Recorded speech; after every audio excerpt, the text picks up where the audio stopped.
teams have been doing to make Star Citizen, even in its alpha state, more performant and stable than it's ever been, and the increasing amount of features and content that are available making for viable daily gameplay, even in Star Citizen's alpha state.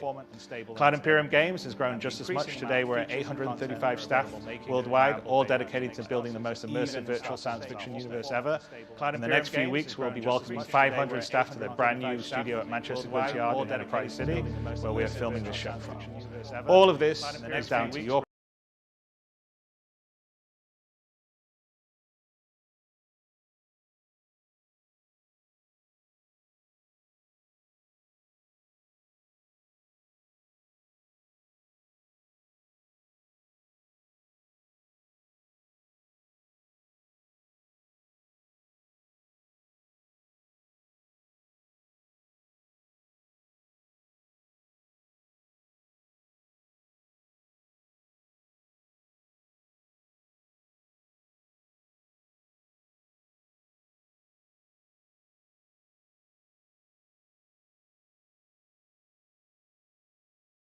connections and friends people have made along the way, the events organized inside the game and outside by the various orgs.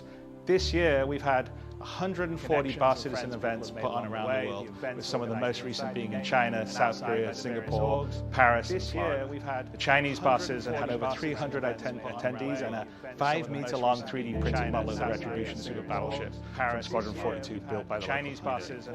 Hopefully, next year we can return to an in-person CitizenCon, and I and the rest of the team at CIG will have the chance to spend some time with you in person. But for now, let's get the show on the road. 10 years ago, the ship I arrived on was a single-seater. Where we're going in the future, we're going to need a bigger ship. I present to you the only constant. 10 years ago, the ship I arrived on was a single-seater. It was green screen. Where we're going in the future, we're going to need a bigger ship. I present to you the only constant. 10 years ago, the ship I arrived on was a single-seater. It was green screen. Where we're going in the future, we're going to need a bigger ship. I present to you the only constant. 10 years ago, the ship I arrived on was a single seat. It was green screen. We're going in the future, we're going to need a bigger ship. I present to you the only constant. 10 years ago, the ship I arrived on was a single seat. It was green screen. We're going in the future, we're going to need a bigger ship. I present to you the only constant. 10 years ago, the ship I arrived on was a single seat. It was green screen. We're going in the future, we're going to need a bigger ship. I present to you the only constant. 10 years ago, the ship I arrived on was a single seat. It was green screen. Going in the future, we're going to need a bigger ship. I present to you the only constant. 10 years ago, the ship I arrived on was a single seat. It was green screen. Going in the future, we're going to need a bigger ship. I present to you the only constant. 10 years ago, the ship I arrived on was a single seat. It was green screen. Going in the future, we're going to need a bigger ship. I present to you.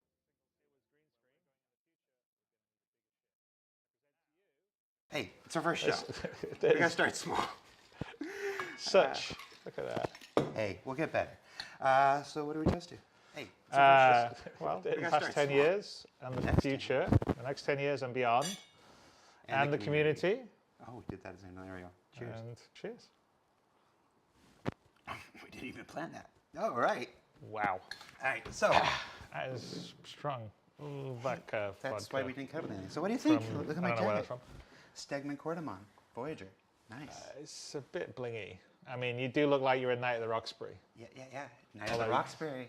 Yeah. No, Twinsies. I'm not going to be a twinsy with you. Twinsies? No. Let me check the rest of the set out. But it's tailored. It looks good on you. Not saying it'd be the same for me.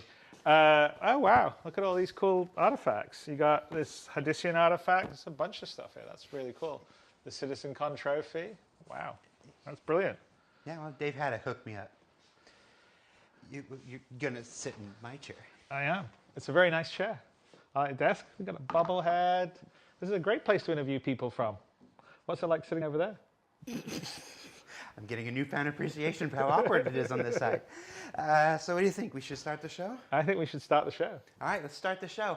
Our first presentation of the day is Planetary Pyro with our good friend Maximilian Kailish from our Frankfurt studio. He's going to take you on a tour of 6 of the neat locations coming in the upcoming Pyro system, the first of our Journey to 4.0 presentations of the day. So take it away, Max. I really want my chair back. It's a very nice chair. We'll talk about it.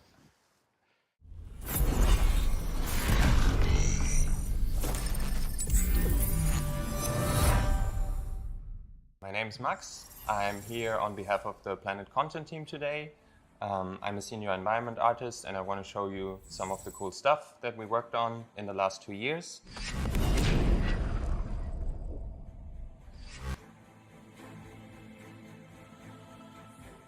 So I have Pyro 1 open already. It's live in engine.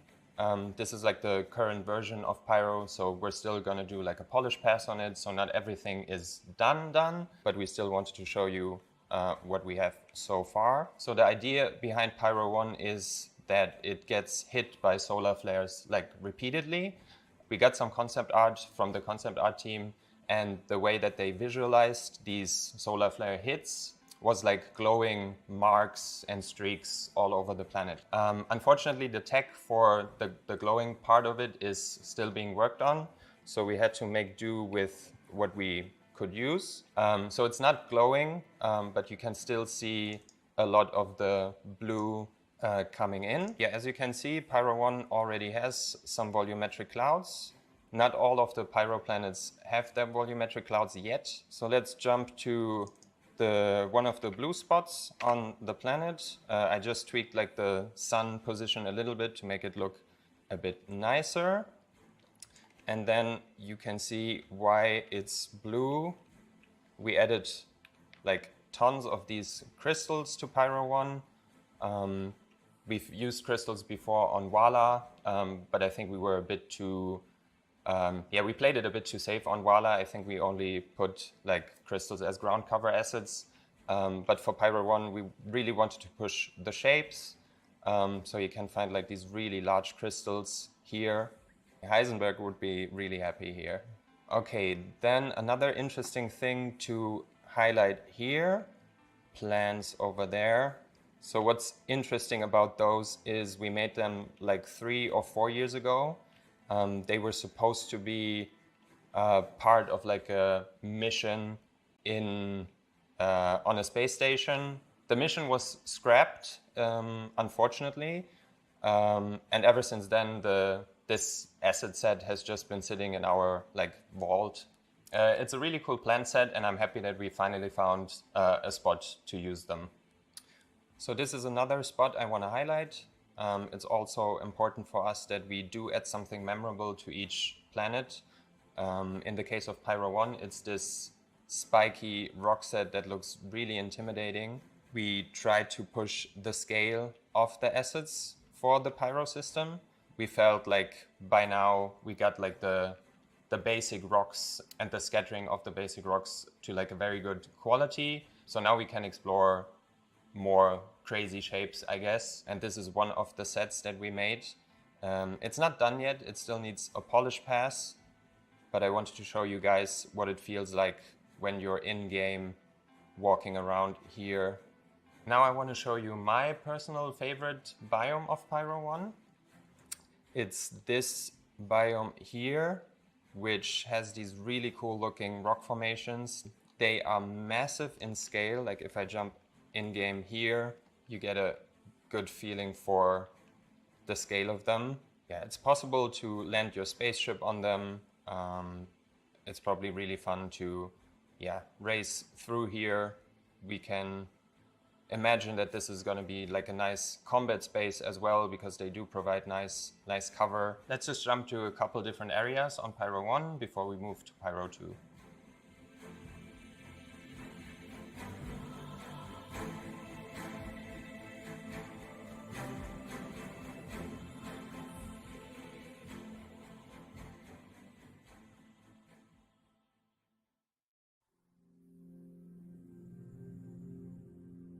So now we're on Pyro 2. In comparison to Pyro 1, you can immediately see the planet is like way more colorful. There's more variation in the use and values of the colors. We have like browns and like bone white spots, some red, and it's all contrasted by like a blue clear ocean. So Pyro 2 doesn't have volumetric clouds yet, but they will be there at release. So now I jump to one of the biomes of Pyro 2.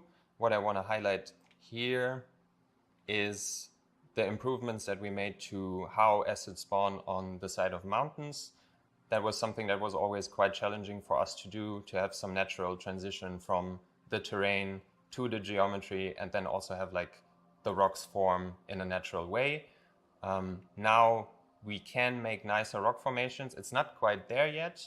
There are still improvements planned for it, but I think in comparison to what we had before, this is a big step forward. Also, what you might see is the drawing distance of assets has been greatly improved. So everything you see here in the distance is actual geometry. So if we were to fly all the way over there, you will see that this is like cliff formations. And I think it looks really cool, like the silhouette of the terrain. Yeah, let's fly through the canyons. Yeah, I would do this in a spaceship, but I'm horrible at flying, so I'm just going to use the camera in editor. So now I jumped ahead to a really cool biome on Pyro 2. It's simple, but I think sometimes less is more. In this case, what sets this biome apart from the rest of the planet is that we added these calcified trees, and they spawn in very dense clusters. So you almost get like little forests of them. So it's supposed to look very dry and kind of dead, but still in a pretty way. Okay, if we look at it from this angle, what I really like about this biome is the contrast that you have here on the terrain. It's pale, it's dry, but then in the background you have like the nice clear blue ocean. So this is one of the red areas on Pyro 2. It's kind of like a sandy desert, but we try to add like a lot of different geology assets, different mixes of bushes and grasses. So it's not like a dead desert, but it feels kind of lively. And you find like lots of foliage here. We have like these cliffs in the background, which are pretty dark. And it's another nice contrast of this planet where you have like the saturated red terrain and the dark bedrock. So jumping to this point here, what I want to highlight is the improvements that we made to our ground textures. So previously, like 2-3 years ago, we had to rely a lot on ground cover assets to add geometry and detail that the ground textures alone couldn't give us. But ever since we got terrain displacement, we get like really nice shapes just from the textures alone. And then if you combine it with ground cover assets, yeah, the result is really successful, how things blend together and the amount of detail that you see on the ground. So now we're on Pyro 3. You saw some of it during last year's keynote demo. But I want to use the opportunity to give you like an in-depth look at some of the biomes. So last year you saw that like yellow is kind of the accent color of Pyro 3. So from this distance you can see through the volumetric clouds like a lot of the yellow coming through. We talked about what's making it look yellow, which is the moss, and I want to like jump down to the planet surface and show you the amount of detail that you will see when going up close to the moss. So we're down at the surface now. I'm just going to jump in game. A lot of time and effort was spent on making the moss look just right.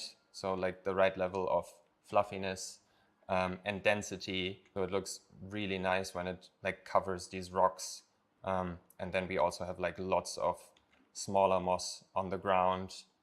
We combine it with like yellow grass. And it makes for like a really interesting biome. So it was really important for us to make this biome look really dense.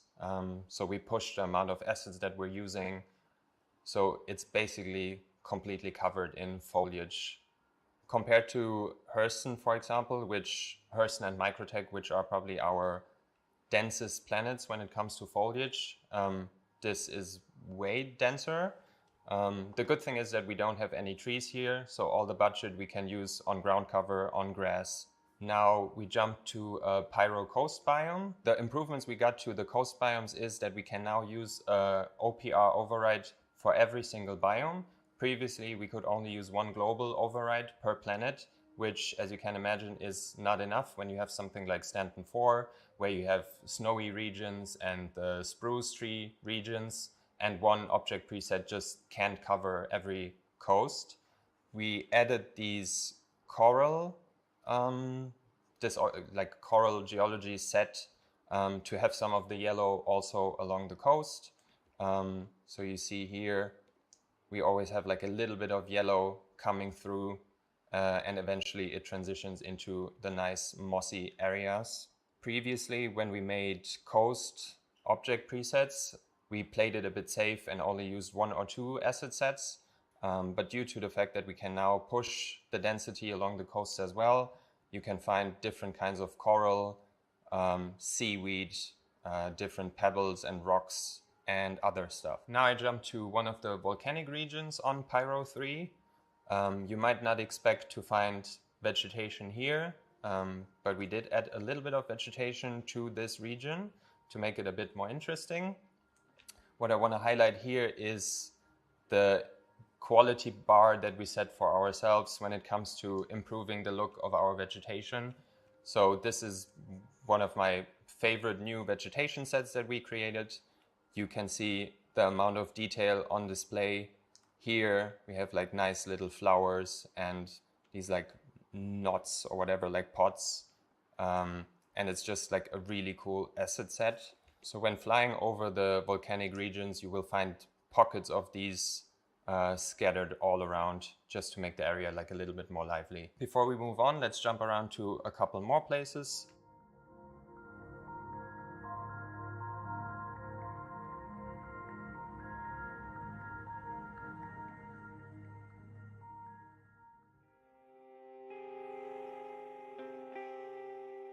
Now we're on Pyro 4, which is my personal favorite of the Pyro system. Yeah, just full disclosure, you can probably tell that the clouds here are not done yet. They do look a bit busted, but yeah, they will look amazing once the planet comes out. So let's focus on the terrain shapes. We created some of these terrain shapes special for Pyro 4 because it's loosely inspired by like Scottish Highlands. So there's not a lot of like verticality. Not a lot of trees, so everything is kind of coming from the terrain and from the smaller assets that we scatter on the terrain geometry. So jumping in game, and then you can see the amount of ground cover assets on display, the variation in color, but it's all grounded by like the color of the soil, and it just looks like we have multiple new vegetation sets on display here. So first of all, we have this bush set here, which is called, I think it's called a fire stalk, which, yeah, it's kind of like a modified version of the real world thing. They add like a little bit of color to the area and make things pop. Then we have these ones here. I forgot the name of the asset set. Yeah, they also look quite saturated and interesting. We also try to improve the quality of our tree sets. If you compare like the trees that we have on Hurston to these ones, the geometry count is way higher, the texture resolution is a bit higher, and they just look more polished and nicer, which means that eventually we have to go back to Hurston, to Microtech, and give the trees there like a little makeover. So what was really important for us was to improve the blending between different biomes. So you see here, these are two fairly simple biomes. There's a clear distinction between them, but the transition still feels very natural. So if we go down here, you have like the red grass and it kind of feathers out. Yeah, it feels very organic and natural. Let's jump to the most experimental biome that we've made so far. So for this biome here, the concept art team gave us some really interesting concept art, because this is easily some of the biggest rock formations that we have in the game so far. Actually, let me try to fly a ship so you can see the scale of them. So they're massive in scale. And what was the hardest part about getting these to look right is that they're supposed to look really good from a distance, because you would expect something this big to be visible almost from space. But then the tricky thing is also to make them look good when you're standing up close to them. Let me jump in game so you see how big these rocks actually are. So they are massive in scale. You can probably land your spaceship on them and walk on them, and they make you feel like really small. But I think it's a really good visual that you have these like dark gray rocks against the crimson of the soil and the grass. So here's a little happy accident where we have the volumetric clouds covering the terrain, and because the height map, the difference in height is so large, we actually get like shapes of the terrain poking out of the volumetric clouds. Yeah, you can probably spot some of the tiling issues that we have here, which is something that we still need to look at. But like I said before, this is still work in progress, so it's gonna change a bit.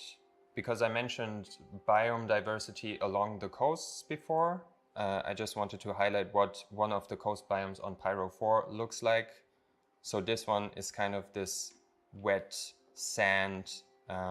We scattered some of the seaweed, some of these lava plates, and some of these pebbles.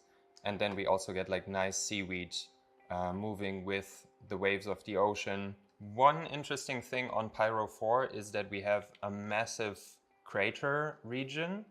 On other planets we have individual craters which are a whole height map, or like 3-4 smaller craters on one height map.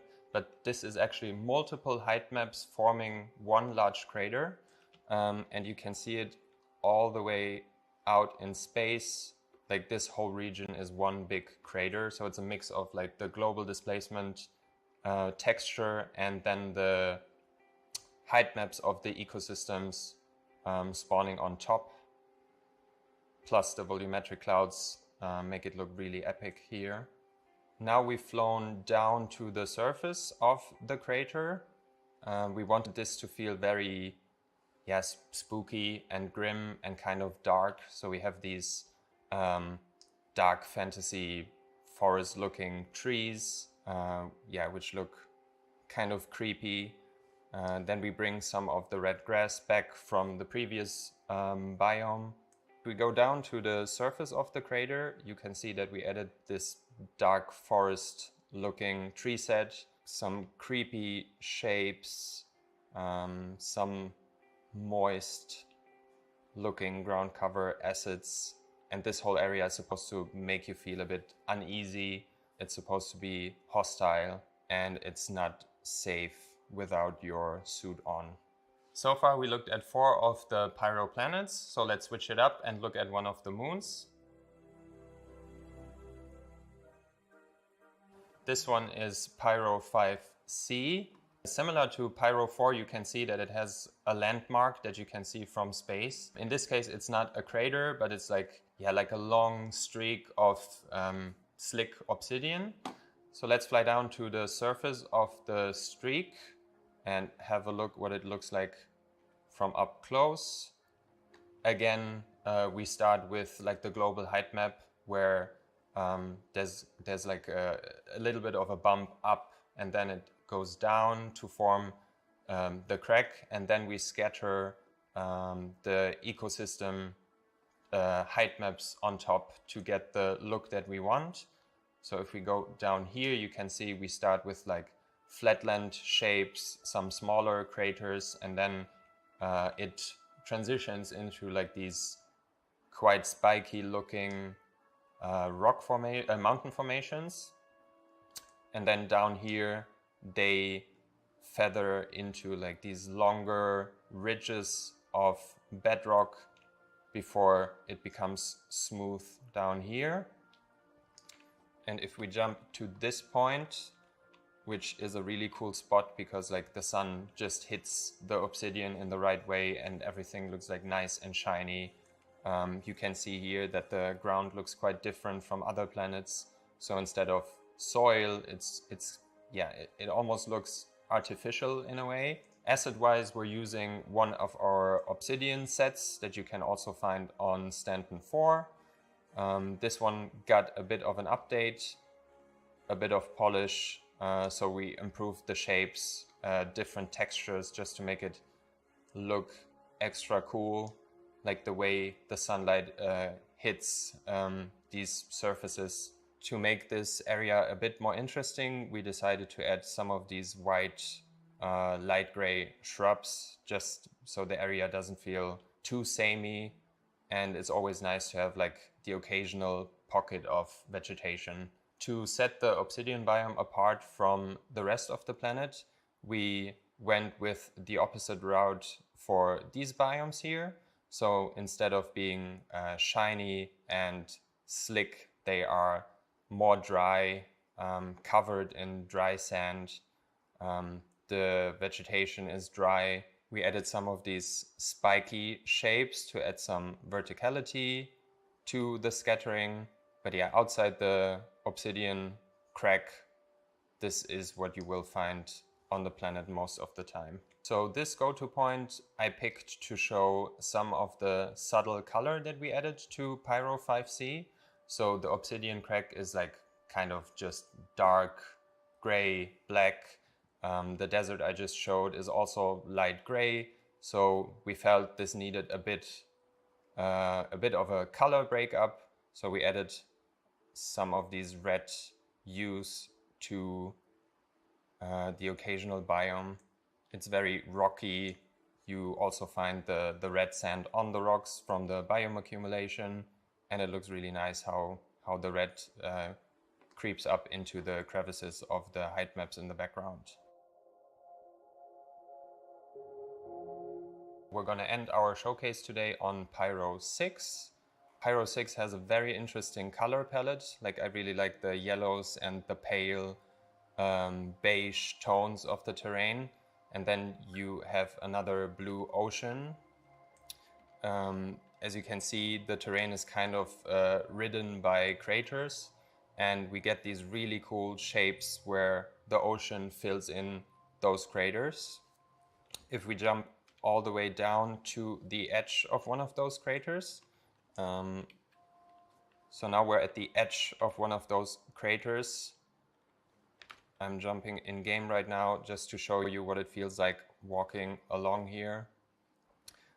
You can see that we added some dramatic looking coral shapes, and then eventually you walk down here towards one of those craters that's filled with water. We have a couple of floating meshes here on the left.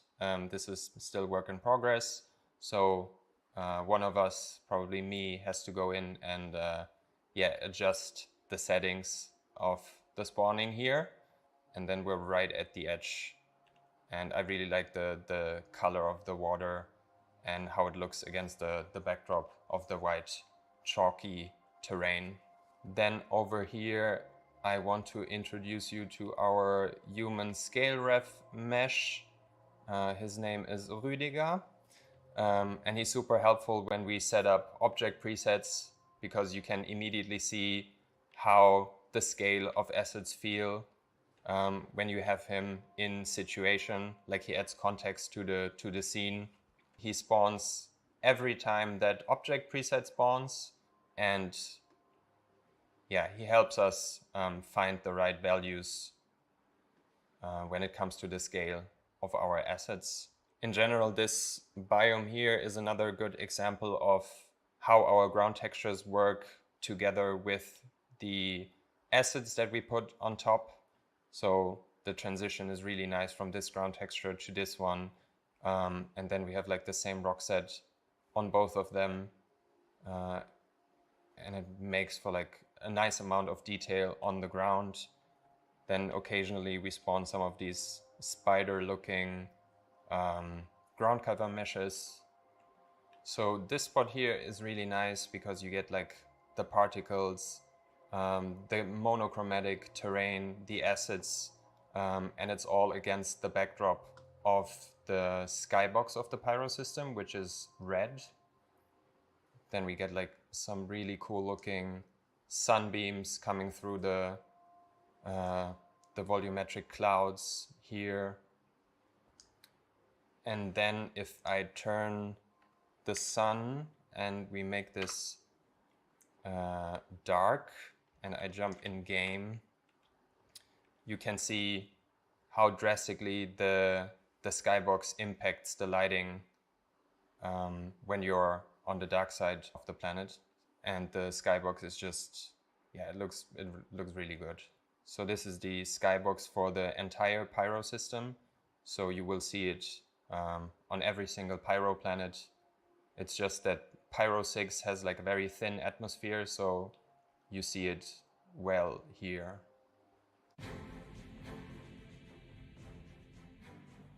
I'm happy to have had this opportunity to show you guys the work that we did in the last 2 years. I'm super excited to see you guys explore the Pyro system for the first time, to hear your feedback. There's still work that we have to do, but I hope that you are even more excited than before after seeing what I showed you today.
Yes, he's a game developer, a founder, a CEO.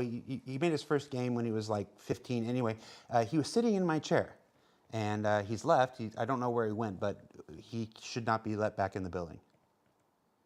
Yeah, black shirt, jeans.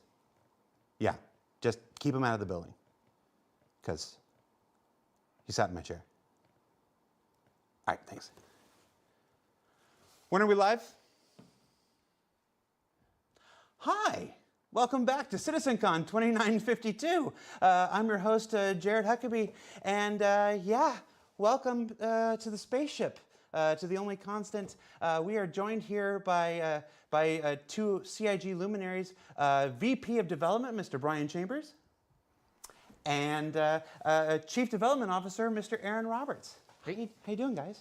Not too bad. You were looking at me, and you thought I was going to forget it because I couldn't remember it. That's right. During the thing. I'm not good with titles. I know. I've had 6 of my own, and my job hasn't changed. I can't check it.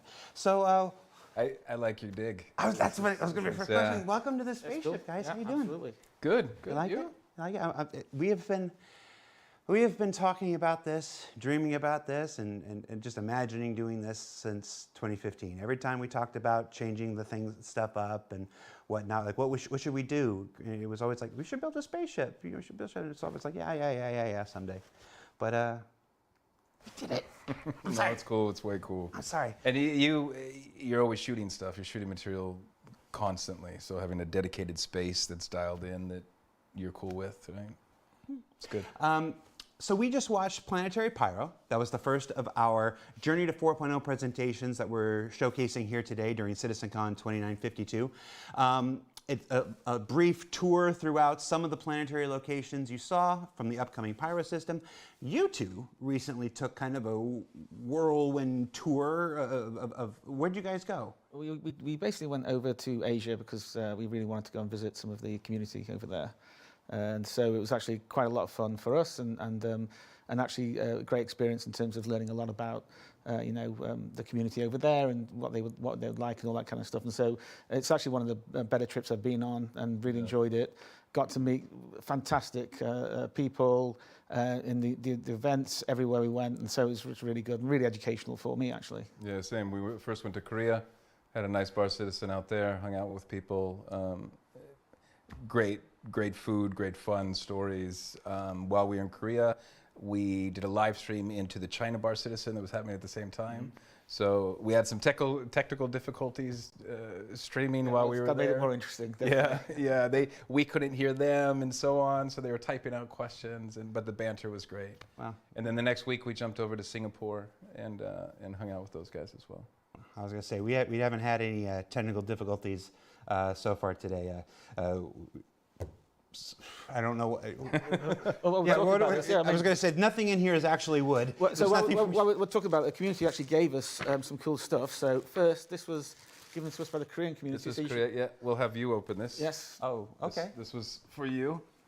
I don't know the full history behind it, but it is like a replica of an ancient scroll, but the characters are put together as Star Citizen characters.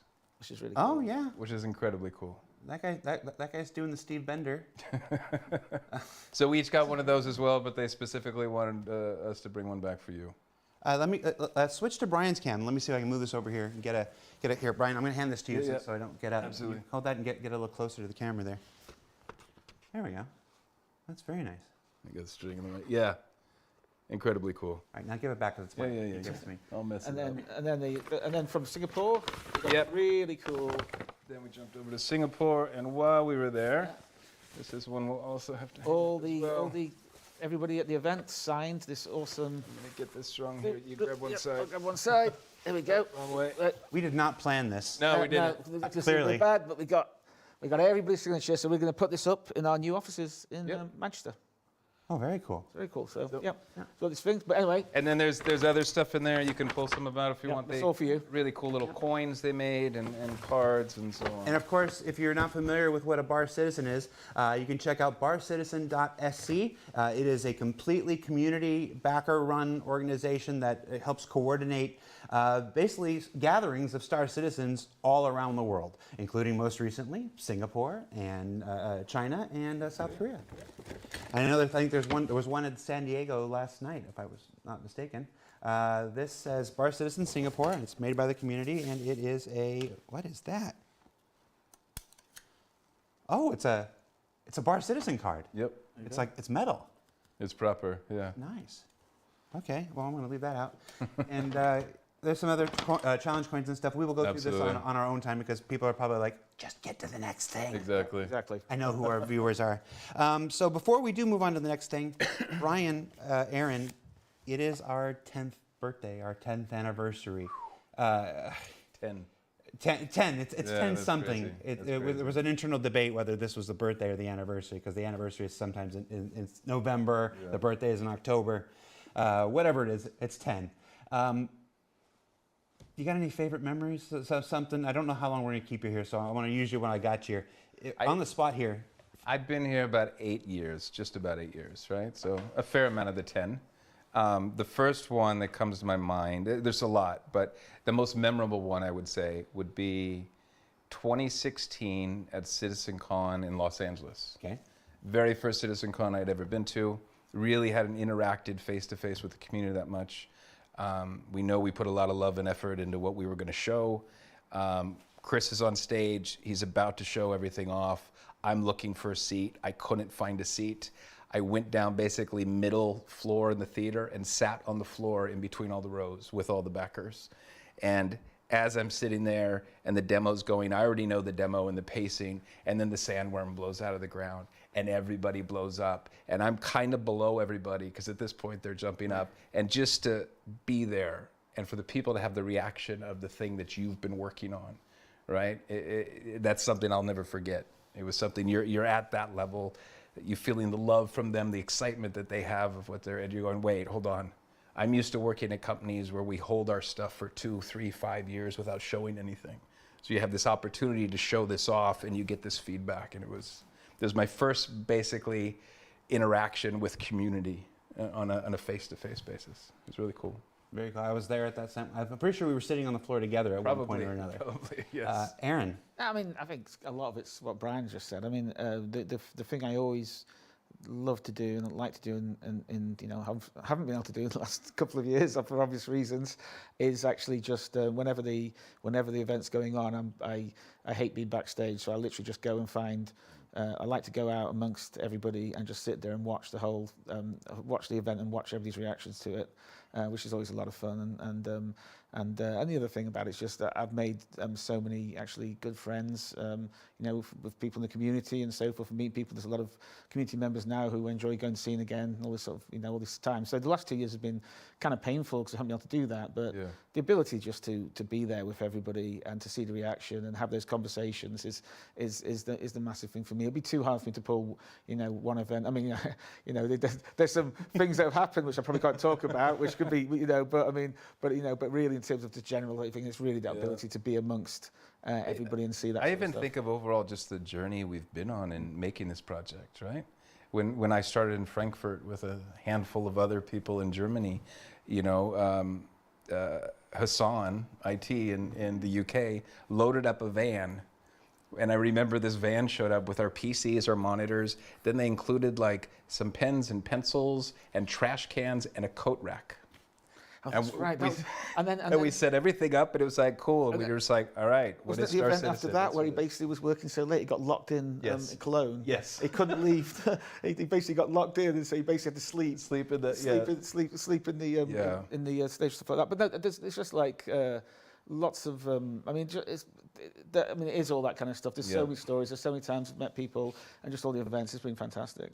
It's a follow-up to that Hassan story. Hassan is one of my favorite people. He's good. Here at LCG. We were at Cologne in 2016. That was a really hard event to manage, and sitting with him on that last day, he and I, everybody's off partying. We've completed the thing, and Hassan and I are breaking stuff down, and it was along with a bunch of other crew.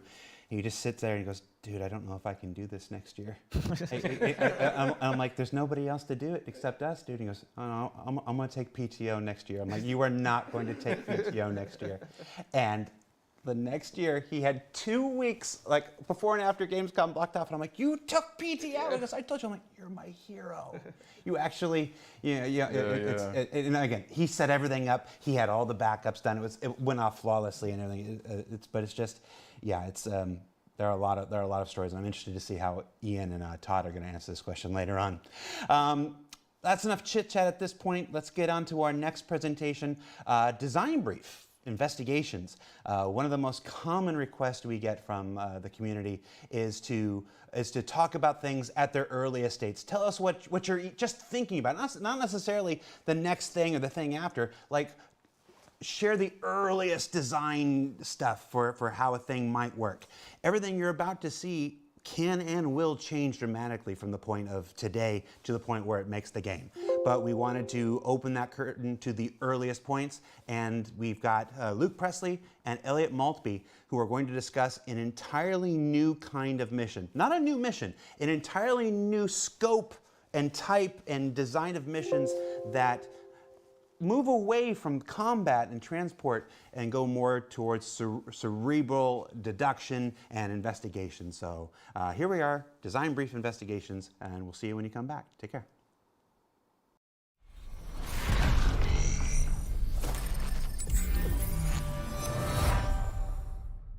Hi, my name's Elliot Maltby. I'm a Principal Systems Designer. I work with Luke Presley on the Mission Feature team. I'm here today to talk about one of the new mission types we're prototyping. So this is an early look, a new mission type, and usually we don't give you a look this early. It's because we don't have the nice shiny visuals. But people keep asking to see the design brief, so we thought, what the heck, we'll let you see.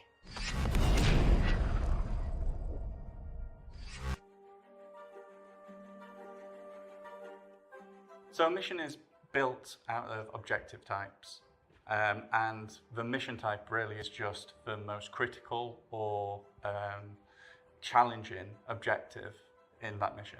Currently, we have a number of mission types in the game. Some of these are not built in that modular sense. Some of these are very much bespokely built to test out a feature at one time. The original PI Wanted is one of those. The current mission types that do exist is we have deliveries, which are essentially a form of collect and drop off. We have eliminate missions, which is just kill someone, and eliminate ship missions, which is go there and kill destroy a ship that has a person inside of it. And there's many more. The way we see missions is they're comprised of little bits of gameplay. So, for example, we have missions where you're sent to kill a singular person, or pick up a box, or kill a bunch of enemies. So the way how we build our missions is we combine these together. So we'll have missions where you have to pick up a box, but we'll have enemies there that you have to kill, as they're kind of like an obstacle for you to get around. That isn't to say that you can't build a mission out of a single objective. The assassination mission, for instance, has one objective: assassinate a target.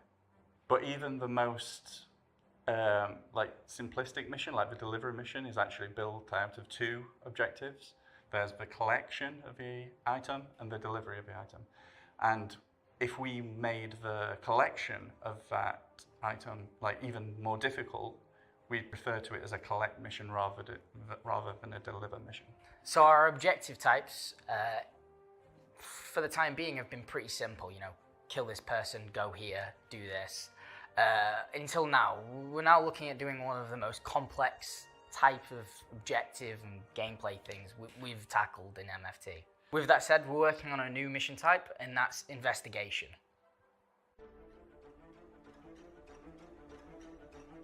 Currently in the game, the player can feel like a bounty hunter, a mercenary, a person who does deliveries, a cargo hauler. We want to make them feel like a detective as a new route. We're expanding constantly. We're building mining, salvage, and detective is going to be our focus in MFT. The experience we want to give players with the investigation mission is that they feel like a detective, that they feel like they're collecting evidence that will ultimately answer the question that has been posed to them, and that they're able to kind of search through the evidence and find the red herrings and choose the right answer. So what we want is we want to build a mission that requires you to have to think, requires you to have to look around, search your environment in detail, look at each individual clue and make sure you fully understand it before you make your decision as the detective. And there'll also be red herrings thrown in there, so evidence will really have to be poured over to be able to determine whether it's actually credible or not. We also wanted to create narratives around our locations that we haven't done before, really dig into why has this derelict become a derelict, or why have all the ship's crew come to be dead, or why has this cargo gone missing. At the core of this mission, we're really asking the player to use their brain rather than their gun or their ship. So for this mission type, I don't want to breadcrumb players along. I want you to feel like a detective. I will give you a story, I will give you little bits of clues, and you have to make up this full sort of painting and decide exactly what has happened here. And then the rest of the decision is on yours. I might not tell you if it's wrong or right. You might find out. The idea is that you feel like a detective and you're so sure of your decision that you're going with that. So the next stage in this whole process is building a pitch. You know, we have to come up with our ideas, how we want it to work, and then we have to present it to CR, Tony, and Todd, and make sure they're all happy with it and all of our visions are aligned. So when we're building the pitch, we start off by going over the ideal experience we want for the player. We start off with the most advanced things, all the gameplay mechanics we could dream of to bring this sort of role to life as a detective. And then we have to start looking at stripping it back to see when we can release it, what's the minimum viable product for this experience. And in the case of the investigation mission, we came up with two. So the first pitch is extremely simple, and it revolves around being able to find a definite answer, like something that is undisputable. For instance, we came up with a mission where there is a repairman that's gone missing, and you can go to his office and you can find some correspondence that will lead you to another place, which will have his like work itinerary on there, and they're all crossed off until one. And if you're smart, you'll go to that location, and should you go to that location and do a little searching, you'll find his body there, and he's been like electrocuted, fixing the final thing on his list. And there's your definitive ending. Whereas the second pitch, it's more about allowing the player to choose when they're done, like when they think they have solved the mystery. And the way we do this is we scatter evidence around the location and clues that lead you to that evidence. And obviously there can be red herrings in there. You can get your answer up to a credible state, which might still be the wrong answer but you can complete the mission then. Whereas if you'd have carried on digging a little more, maybe found a few more clues and followed them, you would perhaps find an indisputable piece of evidence, like, I did it kind of thing, that would get you the bonus for the mission. And both pitches had their strengths and weaknesses. The simple pitch, we could see how easy it was to scale, and it involved less complex narrative work. But we ultimately decided to go for the second because we liked the idea of giving the player the agency to decide when they were done.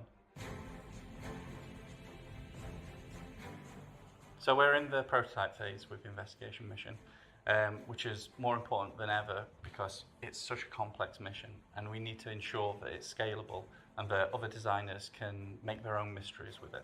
With the pitches, we can now prototype and sort of get that gameplay feel and see which one we want to explore more for the player's experience. Some of the hardest points of this are going to be the scalability of it. An investigation at its core is a story, so the story should always be at the forefront and the focus. So the first stage of prototyping was to prove that we could make it like a mystery happen in the most restricted location we have, which was like a derelict. So this kind of interplay between the crew of it. From there, we're going to expand so that it takes into account more locations and uses all of the evidence retrieval interactions that we currently have. For instance, like you can kill a guy and get information off him. You can find a corpse, get information off it. You can loot a box, get information off it. And then we'll be prototyping the newer ways of getting information off of things. We're looking into using the med gun to find the name and cause of death of people. And we're looking into being able to find the mobile asset in inventory and download data from it. One of the hardest things that we have to figure out is the story. The investigation will live and die by its story. So we work very closely with the writers to try and figure out what kind of story we want to tell, what kind of clues we want to give, and then after that point we look at sort of what obstacles we want to put in your way, you know, keypad locked doors, enemies, like traversal puzzles, things like that. The main challenge for creating this mission is ensuring that the player has enough guidance to complete it without putting mission markers on everything. Like, it is supposed to be about them searching, figuring clues out for themselves, and finding the answer themselves. We want you to still feel like that detective, but ensure that we're giving you enough information in the ways that we can. And we're working with the UI designer on the new mobiles, which should really help with this.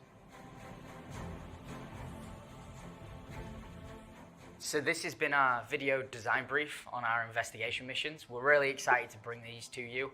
We wanted to give you an early look to let you know what we're thinking and see what you're thinking about these as well. And we're really excited about it because it will allow us to inject a lot more story into the persistent universe. So with everything we do, iteration is a key part of how we build things.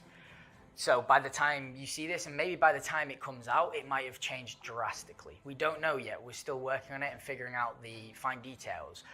But player experience and player agency is at the focus of what we're trying to achieve. We're really excited and hope you are too. And I'm sure we'll be talking about this again in the future.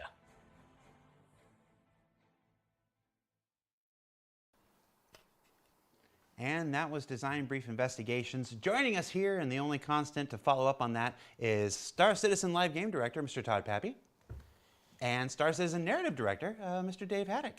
How you guys doing? Good. These missions. We've got combat missions. We've got, calling missions. This is a whole new narratively driven kind of initiative for the Persistent Universe. What can you add to what's being said? How does this work, Dave? What kind of missions are we talking about? What kind of stories are we looking at here? I mean, it's, again, we're still trying to figure out, it's a really interesting technical challenge because basically, with a mystery, it's tied into the story. And so, but because we need to populate the universe, like it's presenting a really interesting challenge of how do we make these modular, but yet still feel specific. So it's a really unique challenge to try and navigate those waters and tell something that's satisfying. And again, kind of a new style of gameplay to engage people in a much more non-combat specific way that lets them kind of take advantage of all of our systems and just kind of explore and get to be these kind of, detectives. Really. Well, and ideally, it's something that you can't always notice or always be like, okay, it's, Colonel Mustard with the lead pipe. With the lead pipe or the rope, so we want to make sure that it feels unique, to the area and interesting. So it's like Dave said, I think it is going to be a big challenge for us to figure it out.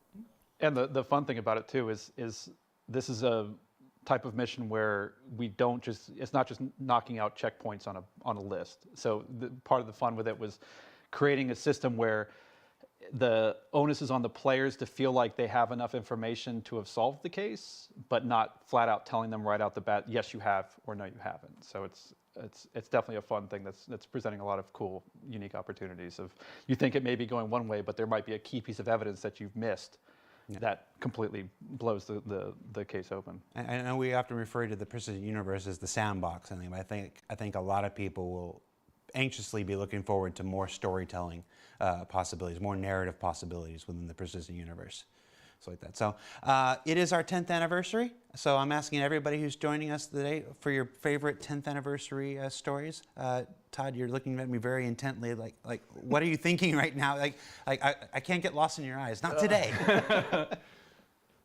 Well, if there was going to be any day, it should be today. For at least for me, it would have to be at least one of the sitcoms. I know Brian mentions like the Homestead demo, but I think even just getting 3.0 out the door, like that was such a arduous process, and climbing up that hill was a difficult one, but to finally get that out and you see people's reactions. And do you remember in the 3.0 launch, I made this unfortunate bet with the community based on Chris Roberts' feedback that we were going to be out by June or whatnot, that I wouldn't shave until 3.0 comes out. It is December. we are in the global go, no go. To launch a big patch like this is very much like mission control. Everybody's checking in, I'm good. And we get to, and Aaron is on this call, he's leading this call. He goes, well, that seems like everybody. I'm in a bathroom listening to it on a thing with a razor ready to go. And Aaron, I don't know if you remember this, Aaron, but you go, all right, that's everything, we're ready to go? And Chris goes, well, maybe we should check a few more things so Jared doesn't have to shave. and I usually sit in these meetings and I'm muted. I'm not supposed to be talking in these meetings. I'm muted. I'm like, you launched this thing. And then it was Aaron who took pity on me. He's like, all right, launch the patch. Do you recall that at all? Yeah, absolutely. Yeah. And Dave, we'll get your story before we move on to the next thing. What's your favorite memory in the last 10 years? I mean, it's tough to lock it down. I mean, I have two kind of distinct areas. There's actually it was the morning of the GDC announcement. Like, I was in LA and woke up early to watch the live stream. So hearing Chris after, at that point I'd been on it for a couple of months, of finally pitching it out and seeing the reactions of people freaking out and crashing the website and all that good stuff was definitely, the kind of the first indicator of what this could be, that this was really tapping into something that people really wanted to see. But for me, one of the big ones was really, actually, it was the 2015, like the PCAP shoot, just to be able to work with that cast. The crew was amazing. Everything about it was just like this real engaging. I mean, it was a three-month shoot, right? Yeah, I think it was 3. Yeah, that's one that stands out for me huge as well. It was. I mean, the cast that was there and how you dealt with them on a daily basis and the passion that they had into the script, and it was so cool. Yeah, and it was these sort of fun, weird things of there was a song that came about during the production that I won't spoil anything. I don't know if it's actually been released, but that became sort of the theme song of the entire shoot, which was amazing. So Xylo's blowing up my phone saying we need to hurry it up.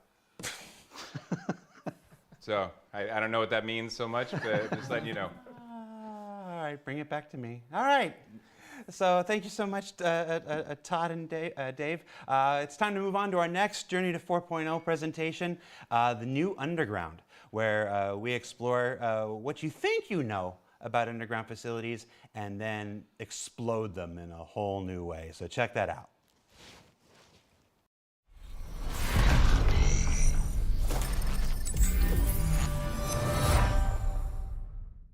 Hello, I'm Ian Leyland. I'm the art director for Star Citizen, and today we're going to talk about underground facilities. Now, this was a presentation that we gave Chris internally a little while back, and what we're going to cover is how we're going to take one of the locations we have in the game right now, but actually really design it from the ground up to be the location archetype that we really wanted. Okay, let's get started.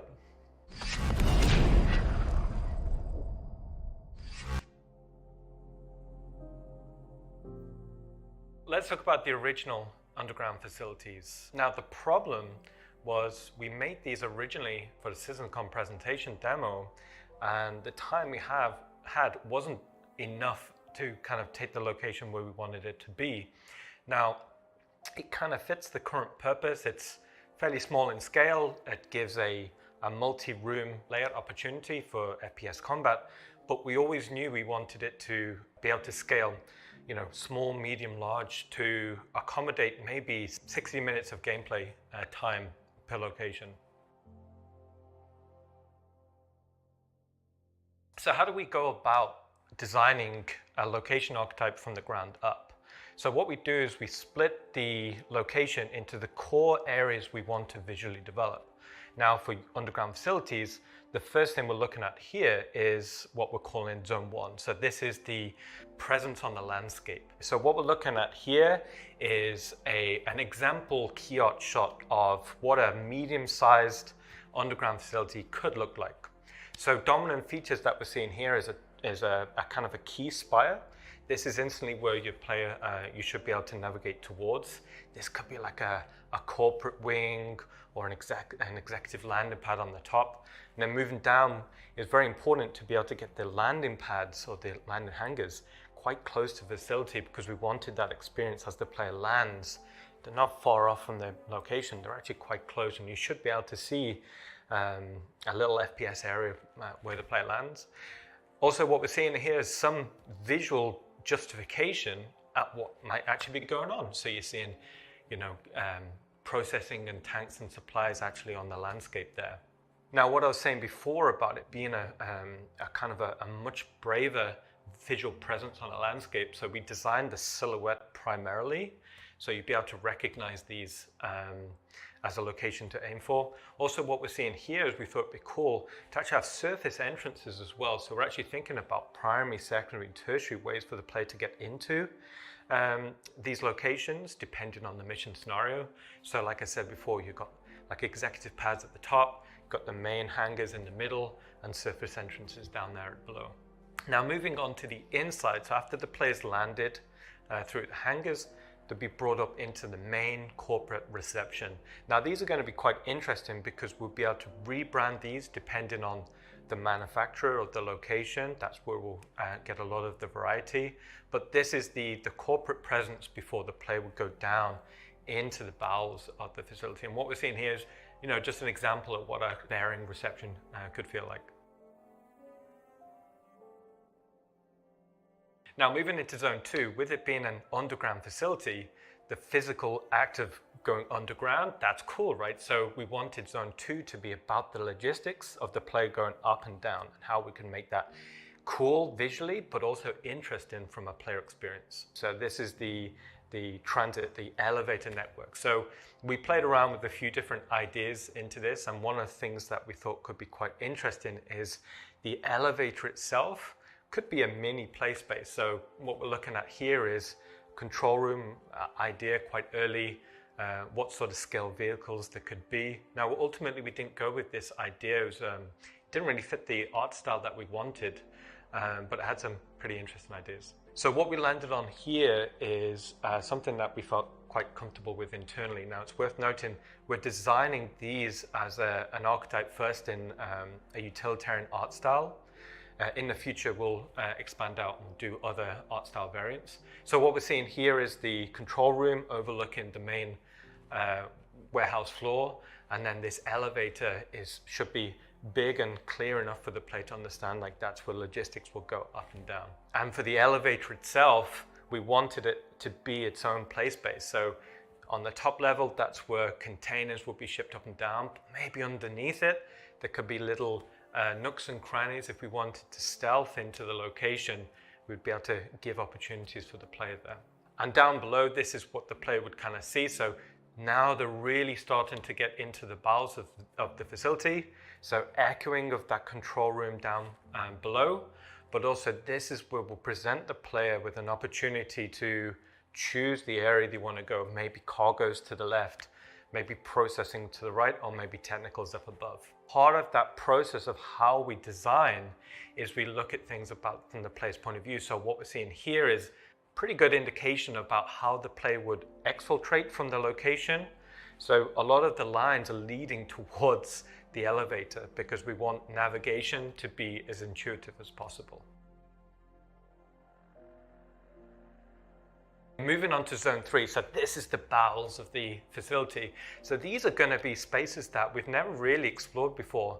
A lot of the locations in the game tend to be quite residential, but here we're going for something completely industrial. As a player, you want to feel like an ant almost to the location.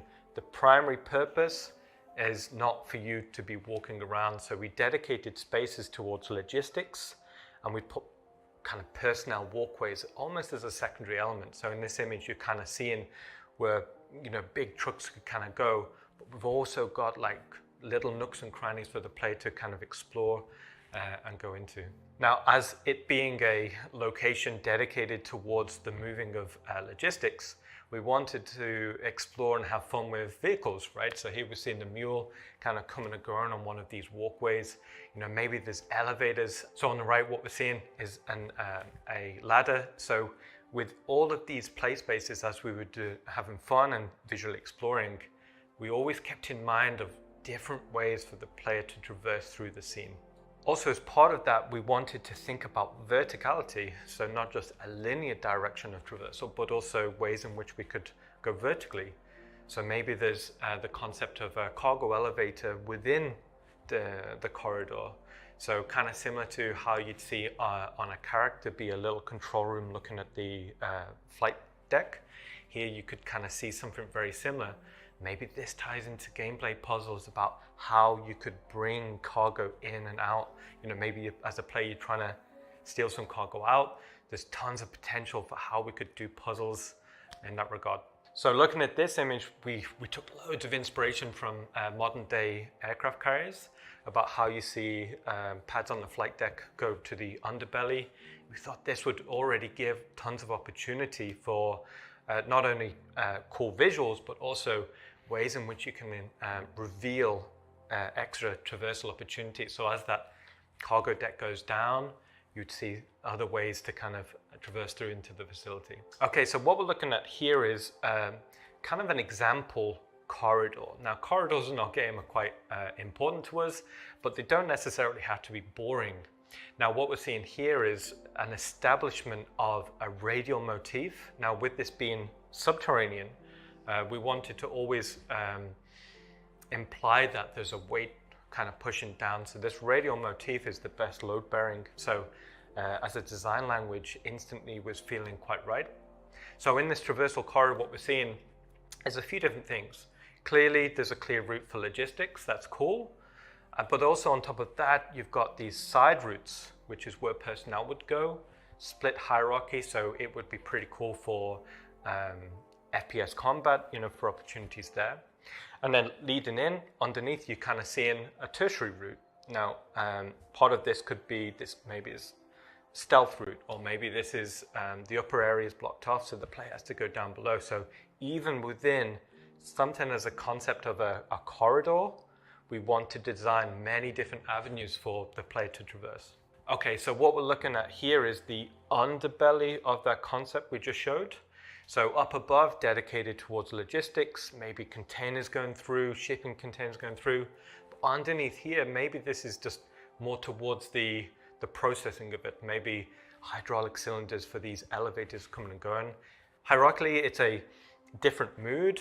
So up above, it's cleaner, it's noisier, but down below, darker, more steamy. And again, that presents other opportunities for gameplay. Now, we can't have these corridors going on forever. Performance-wise, we'd never be able to draw it, and it wouldn't be the most entertaining for the player. So we came up with the idea of introducing these bulkheads. So these bulkheads are almost checkpoints. So it enables us to break that draw distance, but it also enables us to break the rhythm of traversal. So from going from a corridor into an ops room or something like that, that's a way in which to kind of checkpoint the progress through the location. So inside these bulkheads, we could maybe array like ops rooms. Maybe these are scanning checkpoints to kind of monitor the movement of cargo to and from. You know, also inside here, you know, there could be tea rooms or break rooms or offices. So again, we're trying to break the rhythm of traversal, so the player's going from a large space to a small space, but also from one theme to another theme. And what that will hopefully do is create a really good rhythm of play space where the player's not getting bored of traversing through the space. So what we're seeing here is a side view to kind of explain how that process. So on the left, we've come in from the corridor. So on the top, we're seeing the primary route through, and we're seeing the bottom route coming in as well. So this is how, again, we're going to try and keep verticality as a traversal motif in mind. Now, going from a large corridor set to what we're considering here medium or small. So these are the tertiary networks that will link into the primary traversal route. So these again will be continuing the radial motif that we've been seeing, and these would take the player and connect into the main spaces. Now, from traversal networks to theme rooms. Now, as the player's traversing through, we wanted to chapter that experience with key theme rooms. Now, what we're seeing here is an example of an industrial space. Maybe it's processing. We didn't want to go too specific, just so that in the early development process, we wanted to explore motifs that could work. So here we're seeing an example processing room. But there's a few key things that's kind of cool. So right from the bottom level, there's a network of levels which will be dedicated towards processing, pipes, machinery, all of that sort of good stuff. And then as we get higher up, we're seeing that very dominant kind of technical control wing suspended over the play space. As an idea, this creates a plethora of interesting opportunities as a play space to fight the way through or solve puzzles. One of the things early on we wanted is cause and effect. We wanted the player to be interacting, solving puzzles, but seeing that reflect into the space. Another theme room idea we came up with was processing. So bringing in raw materials, processing them through, ready for manufacturing. So we had a bit of fun with ways in which we could kind of create these quite interesting set pieces. So it's not all just industry in the underbelly of these underground facilities. There's also going to be technical areas, areas dedicated towards the control of the location. So what we're seeing here is maybe it's the main map room. So this is where they control the networking of everything. And also on here, you've got the overseeing executive suite. So it's not just technicians here, but also executive wings. And also as a bit of fun, if the player does get access to these executive wings, then we're seeing another type of art style in here as well. So we've seen industrial, we've seen technical, and now we'll be seeing, more like the corporate foyer we saw up above. So meeting rooms, office spaces, that sort of thing. And what we're seeing here is maybe there's the data processing of the location. So as a quick idea, we thought these data racks are actually submerged for cooling in a base of water. We thought also it'd be cool if there's a cause and effect. So if the player solves a puzzle, they go from it being below water to above water. So again, ways in which we can kind of spark ideas or conversations with design about interesting opportunities. And then lastly, Zone 4. Now, it'd be a missed opportunity if we didn't go into some sort of organic locations as part of the underground facility. So this could be excavation zones or areas where it'd been abandoned. This could lead into cave networks. This was something we had quite a bit of fun with. So how do we actually take the player from being in this fairly well-established industrial location to a cave? There needs to be some form of transition period. So we came up with ideas about how we'd see excavation equipment or, with the roads kind of peter out. And as part of the roads, maybe we can do some pretty cool layouts for the player to drive through, something that's a little bit more invested than just a straight line. Now, as part of that transition period between heavy industrial to exposed cave, the equipment needed to create further UGF spaces, maybe there's a large boring machine still there. Again, maybe that comes into some form of gameplay opportunity for the player to traverse over, interact. That's kind of cool. Also, as part of that, another opportunity to introduce a new element to the space could be, as we're transitioning towards more natural spaces, we can not only introduce different types of geology, but maybe we're introducing some form of liquid. So depending on the location, maybe it's on a certain planet, there could be like underground rivers, underground lakes, maybe it's lava, maybe it's acidic. And also if we're describing these locations as maybe some are more abandoned, we could start to showcase how nature slowly started to take over. This also would introduce some pretty cool opportunities. So also another process we do during concept development is I like to start taking some of these ideas we're developing and get them in the engine as soon as possible. And what this affords us is we can sit down with Todd and we can really evaluate how well an idea is working in terms of space, size, composition, gameplay opportunities right from the early visual development process. And what we're looking at here is very loose concept meshes brought into the engine, quickly lit, just for that exploration process. That's an overview of what we're pushing for the new underground facilities. I'm quite excited about it, and hopefully you are soon. And we look forward to showing you more in the future.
All right. That was the new Underground, starring our very own Star Citizen art director, Mr. Ian Leland. Ian, why are we redoing the Underground facilities? Well, kind of as we said in the segment, we always wanted it to be a much bigger, more special location in the game. So it was always on our to-do list. And you've been here a while. The last 10 memories, drink up, Todd. Last 10 years, what's your favorite memory? Ooh, favorite memory. It's kind of hard to pick one, but maybe a good one to start would be, I remember joining the company nearly 9 years ago and going on paternity and then realizing we're making Arena Commander, and we had about 6 or 8 weeks to make it. So that was a good fun challenge. Yeah. That was not originally on your team, and it was just kind of like, here it is. But it was good. It was a bit like baptism by fire, and we kind of pushed the engine to what it could do at the time, and we was super happy with it. Yeah. So these new underground facilities, it's not just going to be a big, giant, empty, awesome-looking, playground with nothing to do. Correct. What are we going to be doing in these things? I mean, all of our mission verbs count. It's basically we want them to be a sandbox element, that players can go and explore, but whether it's sabotage or infiltrate or investigate or deliver boxes to, all these elements go into all the design elements. When we're thinking about this, when we're testing out rooms, like all the interaction aspects for it, puzzle elements. So basically, when the team's doing it, we're building it, but also implementing the different design elements into the room at the same time. And all those different theme rooms that you were talking about, open up all kinds of storytelling possibilities with the different companies and who knows what misadventures are going on. Exactly. 3 levels underneath the surface of Yela versus 4 levels underneath the surface of Pyro 2 and stuff. Exactly. And these are coming to both the Stanton system and the Pyro system and wherever else afterwards. Correct. I'm not saying, because I like my job. All right, so in addition to that, am I this one? I'm this one. Nope, I'm this one. This one. Hi, everybody. We've got a number of promotions going on today. Everybody that's a member of the Star Citizen community, you've got a registered account on the website, is getting a free digital goodies pack. It's available for all backers. It's got Francis, the party animal plushie, which I believe is a Finley with a fun hat, isn't it? There's nobody here to answer me. A Falston jumpsuit, the Shubin edition, which is really cool. We don't have a lot of onesies in the clothing line, clothing-wise for the Precision Universe. And a grenade launcher, because giving everybody in the universe a grenade launcher, That's going to be fun. We've also got a Toby Eye Tracker contest going on. JRDF, our partners at JRDF are giving away Carrick, Freelancer, and Cyclone models. And the Halloween promotion is already live. And there's another Halloween contest where they're giving out some Caterpillars and Buccaneers. You can find out everything you need to know about that up on the robertspaceindustries.com website. And yes, I saw the chat going. I did comb my hair because while Brian was being messaged about one thing, I got messaged by my mom, who didn't like that I hadn't combed my hair. Hi, Mom. I comb my hair. Good. All right, what's next, everybody? Up next is, well, it's one of the segments that I'm looking forward to most. It's our sleeper segment of the day, as far as I'm concerned.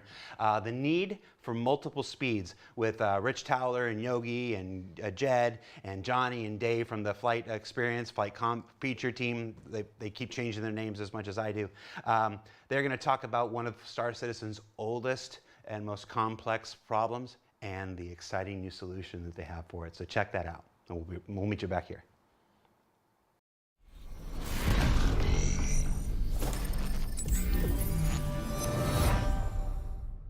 Hi, my name is Yogi Klatt. I'm a gameplay programmer in the vehicle feature team. I'm here with Rich Towler, David Colson, Jed Talbot, and Johnny Young. And today we're gonna talk to you about the upcoming changes to the flight systems and the combat systems, which are done specifically for Squadron 42, but which will eventually find their way to the persistent universe.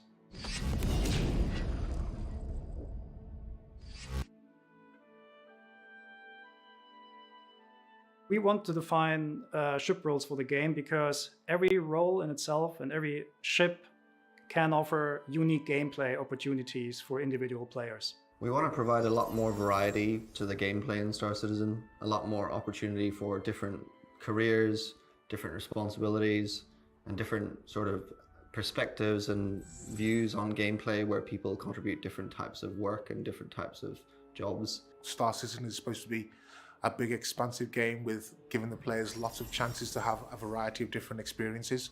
It's not just about combat, it's not just about an economy, it's not just about piracy, it's about all of those things happening at the same time.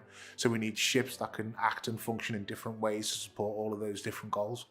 In trying to figure out these roles and define what they are and make the gameplay for them, we started very heavily leaning toward combat, mostly because combat is a mechanic that is very widely applicable throughout the game, and the principles behind it apply to various other roles in the game. We've been working away in the S42 branch, and this has really allowed us to isolate these ships. So we're kind of broken it down into archetypes, and it's really allowed us to kind of break down what these ships do.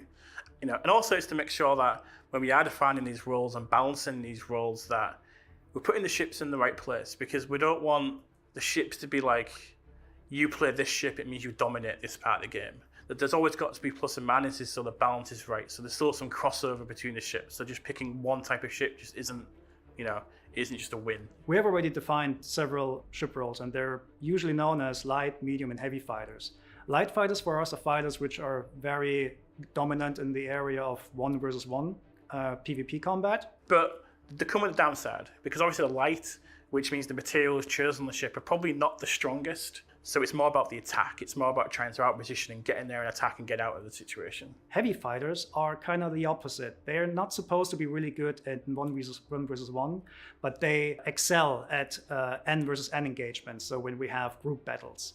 Medium fighters for us, internally we call multi-role fighters, because they have a lot of hard points. So they have a lot of loadout flexibility. So a player can tune them to the role whatever they want, but they will never reach the performance of dedicated ships. A lot of the medium fighters sometimes come with a turret as well, so they've got that additional gameplay of the turret, which is aimed to kind of counter the lack of maneuverability that their ships have. And then additionally to that, we have racing ships, which are basically just really fast at changing the velocity vectors, and interceptors, which we basically just want to go very fast in the forward area, but never reaching really the performance envelope of dedicated dogfighters. Interceptors are designed to kind of catch up to ships and disable them. So they come with kind of advanced kind of hardware on these ships. Bombers, on the other hand, are, they're just slobbing heavy ordnance at larger targets, so you use them to take out bigger ships. But they're not really good at well, killing small fighters.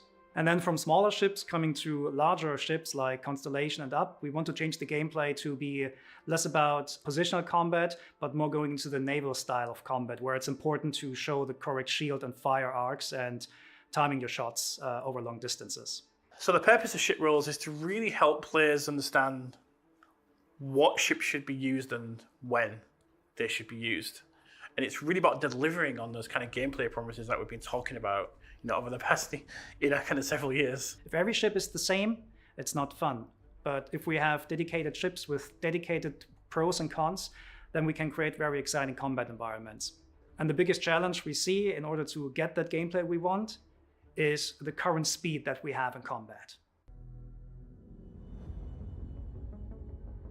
It's a subject we've talked about many, many times in the past. And it's something we've tried many things with. We've tried limiting things at speed, we've tried adjusting handling at speed, we've tried so many things to kind of manage the negative impact of speed on combat. When ships are going fast in combat, they usually just end up very far apart, which is not very interesting, and it just devolves into jousting very quickly, which is also not very interesting. The second you create a longer distance between you and a target, your angular requirements to maneuver to that target are just extremely small. And this is a very obvious math reason why high-speed combat is kind of the opposite of what we want to achieve, meaning meaningful and effective positional maneuvering. We want the combat to be closer and to be more turn-oriented, so rotations should matter more than just flat speed. Having very high speeds that are pretty much the same between all ship classes negates a lot of the opportunity for smaller ships to flex different types of gameplay. Another big issue with the speeds in combat is it's very hard to keep players engaged in the combat because players can move so far so quickly in such a short space of time. It's quite hard to keep a track on your opponent. So you might think, oh, why don't we just make the ship slower and call it a day? Well, we can't do that. The main reason we can't just make everything slower is the size of the Star Citizen world. We've got huge planets where we need to go from the planet's surface up into space. We need to traverse between different systems. So essentially, we can't have just low speeds all of the time. There's a massive universe out there to explore. There's planets to explore. And the feelings we want to capture with the speed, there's still one element of danger that you can still go too fast in lots of situations. We have tried an awful lot over the past few years with what are called soft speed caps, where there is no speed cap on ships, but we encourage gameplay to occur at a lower speed. But it doesn't really work because the advantages of flying fast in terms of defense is just better. So since the last year, the focus of Vehicle Feature Team shifted very heavily towards Squadron 42 and nailing down the flight and space combat experience for it.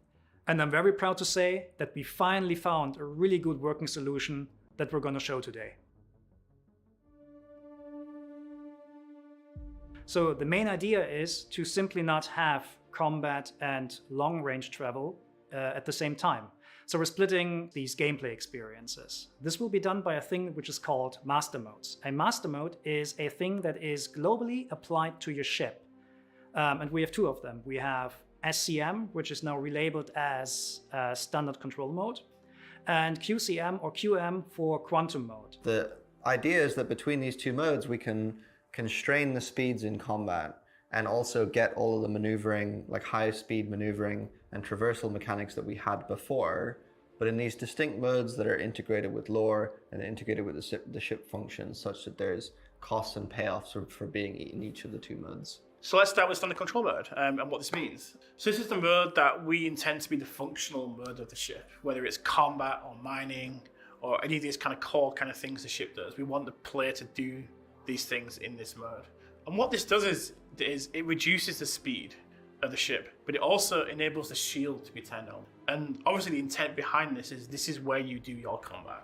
It's where the guns are on, the missiles can be armed and fired, and all the kind of operational things the ship does operates within this mode. The speeds that you can reach in SCM are somewhat limited, somewhere between 200 and 300 meters per second, tuning pending. But this is basically the hard cap, which you cannot not really exceed. You can slightly exceed this by using boost, but you cannot maintain any velocity beyond that SEM limit for a longer period of time. So we're thinking of this as some kind of energy management system, so you can go a little bit faster with a little bit more accelerations when you need to, but you know that it is a limited resource and you should use it carefully. Specifically, the boost space is interesting for space combat because that boost space is not spheric as it was before. You can boost the fastest if you're going forward on a straight line, and you have a lot of debuffs when you're trying to boost backwards. That alone gets us a lot of interesting maneuvering space and variation in the day-to-day dogfight maneuvering, so to speak. Importantly, you don't have your quantum drive available in this mode. The idea is that quantum is restrained to the quantum traversal mode. The second mode is quantum control mode, or QCM or QM. What this mode does is it unlocks your maximum velocity that your ship can reach. So when you were limited before to 200 to 300 meters per second, now you can go to 1200, 1400 meters per second, whatever your ship allows you. During the development of the quantum mode, we realized we needed something that was a little bit more kind of about traveling large distances, but not the distances that you need to, speed up your quantum drive and travel across the universe. So we've created this feature called Quantum Boost, which is available in the quantum mode, and you can access it at any point. So at any point you want to kind of boost towards your location that you're kind of looking at, but it's just too far away. And this boost is available for a limited amount of time, and it's purely on a straight line. Just to give you like a ballpark, Quantum Boost will allow you to go to a target fast if it's within, let's say, 50,000 kilometers, whereas you will use Quantum Travel to do very long-range jumps between planets. So Quantum Mode allows you to go very, very fast with up to like 1200, 1400 meters per second when you want to zip really fast over a planet. It also allows you to do Quantum Boost to quickly go between points of interest, which are rather close to you. And it allows you to travel long distances between planets and large-scale stellar objects. But it comes at a cost. Your capacitor systems are non-functional because they interfere with the quantum bubble that is allowing you to go fast. You won't have shields. Your shields will collapse right away when you swap into quantum mode. Your weapons will stop working because anything that's firing outwards of your ship will disintegrate the quantum bubble. Your countermeasures won't work, and you will also not be able to use thruster boost. So basically all your capacitor and combat-related systems are turned off instantly. When you switch between modes, there'll be a little period of time where everything has to spool up and change. So you will lose your shields during this, you won't have your weapons during this, but you also won't be going fast.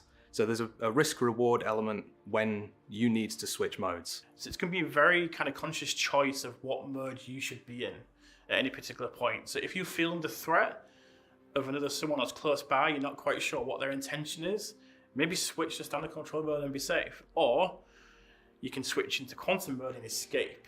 And this is going to kind of bring in an element of danger and an element of risk. Because going into the two different modes is like a systemic thing within the ship's items, we actually have the opportunity now to define ship roles that can block people from escaping, either using devices that suppress the quantum bubble or devices that can effectively interfere with your ability to transfer between the modes. For example, specific ships like interceptors can be tuned such that they have a higher standard control mode speed, so they're able to catch up with people. Or, for example, make the swap between the modes faster and more efficiently so that they could catch up with you, go into standard control mode and attack you more effectively as per the properties of their ship versus another ship which might not be as good at doing something like that. It's something that's fundamentally changed the gameplay experience for us. And this is working now, and we're playing it every day in the studio, we're refining it, we're tweaking bits here and there. But we're at that stage now where we're tweaking and balancing. And we've got the core features, it's there in the game playable. And the difference it's made on the game for us is it's basically night and day. Because the speeds have been limited in standard control mode, suddenly fights are a lot closer. The accelerations of ships similarly have been retuned a little bit, and their afterburner strength has been retuned a little bit to make it so that you can orbit around ships and have a lot more interesting maneuvering. And because the ranges are closer, maneuvers that would be performed by your ship have a much more significant impact because you're closer. So if I thrust up or down, you'll immediately see the difference. So similarly, things like capital ships effectively get a buff to their offensive capabilities with this change, because suddenly you can't orbit a capital ship at high range and high speeds. You have to get a lot closer, which will make the turrets much more effective at shooting you. Turrets become more important, and working as a group to attack capital ships is more important than it has been before. This is a really exciting change because it allows us to keep the combat speeds relatively low, where we know that the gameplay is better for that, while also keeping the point-to-point travel speeds as high as they should be for PU. Playing with master modes in Squadron 42 has been a lot of fun, simply because it's changed the entire combat experience. Before, you'd find that you were fighting at a huge distance. Now you find that you're in really tight, close combat with the other players. I think the biggest part of this is going to be when we have the larger ships interacting with the smaller ships. Once we can have battles with big capital ships and smaller ships, we'll have brought something to the Star Citizen world that I don't think has come out before, and I think it'll make a massive improvement to the game. Having made these changes to implement master modes and rebalancing all of the ship speeds, we'll finally be able to define ship roles in the way that we've always wanted, and to bring a lot more variety to the gameplay that we haven't had before. So it's been a really long journey here, obviously, because you've been a part of this journey. And we've tried many, many different things over the time to try and really create the experience we want. But the reality is, from us, it came down to what it always does in Star Citizen, which is creating choice for the players. It's about giving players the option, and their choices have consequences. So with master modes, it really helps define the player choice in the game. So they're choosing to do combat, they're choosing to travel from A to B in quantum, they're choosing to QT boost somewhere. Just giving players that freedom within the universe we have is just, it's a really magical thing. And we try many times to control that as designers, to try and get a specific experience at some point. But we always end up coming back to the fact, let's just give the players the choice and let them make the key decisions, and we'll design the balance around that. We finally have it. So we're now nailing down the space combat experience for Star Citizen, specifically for Squadron 42. We know from internal playtest that the master mode stuff works. We know that it works with our flight retunings, and it's very exciting. It will yet take a while to ship this to the PU, because the amount of ships you fly in Squadron 42 is rather limited, whereas in Star Citizen we have about, more than 100 ship records at the moment. But the whole hard problem of designing this thing in the first place is over. We just need to get the numbers in now. And all the footage you've seen today is from Squadron. It's all currently playable in the game. That internally, we're playing this every day. We're still making some tweaks, but everything is there right now. It's all about the foundational kind of tweaks that we're making, and we can't wait to get it in your hands. So thanks a lot for listening to us today. We're very, very excited to get the changes to you as soon as possible. And we'll hope to see you fighting in the verse.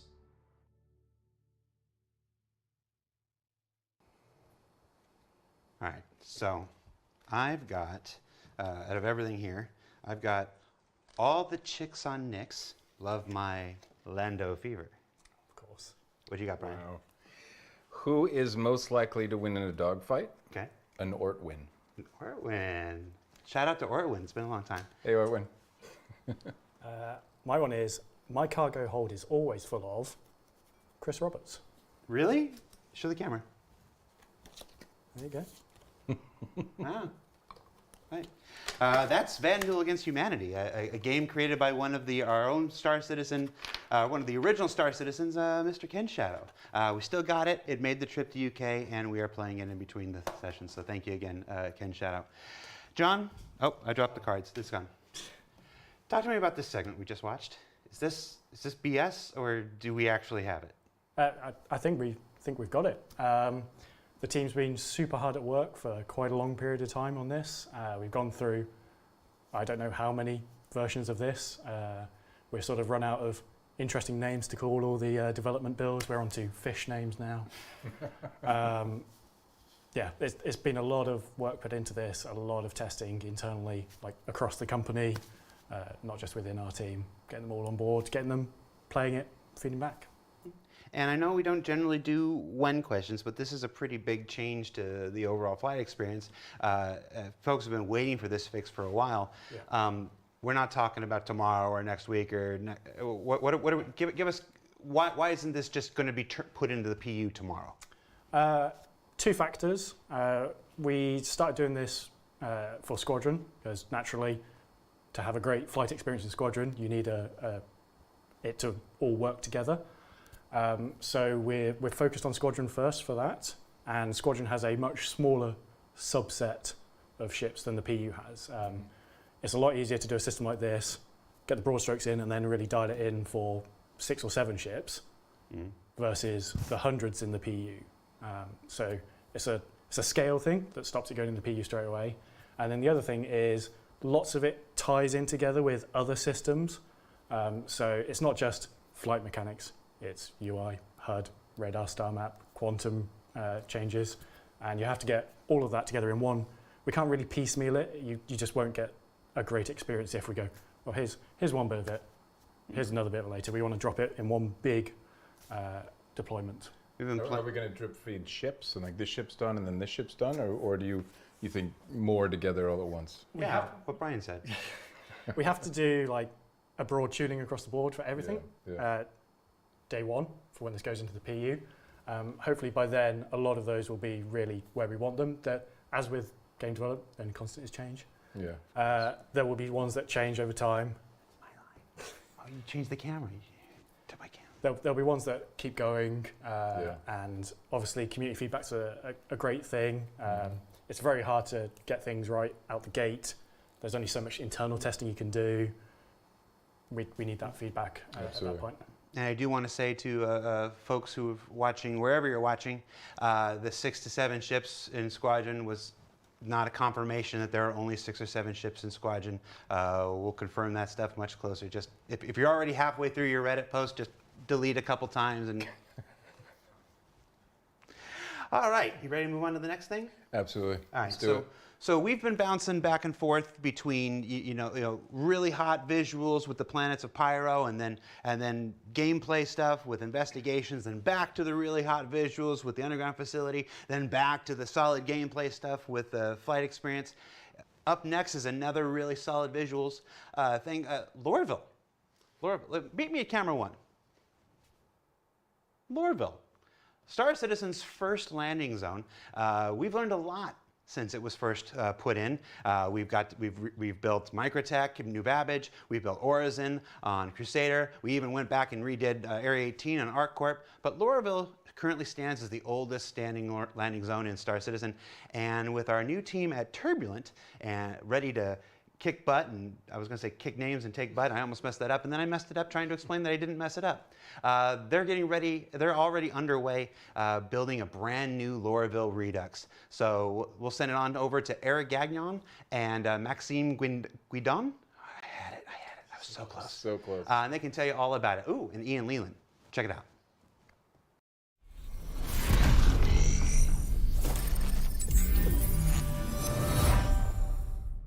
Hello, my name's Ian Leyland and I'm the art director for Star Citizen, and today we're going to talk about an internal initiative called Lorville 2.0.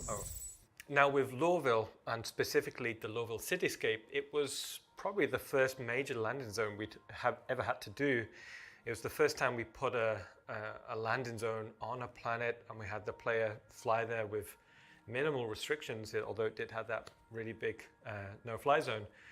But when we did subsequent landing zones, we built up a bit more of a knowledge base and experience base about how we can effectively introduce cityscapes. So Area 18, New Babbage, Orison, we all developed more techniques, and we always wanted to go back internally and put that knowledge back into Lorville. To start us off, I'll throw it over to Eric, our principal concept artist, and he can show you some more.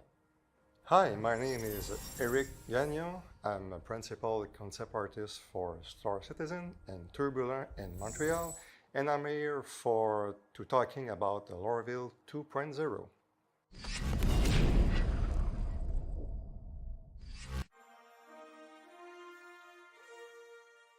When I started to work on the concept, Initially, what I did is to create a variety of sketches, black and white sketches of a different approach of that city.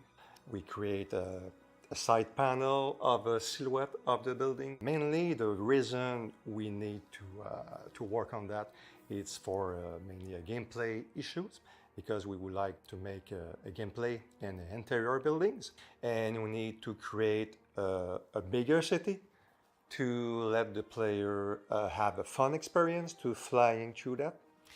Yeah, so after the sketching process and get some approval, I need to know very well the footprint of that city. We build a city from a human scale, you know. We have nothing in that city, they build in a gray zone.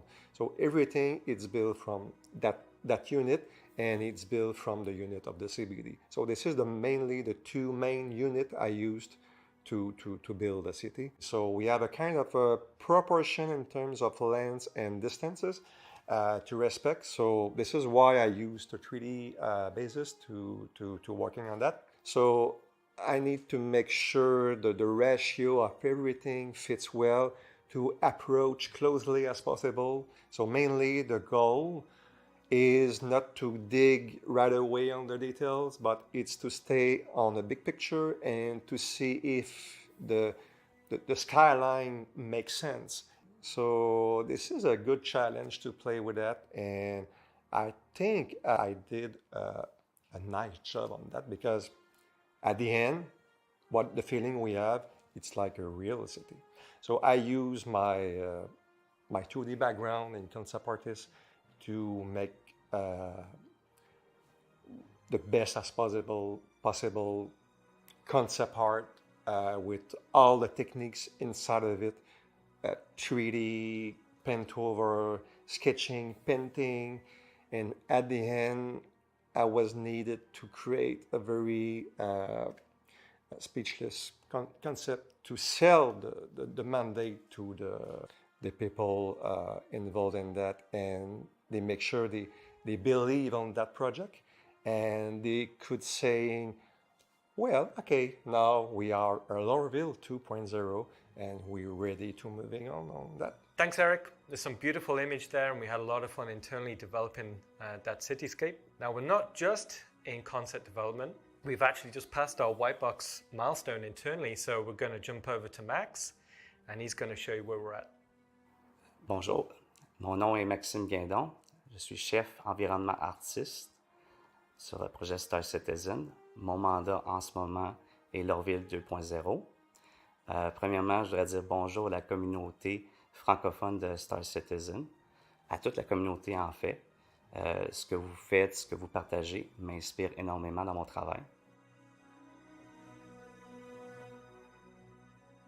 From the concepts done, it was time to start it in engine, and we've had to evaluate what was possible to do and to extend or to make it much bigger than the initial Lorville city, up to something that matches the ambition. For instance, we are keeping the L19 area, we are keeping the CBD, we are keeping the spaceport, and we're building upon this and just extending the city. We've done several tests with the transit system, the rails, and we try to extend it out a bit. We're keeping the same number of gates, but we're moving them out.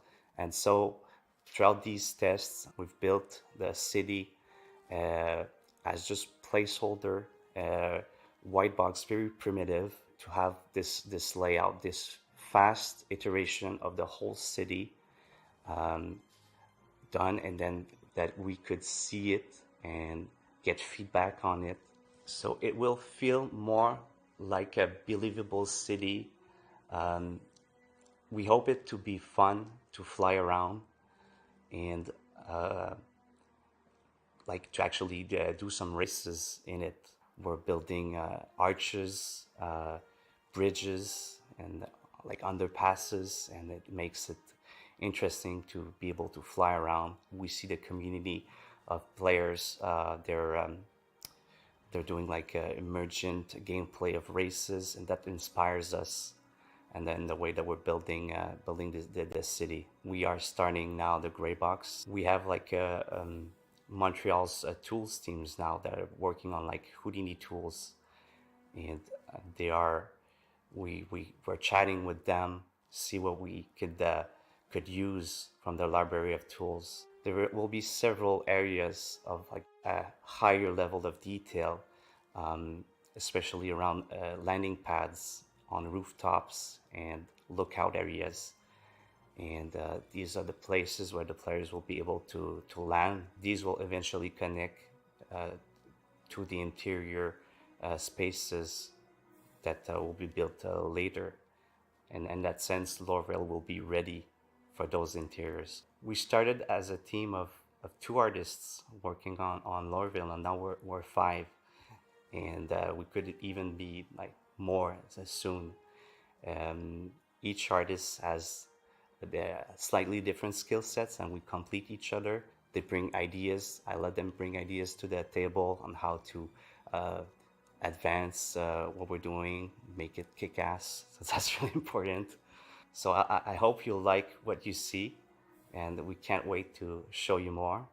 I'm happy about the opportunity of working on this mandate, because it's gonna make such a huge difference. Thanks, Max. That's looking great. And hopefully you guys can kind of see, even in a white boxing format, we're seeing really good scale reads and understanding about how we can make the cityscape of Lorville probably one of our best yet. And we'll be showing more soon. Thanks for letting us showcase that for you today. Enjoy the rest of the show.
So you've taken the one that had the most egregious no-fly zone, and you're making it so we can just race through the canyons and under the bridges and everything.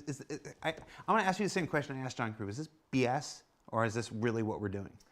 No, that's what we're doing, and hopefully you can see in the B-roll that you can actually see it. And, you know, no-fly zones, you know, they were there for a reason at the time, but as we grow, as we learn, we find ways to have a better player experience with that regard. And if you see it, how we got things working with New Babbage, then we started thinking, okay, there is a slightly different way. Because ultimately, that no-fly zone there is for a reason. It's not because, oh, you know what would be really cool, right? It's like, you know, we want to keep the player experience in, you know, the maximum level. So it's there. But for Lorville, as you've seen, you know, we want that experience to be as low as possible, to get that feeling where you can weave in between the structures, weave in between the buildings. And it was always something like, as we progressed through the landing zones, it was always like, one day we'll get back to Lorville. So I'm super happy that we're seeing this now. And, you know, we've discussed the art pipeline for years. We've been doing, you know, like I said, we're here for celebrating our 10th anniversary this year. We've been talking about how games are developed, and we've gone through the pipeline a number of times, from white box to gray box to stuff like that. Where would you say Lorville is? Obviously, what we were just seeing there is not finished. Final art, we're in the final art phase. So basically, blockout white box is obviously self-explanatory.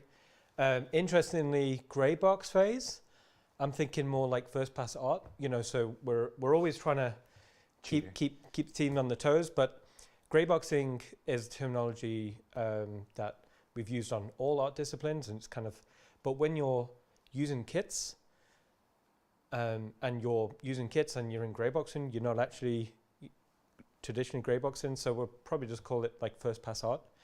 But where Lowville is right now, we just passed the greybox review gate a few weeks back, so it's final art now. So we're on the really interesting part where we're doing, really good engine look dev. I mean, you're seeing hints at the potential in engine, but there's still a few hurdles that we need to get over.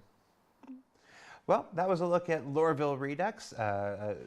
Just on another step on our journey to 4.0. I do want to clear up some of the misconceptions that we're seeing in the chat here. Our journey to 4.0 is more akin to a journey to 4.x. The things that we're showing you today are not a list of this is what's in 4.0. Some of this will be in 4.0, like the planets and moons of Pyro and stuff like this.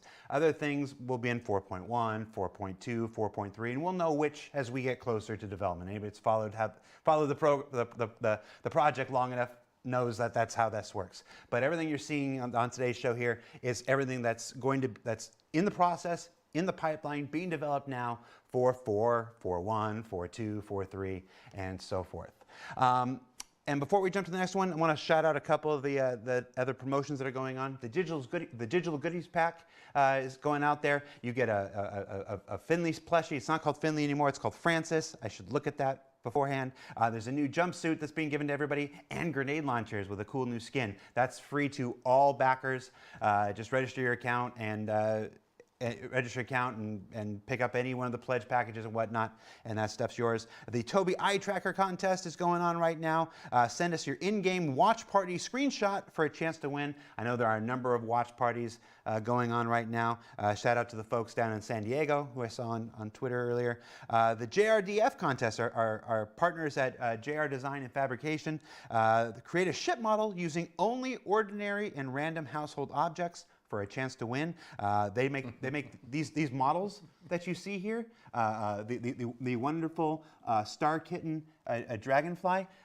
Switch to Ian's camera. I'm gonna put this in there like this. Look at that. Oh, it's not in focus. Hold on. Let me get closer to his face. We're gonna do this.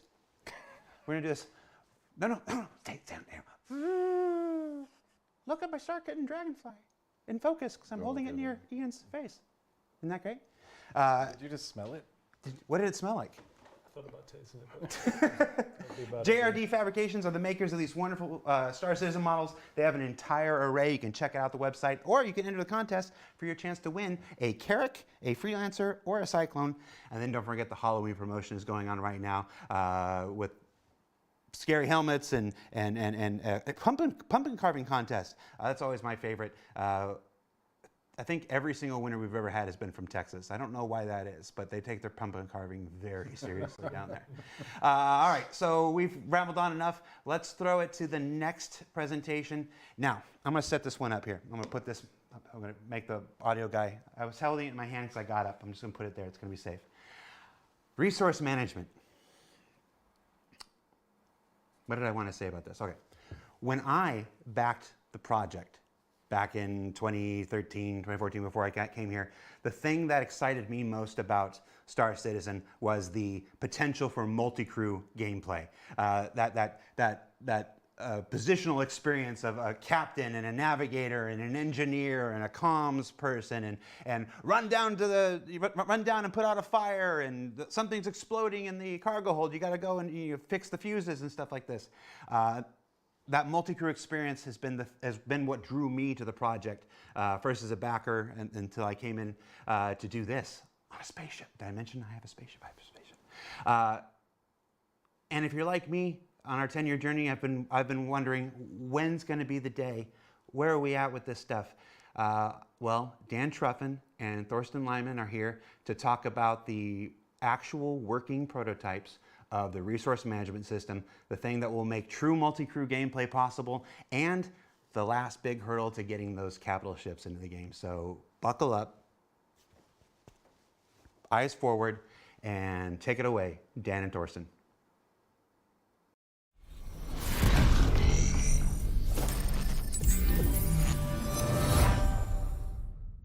Hi, my name is Dan Truffin. I'm Assistant Director for PU Content, and with Thorsten Leiman here today, we will be talking to you about something we think it will change the way Star Citizen functions and works and how the players will play the game in the future, and that is resource management.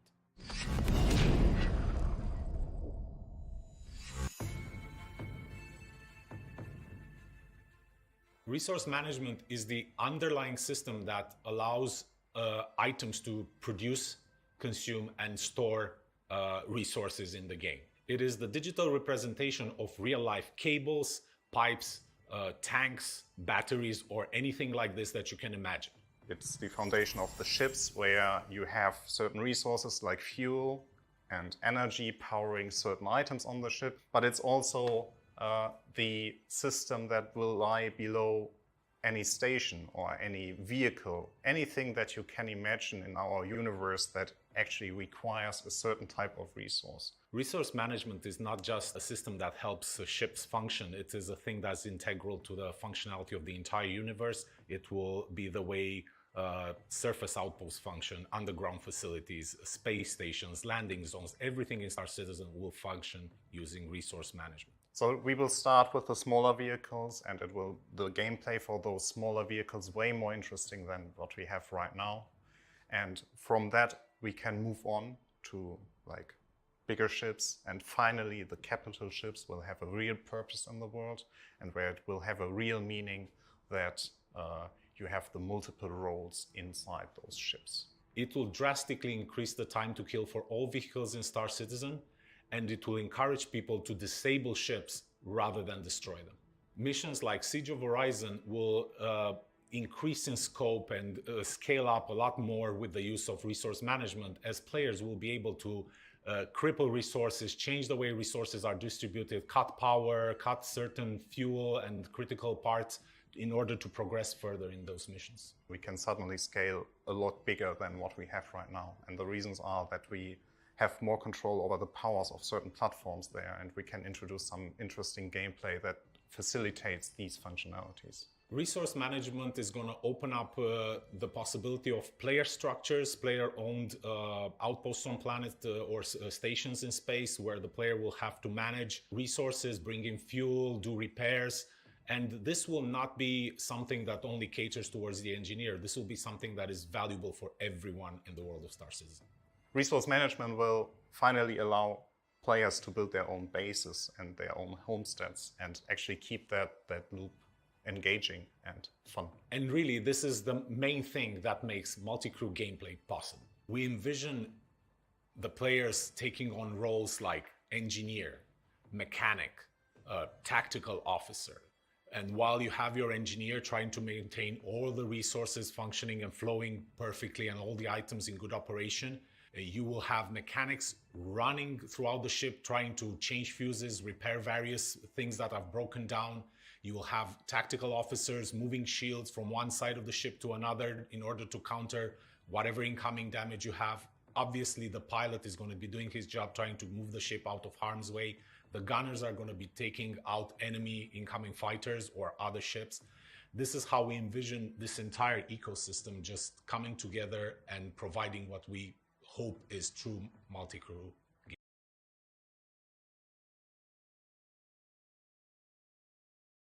gameplay.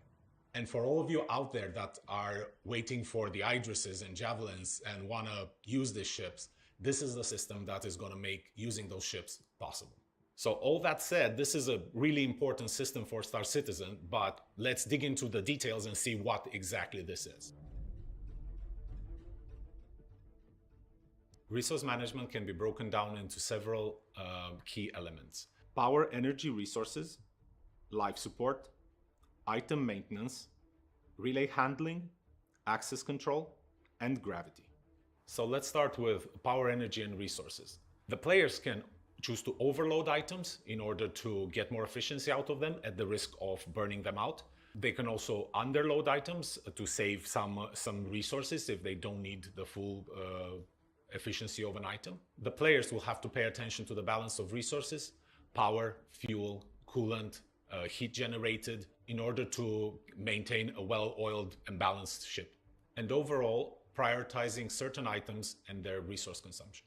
Life support is the most important thing you have to pay attention to in your ships now, since atmosphere is finite in all the spaces that you might discover. And here, the life support system is a key factor.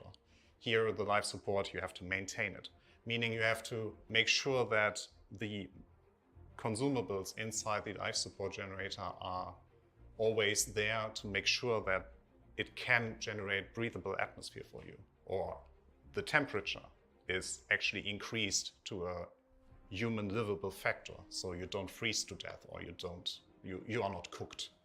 As part of item maintenance, the player will be able to control items throughout the ship, turn them on, turn them off. They will be able to remove broken items and replace them with new items, or sometimes dodgy items, depending on their income.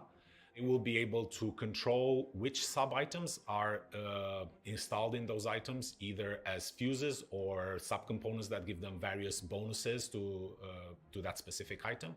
They will be able to run repair gameplay and replace broken fuses when the item stops working or takes enough damage.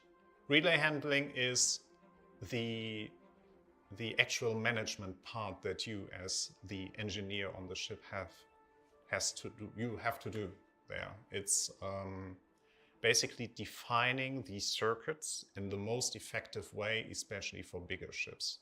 So a relay is something that defines which items are connected to each other. And what we want to achieve here is allowing you to create the best possible outcome for your ship. With access control, we're introducing ship roles. The captain will be able to assign certain roles to each of his crewmates, and for example, say one of the player becomes the engineer, which gives them specific access to certain controls, while the person that is the pilot will not have access to those controls. At the same time, a gunner will only have access to a specific gun or all the guns on the ship. And finally, gravity. So gravity is the concept that you experienced already in every ship. So there's always a ground, there's always a down, there's always an up. And we would like to give you some more control over that. So because it requires some energy, and if you want to run your ship more energy efficient, we want you to allow to switch off gravity. Or there might be other use cases where a zero gravity environment is more useful than another one. So if it wasn't clear by now, the scope of resource management touches pretty much every aspect of life in Star Citizen. So we're doing a lot of talking, but I bet what everyone would like to know is, where are we with all of this right now? Currently, we have working in-engine prototypes of the following systems: power, gravity, life support, and the relay network. With a power system, we can overpower and underpower items. We can set the priorities of item producers and consumers inside the ship, and we can set the path of resources inside the ship through the resource relay network. And with the power system, we already can distribute the base energy and base fuel throughout the ship. So we can make sure that each item actually gets the resources they need. Creating your own resource path is basically defining the routes, or the most efficient routes that the energy or the resources have to take throughout your ship.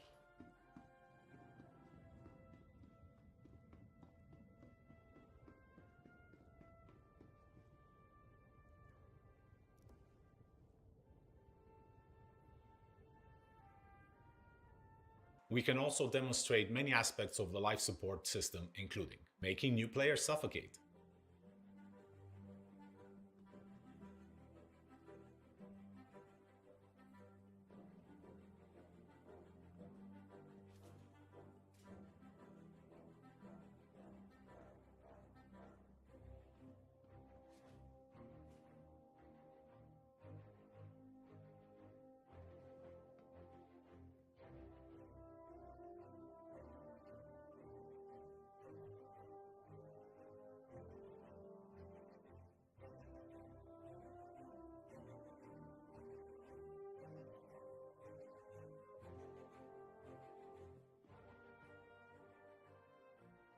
fire expulsion.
Between the Hercules A2's bomber version, which has both size 10 and size 3 bomb options. This comes with size 5 bombs, and they are arranged in 2 vertical gravity dropped formations down each side of the central area. So you have a nice little walkway down the middle, and then you have the 2 sort of lines of bombs each side of you, and you'll be able to see them drop out of the bottom of the ship. It delivers a different role to what the Starlifter does in terms of the bomber. I think it's a much kind of smaller, faster ship, so it's much more agile. You're going to be kind of getting in and out and you know, doing your bombing run and then getting back out of the danger zone quite quickly. So it feels quite familiar in that sense, but it does deliver a unique kind of play style compared to the Starlifter. So you might be asking yourself which one's better, and it really depends on what you want to wipe off the face of the planet that you're bombing. Obviously the A2 has both heavy hitters and what could be described as carpet bombing, whereas this is sort of for when you don't want to completely annihilate everything on the ground. And lastly, we have the E1 variant, which solely exists to give Jared heartburn over his Starliner. So this is a sort of taste of what the Starliner will get in the future, but on a much smaller scale. VIP1 is a really interesting module. It's basically split into two levels. And so, you know, we really wanted to sort of have that VIP experience. Obviously, you're coming into a sort of multi-role ship, but when you get into the module, you've got lockers, space to put any sort of personal belongings. Essentially, you're going to 2 elevators, left or right, and take you up to the top deck. So it has that sort of first-class feeling. I think what really makes the E1 stand out compared to some of our other ships is the kind of the large panoramic glass roof. So when you're in this kind of shared VIP area, you're gonna have great views and be able to kind of like explore the verse in something that I think is gonna be quite unique. And we also have the Mixmaster, which is at the front of the module, which is basically where players can go and choose whatever the drink it is. So it's, you know, cocktails or coffee. And then players will also have super comfy seats. They'll have the widescreen TV in their module. I'm really excited to see when we start getting our players and our AIs into these ships and being able to kind of explore the verse and you know, experience that kind of luxury living that well, I've not yet to experience. So between the 3 variants, there are a number of shared areas. The sort of core of the ship changes with each variant, but there are some aspects which don't need to change. And starting from the front of the ship, you naturally have the cockpit or the bridge. So like other Crusader ships, you have the side-by-side pilot co-pilot arrangement. Then you have behind them their living quarters / bunk area and component access. And then you have the variant section, which does change the sort of internal floor plan of the ships between them. Then at the rear of the ship, you naturally have the ramp access area. So that's the Crusader Spirit. We hope you look forward to seeing this and seeing what it can do in the game in the future. From something at the very start of our vehicle production pipeline to something nearing the end of the pipeline, let's talk about the Drake Corsair next. The Drake Corsair is an important ship in their lineup because it fills that multi-crew exploration gap in their lineup. We've seen a lot of Drake ships of various usage and roles, such as the Buccaneer and Cutlass. In this size class, you naturally have the Constellation, the 600i as the competitors, and what Drake brings is its usual rugged, overwhelming amount of firepower for its size, sort of classification to that entry. It's Drake's dedicated exploration ship. It's a kind of a medium, you know, deep space vessel effectively. It's got a crew for up to 4, or space for up to 4 crew. It's got a sizable cargo hold, and it's kind of got everything that you need to really spend a decent amount of time away from civilization, away from stations, and just kind of being able to chart out those deep areas of space. It brings that sort of no nonsense, no frills approach to the ship, and you know if something's going to go wrong, it's going to be something that you more than likely can fix, and it's not going to be something that you have to cut back to a main dealer to get serviced and fixed. It's something that hopefully you and your crew will be able to kind of repair and get back up and running, or just fix with some duct tape. So fans, when they see the ship, will immediately see the sort of heritage, the DNA that's running through the Spirit. So you can kind of almost imagine how the ship is built. You know, it's got that military, easy fix kind of feel. It's loaded with guns, loaded with turrets. It has some really interesting mechanisms inside it, so I think players will really dig that. I think what's quite unique to the Corsair is its wings, the way they fold up. You know, this isn't done purely for style. You know, being Drake, it's more there for function. It allows you to get in and out of the hangars much easier. We put quite a lot of effort into keeping that really iconic exterior kind of silhouette and vision that we set, but still making it functional and making sure it works. At the moment, we're just kind of finishing up on final art.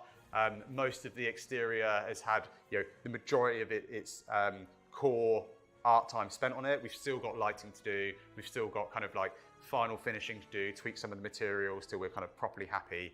But it's in a good place, so I'm really excited to be able to show you.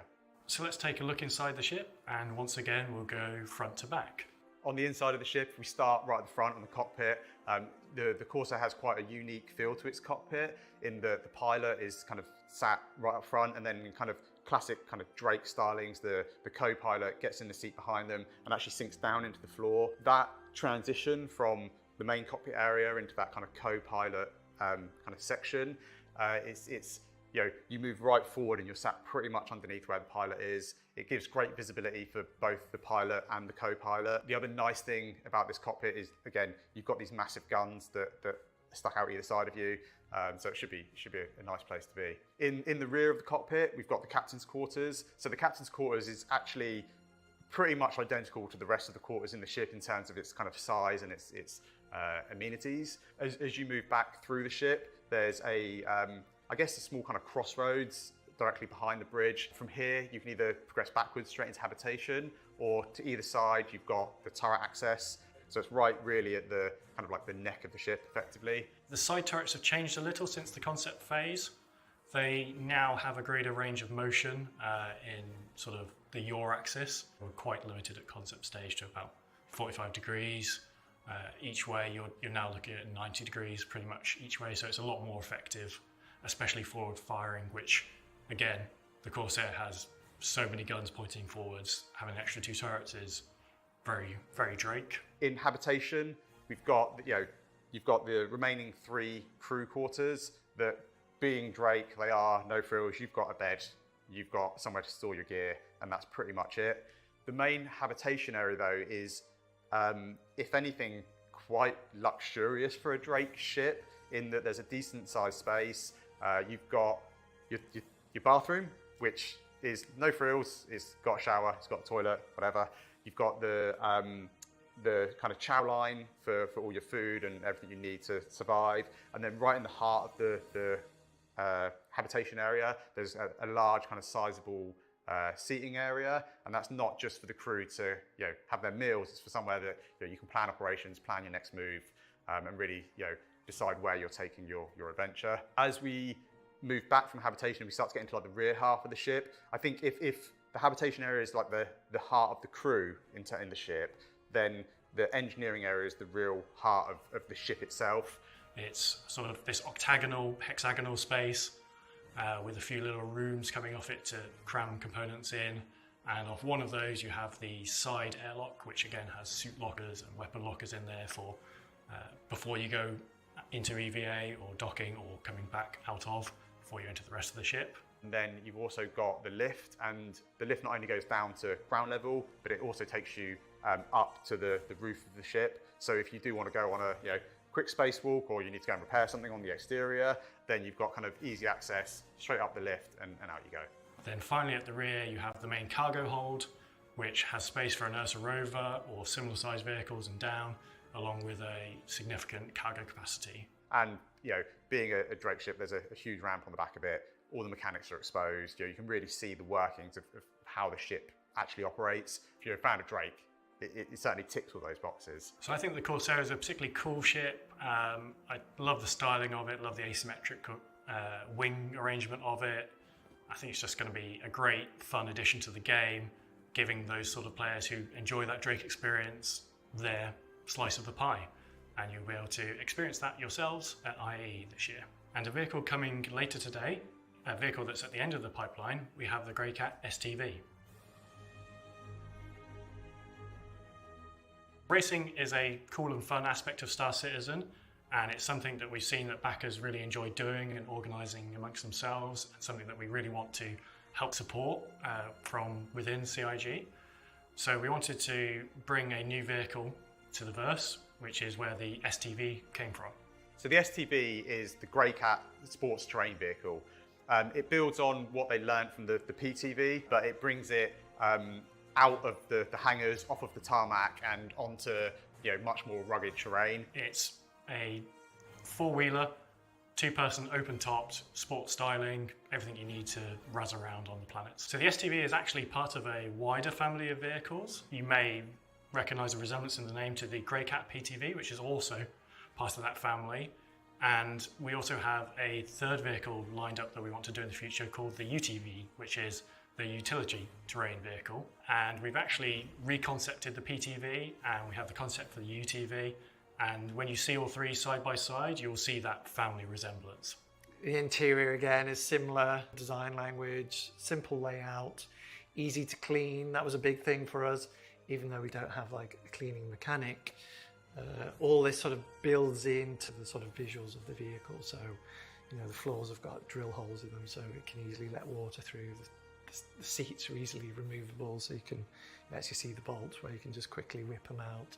And so all of this thinking goes into those kind of vehicles. The wheels are a big feature, large sort of rubber mud guards. Just there's lots of subtleties in terms of the roll cage, the sort of cross section of all these things.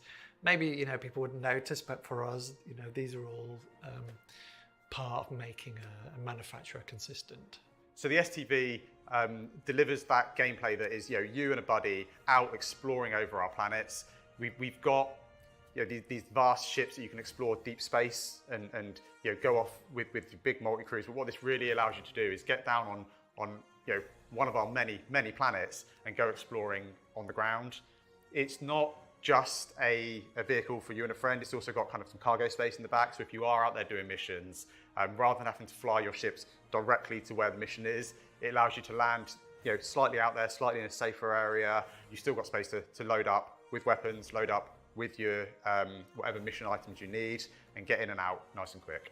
Compared to the Cyclone RC, which is a sort of racing variant of a non-racing vehicle, the STV was built from the ground up to be a good racing vehicle. It has a good chassis, it has better handling, it has better top speed, and that's what makes it a compelling racing choice.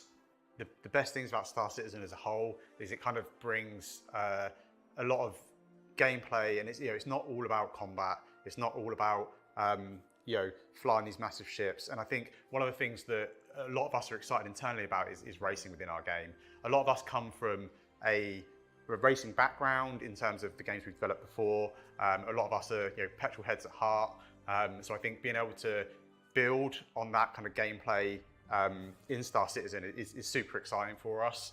And if you stick around to the end of the broadcast, you'll get your first chance at seeing the STV in action in a race organised by Atmo Esports, creators of the Daymar Rally, where you'll see it taking on the terrain for the first time. You'll be able to pick one of these vehicles up today at the end of the broadcast. And finally, the most important aspect of these inaugural shows, the Pick a Ship concept challenge thing. For those of you that have seen previous years, you will have seen that we've thrown up some silhouettes of potential ship and vehicle options and asked for your feedback on which one we should actually make. And the wise among you have probably realised that we end up making pretty much all of them anyway. So instead of just doing that again and pretending that we're not going to do that, we thought we'd do something slightly different this year and just have a single ship option. And the choice is actually the manufacturer and the styling of that ship. So we want to do a nice large civilian mining ship that bridges the gap between the Argo Mole and the RSI Orion, because If you know those two ships, there is quite a gulf of space in between them. We wanted to fill that gap with an intermediary stepping stone before you jump into the big RSI Orion, which the scale of its mining is nothing like any other mining ship in the game. The Mole is the current mining system, just lots of it. So with this larger ship, we want to increase that and also provide onboard space for our ground mining vehicles such as the Rock and the Rock DS, which allows you the flexibility of taking on any mining situation that you can come across. So with that, we have three choices, which are basically the manufacturers. We have RSI as the first choice. So obviously RSI do the Orion, so this would be a smaller vehicle in that family. We have Argo, again, we have the Mole, so naturally it could be a larger step up from that. And then we have MISC, the third option. Obviously MISC do the Prospector, so again, keeping it all within the same family. As you can see from these images, they each have their sort of own unique styling take on that pitch that I've just given you. At the end of this Ship Talk panel, Jared will come on and explain how you get to vote on these three options. And that's the end of Talking Ship, so over to you, Jared.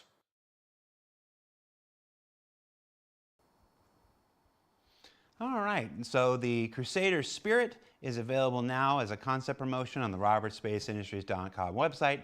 The STV is coming to the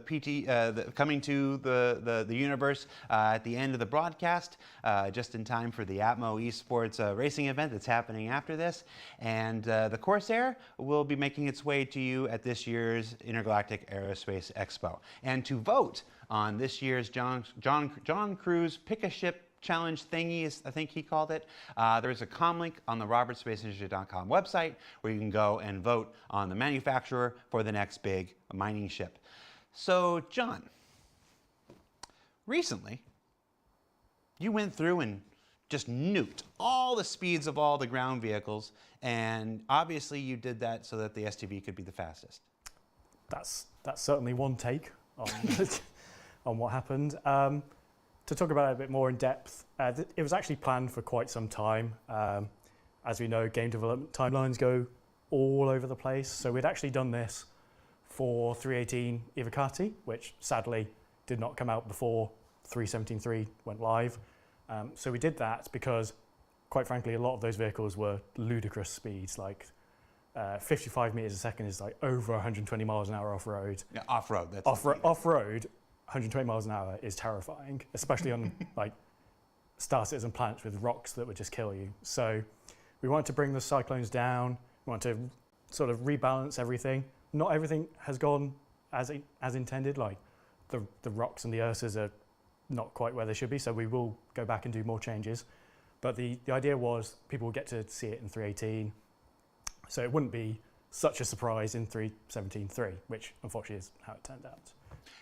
But as far as the new ships go, the Spirit looks amazing. Yes. Like, when you say, I gotta ask you, you say this is a small taste of what players can expect for the Starliner, which anybody should know is my favorite ship. That's still not out yet, John. Here's a little taste. What when you say a little taste, what does that mean? I'm asking for me, not for these people. I'm asking for me. What does that mean? So obviously the Starliner is quite an old concept. We didn't really do a huge amount of interior look development. So the time we spent on the Spirit E1, the E1 Spirit, is really what we're going to build on for that. So you're going to have like that VIP first class pod enclosure. Mixmaster, the most important feature of the Starliner. I still have no idea how that's going to work. Ask Tony, it'll be fine. Yeah, that sort of feel, that luxury transport feel is something we haven't really shown in Star Citizen.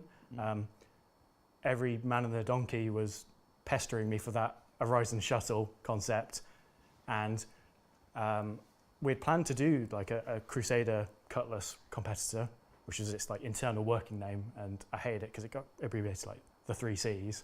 We just called it the ship the 3 Cs the entire time. And then there was that sort of vocal uprising about, hey, John Crew, give me that Horizon Shuttle, and that sort of the two things merged together, and that's where it came from. And then the Grey Cat STV, which will be our straight-to-drivable vehicle, going live on the website and stuff at the end of this broadcast. that's an exciting, you know, push in the Grey Cat. Yes. In the Grey Cat arena. It looks sporty as heck. Yeah. And it was neat to see a sneak peek of the UTV as well, which I'm assuming is going to come sometime later on. Yeah.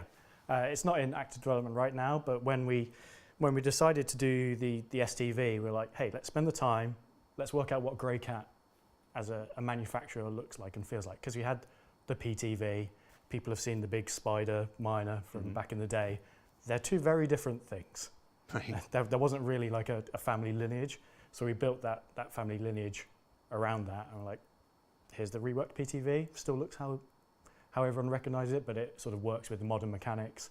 Let's do a sporty version, let's do a utility version, and so we've got those three together now that you can really see like the family lineup, and they each do slightly different things, which is cool. But yeah, the STV is that beach buggy, dune buggy thing to just razz around planets in. It's really cool. I really like the styling of it. So, if you, we've got one small thing left and then one rather large surprise left. So we'll do the small thing first and then buckle up because I'm not going to tell you. I'm not going to tell you. I'll tell you in like 5 minutes. But before we get there, during last year's CitizenCon presentation, we explored a lot of the outlaw lifestyle, their outposts, the space stations and stuff.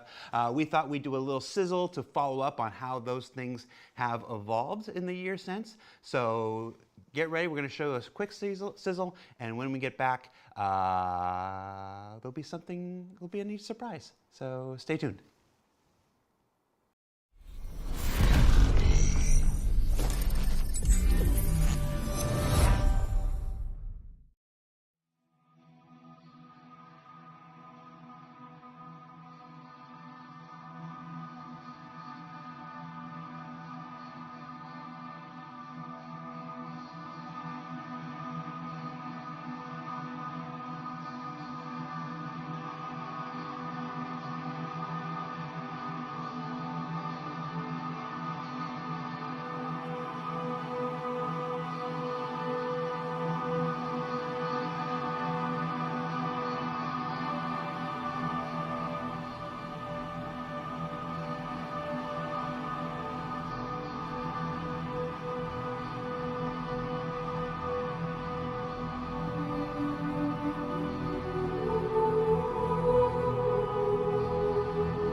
outlaw lifestyle, a glimpse at how the outposts and the space stations have evolved since we saw them at last year's CitizenCon 2951. Now, if you've been following our program today, you might think this is it. We're near the end, but we've got one more special surprise in store. Joining us on the show today are two people who probably need no introduction, but we're going to do it anyway. Founder and CEO, Mr. Chris Roberts. Hello, everyone. How you doing? How you doing? I'm doing good, Jared. Welcome to the spaceship. Welcome back to the spaceship. You opened the show today. I know. And Squadron 42 game director, Mr. Richard Tyrer. Hello, how's it going? Good. This is your first time on the spaceship. It is. It is. What you think? I think it's very nice. Very I'm really comfortable. happy. I'm just going to ask everybody how it thinks all day. So Chris, Rich, you're here. Are we going to talk a little bit about Squadron 42? Is that what we're doing right now? Well, yes and no. So both me and Rich have been heads down working really hard on Squadron as well as helping out on the PU. And one thing that we've thought that would maybe better to reiterate is there's a huge amount of work that we're doing on Squadron that is going to make a massive difference to Star Citizen, the PU. And we wanted maybe to talk about some of the things that we're doing, because I know a lot of people say, well, everyone's working on Squadron, no one's working on the PU, and that's not really true, because a huge amount of the core gameplay that we're working on Squadron is specifically being built not just for Squadron, but to benefit the PU, and we're just doing it in sort of the test kitchen of Squadron to allow us to really, polish and make sure the features work well, without having to be caught up in the sort of quarterly release cycle that you have on the PU, because we were finding it was hard for us to really finish the features out. You know, we'd get a tier 0 out, and then it would just sort of sit around for a while because everyone was rushing on to the next set of features they wanted to do. And for Squadron, obviously, it's shipping as a final polished AAA title, so everything needs to be really put together, working really well, and playing great. And so we're trying in the setup that we're doing now to do that for the features that we've identified that we need to make sure works really well for Squadron, but also will play across into the PU. And so we thought it'd be really useful to come by and tell you all about some of the subtle things and the gameplay aspects that we're working on that maybe you haven't heard from Todd or Tony or everyone else that today and during the ISCs, because we sort of try to keep the Squadron stuff close to our chest to really sort of surprise and impress people when we do it. And so, we thought, why don't we just come by and maybe just talk about little things, maybe show you a sneak peek of something here and there, and not everything, because we're trying to keep it close to our chest until it's really ready to let the baby out of the carriage and it's beautifully dressed and all the rest of it. But hopefully it'll give you guys some insight to what's happening, and also understand that a huge amount of the development resources, even if you think they're working on Squadron, are ultimately working on stuff that will be in the persistent universe.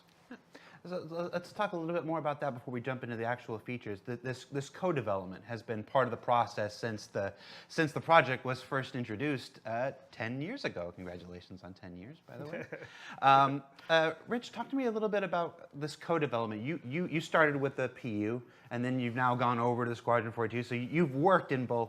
You've worked in both environments. You know the struggle of T0 features and the quarterly releases for the PU, and now you're getting to your experience is different on Squadron. Talk to me about how that's changed and how it's still work for one still benefits the other, or will ultimately. Well, when I worked on the PU, it wasn't really the PU or Squadron. It was always, we were working on features that pushed for both projects. So the focus when we were on the PU, or when we were more PU focused, was that we would make sure that we were getting features up and running, developed to the specifications that we needed them to work in a multiplayer environment, and then getting them out into the audience's hands, on quarterly releases.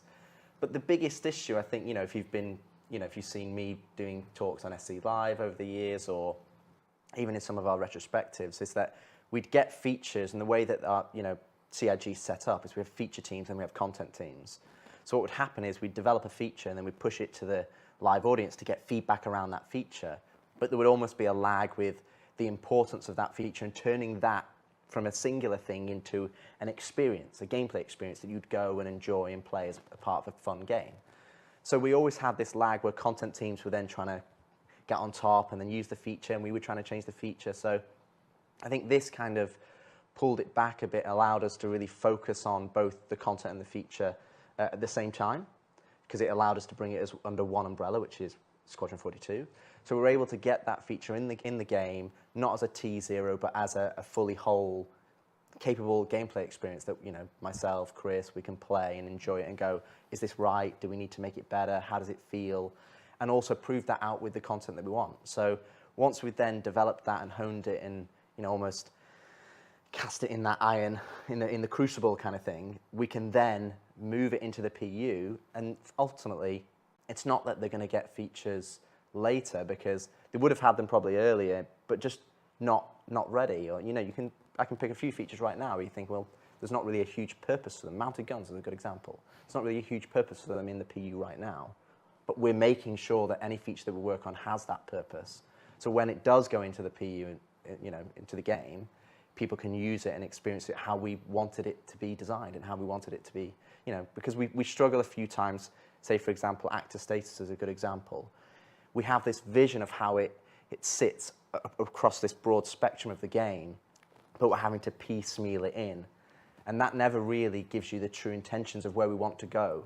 And I think this allows us to do that in Squadron, really hone it down and then give it to the PU audience. And I think, you know, fundamentally it's better for the development of the features, and it's better for the gameplay experience that both players will experience in both products. Yeah, and I think that's a really good point. Is that you know, it's before we were developing the sort of features in isolation, and then they sort of went in to try to get used in Squadron and try to get used in the PU, but they weren't really developed iteratively with content. And so that's the reason why we sort of pulled back some of the stuff and are working on Squadron, is because then we can iterate it with actual gameplay content, which is what Rich is talking about, to make sure it feels well and right, with the time to bake it in without having to feel like, oh, okay, we've got a quarterly release out. And because, you know, there's a lot that goes on with the quarterly release in terms of it's not just that one feature. There's all these other things that go into it, and there's a whole process of publishing and splitting off the streams, and so there's a huge amount of effort and work every time you do one of these releases that sort of eats into your development time in terms of doing the feature. And so pulling it out of that sort of loop and saying, okay, we're going to work with it in Squadron to really make it polished, so it's like not a T0 version. We've really got it down. It feels good. We like playing it. This is fun. This is challenging. It feels good. Is the benefit I think that's happening with us on Squadron. When we're seeing it on our side, I know it can be a bit frustrating for everyone on the other side, because we're sort of telling you, oh yes, it's going to be much better than you've got right now. But we are very aware of a lot of, say, usability issues, you know, user experience issues that we are addressing right now in Squadron, specifically for both Squadron and the PU. That's gonna, and we'll show you a couple of little things that will help with that today. But essentially, if you think of core gameplay in terms of, you know, we have some core areas, what we call the, you know, the sort of the actor system, which would be the FPS, the you know, players moving around on foot, you know, interacting with things. The vehicle stuff, which, you know, like John Crew heads up, but you know, the whole vehicle systems, and you know, you've already seen some presentations today on things that are very specific to vehicles, you know, like the sort of need for multiple speeds, and also the resource network, which is going to first roll out in vehicles, but it's going to be universal.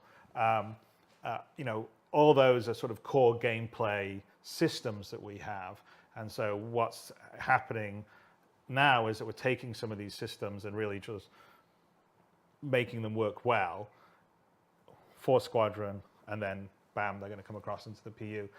You know, another good example, which hasn't been talked today very much by on the you know, the vehicle side of the Need for Speed, but you probably saw, you know, in the different modes there needs to be more stuff on the HUD, and you know, we've got a whole redesign that's happening on the HUD and the MFDs. That's going to be very different than what you have now. First of all, it's using universal building blocks instead of, you know, what some of the legacy stuff has in Flash, but it's going to be much more minimalist depending on what your context is. It's going to be, you know, depending on what equipment you have, you may be able to cast some stuff to your visor, maybe not. And we're building this system to work well in all the ships you use in Squadron, and then it will get rolled out to the PU, which has obviously much wider range ships. But as we're designing it, we're building it with both Squadron and the PU in mind. And so there's a lot of things, you know, people have talked about the star map forever, or, you know, so that has definitely been a major, I mean, there's right now, I think, 3 engineers, you know, a couple of visualists on it that we're really sort of working to make, you know, the new star map, which people haven't had. It's been in development yet. We're not quite ready to show you today, but that is going to be a much improved experience. But all of it, so navigation, traversal, you know, combat, the whole feel of it, all things that we're really focusing on here to bring across into the PU after, you know, we've got it working really well in Squadron. And so I think ultimately it's going to be good for the PU, and a lot of things are going to sort of come together over the next couple of years. Yeah, we're pretty excited. So we wanted to visit you and talk a little bit about it. I think there is 2 common themes that I think you'll see throughout the entirety of this talk as well. One is the fact that it's how we develop the features. That everybody looks at individual features, has got the microscope of that specific feature, but it's how they all interact together to create the game. So it's about bringing them all together to create that gameplay experience. And number 2 is that none of these are like, oh, we're going to get to this in however time, and you know, we're going to work on that. All of the stuff that we'll talk about today is stuff that we're actively working on, and not in the inception, but you know, we have in our hands. We can play it, we can see it, we're feedbacking on it. So it's something that, you know, we're fairly advanced along, and so, you know, hopefully we'll be able to pull back the curtain a little bit. Yeah, that's some of the things that we're going to talk about, and I think we're about ready to start getting into it here. Some of the things will have aspects to show. Some of the things won't have aspects to show, like the star map, like Chris just said and whatnot. Some of the things will be presented in test maps because we don't want to give away any Squadron 42 specific locations and stuff like that. That said, I think we can maybe show some stuff in Asiato because people have we already that. showed one location. So yeah, you guys ready to this enough preamble? Let's go. Let's start with Rich, you were the AFT guy, now you're the whole Squadron game guy, but let's start with something that affects everybody. This is a first-person universe, after all. Let's talk about the FPS radar and the player interaction system stuff. What can you tell us about how this has evolved? That's interesting because we obviously, I think I've given a talk on FPS radar and scanning in the past, and I think the biggest thing that when we look at what Star Citizen is now, what's the first thing that you do, you know, you're in your bed? How do you interact with the game? How do you interact with the environment that's around you? Doors, getting into your ship, how do you interact with kiosks? And a lot of the thing that we realized is that, you know, and it's not something new, it's just something we've always wanted to get to, is how does the player interface with the game? How do they translate their controls and what they want them to do, you know, ultimately in the universe that they're playing? And how does that then translate in the computer game so that it does what you expect it to do? And I think one of the biggest things was the player interaction experience, where we kind of use this terminology to understand, like, that's like interact mode, personal inner thought, you know, the player interaction system, all of these umbrella systems that kind of sit underneath this main kind of like saga, shall we say. And I think that's one of the things that we really want to improve and make better, because I think it's lacking right now. If you go and walk around the universe, you know, generally having to go into interact mode, having to use the cursor, having to select things, you know, and we've spent a lot of time trying to make the world physical and feel right and immersed, that you're immersed in it. Well, that you can interact with things, like the props are interactable. Exactly. You can do things, you can push things around, you can move them. I mean, the whole goal is to make it a sort of physically living universe. Exactly. That you can interact with to a level that in most FPS games you don't, right? Because most FPS games you run around, you shoot things, maybe you pick up a gun that gets dropped, but you generally, most everything's static. And so our goal definitely for the PU, it's one of the reasons why we're doing the persistent, you know, the whole idea of persistent streaming and later on the server meshing is to have this fully persistent universe that, yeah, you can push the chairs around, or that cup I could take off your desk and take to my spaceship instead of your spaceship, Jared. and it will be there and it'll persist. So obviously interacting with things is a huge deal. In Squadron, we have a huge amount of physical puzzles, interactions in a level that I haven't seen in a lot of FPS games. So it's almost like a sort of story game and a puzzle game and a traversal game and a combat game and a stealth game and a flight game all rolled into one. And so we need systems that are easy to use. And currently what we have, ideas were good, but it's pretty clunky. So we've been really focusing on it because also we want you to be able, okay, keyboard, mouse. What if you joystick? What if you have a gamepad? We need to make sure all that stuff works well. So we don't want to have 400 key presses you have to remember to do stuff, and we don't want it to take forever to interact and do stuff. And so we've really been thinking about it. Those are, by the way, have been large complaints on the PU, just getting in, new person getting into the game, like, how do I get out of bed? How do I do some basic stuff? How do I understand? Right now it's sort of trial by fire. I mean, I think, there's a lot of people, it's almost like, I don't know whether it's a From Software thing where it's like, oh, I managed to beat the challenge of Star Citizen and I actually got to my ship. But we need to make that better, and so that is actually one of the big things we've been focusing on, and the player interaction system. And by the way, these have been plans that have been around for quite a while. Absolutely. And Rich, back when he was in charge of sort of the core gameplay group, which was the AFT and the weapon teams and the actor tech team and stuff, that was on the list of things to do. It just because of what we talked about, the release cadence in Star Citizen on the alpha, it just didn't get to it yet. Well, we're getting to it now, and we're working on it. So I mean, part of it is basically removing the barrier. Yeah. So removing the clunkiness, as Chris said, to how to interact with with the environment. So what we've kind of gone to, we've gone to kind of this weighted system. So if you're walking over to a trolley, you shouldn't have to look exactly at the handle to be able to go, oh, I want to use the trolley. You just want to be able to go over there, and the game, you go, I want to interact with the trolley. You just press F, and the game should know, yeah, they want to interact with the trolley. So if I'm looking at your desk, for example, you've got quite a lot of things that I could pick up and take and do whatever I want. But you want to be able to just walk over there and not have to go into a mouse cursor mode to be able to then select it. And you should just be able to go, I want to look at the green ship. I'm going to pick up the green ship.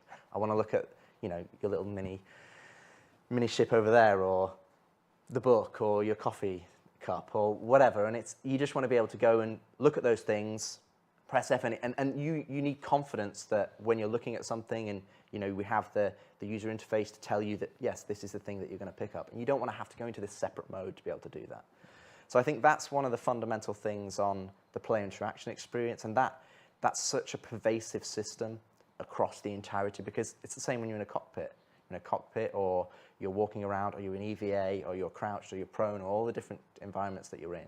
You need to be able to just effortlessly interact with the game world, and you want it to just feel natural and immersed, because you want to get involved in what you're doing in the gameplay, not have to fight the controls.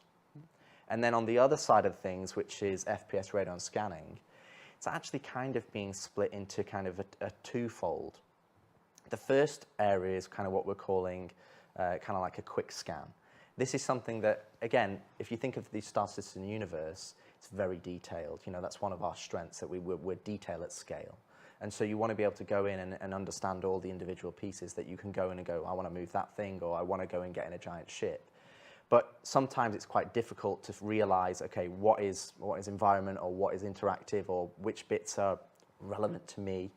For example, if you look at Uncharted, they have, painted areas to show you where you need to go and where you need to navigate. But that's not Star Citizen. Star Citizen is built on realism and the reality of the world. So what we want to do is have kind of like the radon scanning system, where you can do this kind of like quick ping or quick scan wave, single button, and that is kind of just for your local environment, and everything will then be tagged as you look at it. So kind of think, I look at the camera, it'll come out and it'll have a little box, info box, and it'll say, okay, this is the model of the camera, this is the information. And it's almost like you've done a little mini scan on the camera, but it's happening for everything around you. And you can just quickly look around and be like, oh, there's a cuttable surface there because I want to be able to use my multi-tool cutter. Oh, there's a vent there that I can get access to. Oh, there's a terminal there that I can hack.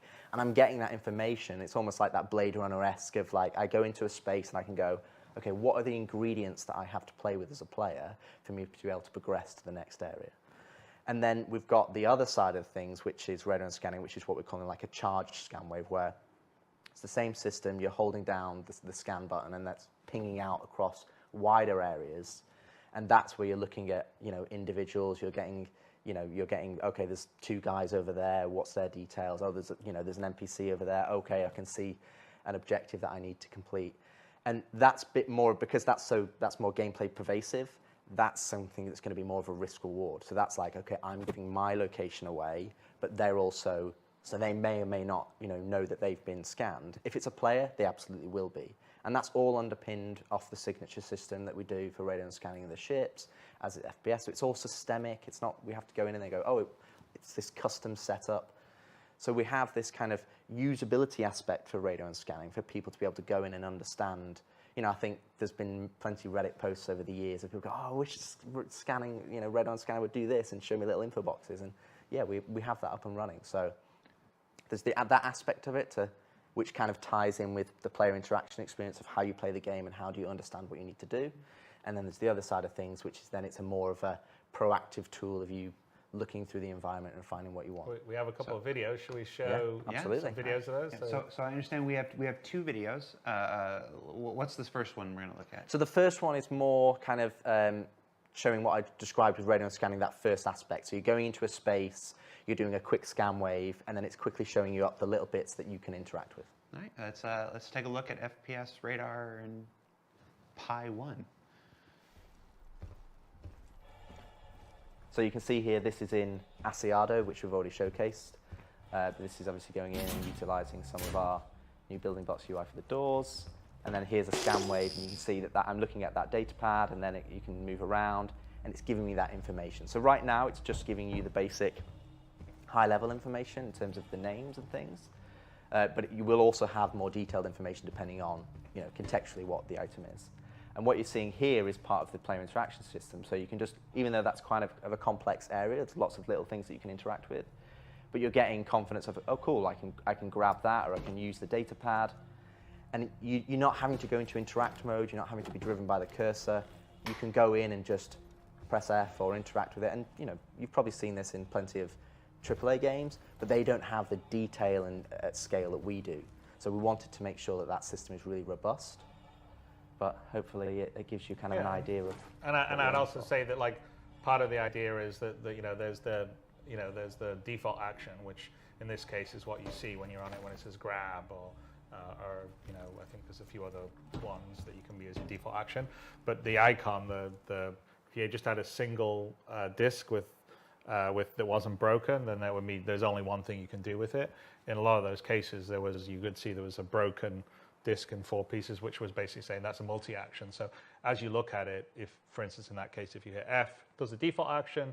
If you held F, it would bring up the modular wheel that would show you the other actions. So you could maybe equip it versus grab it or whatever you would do.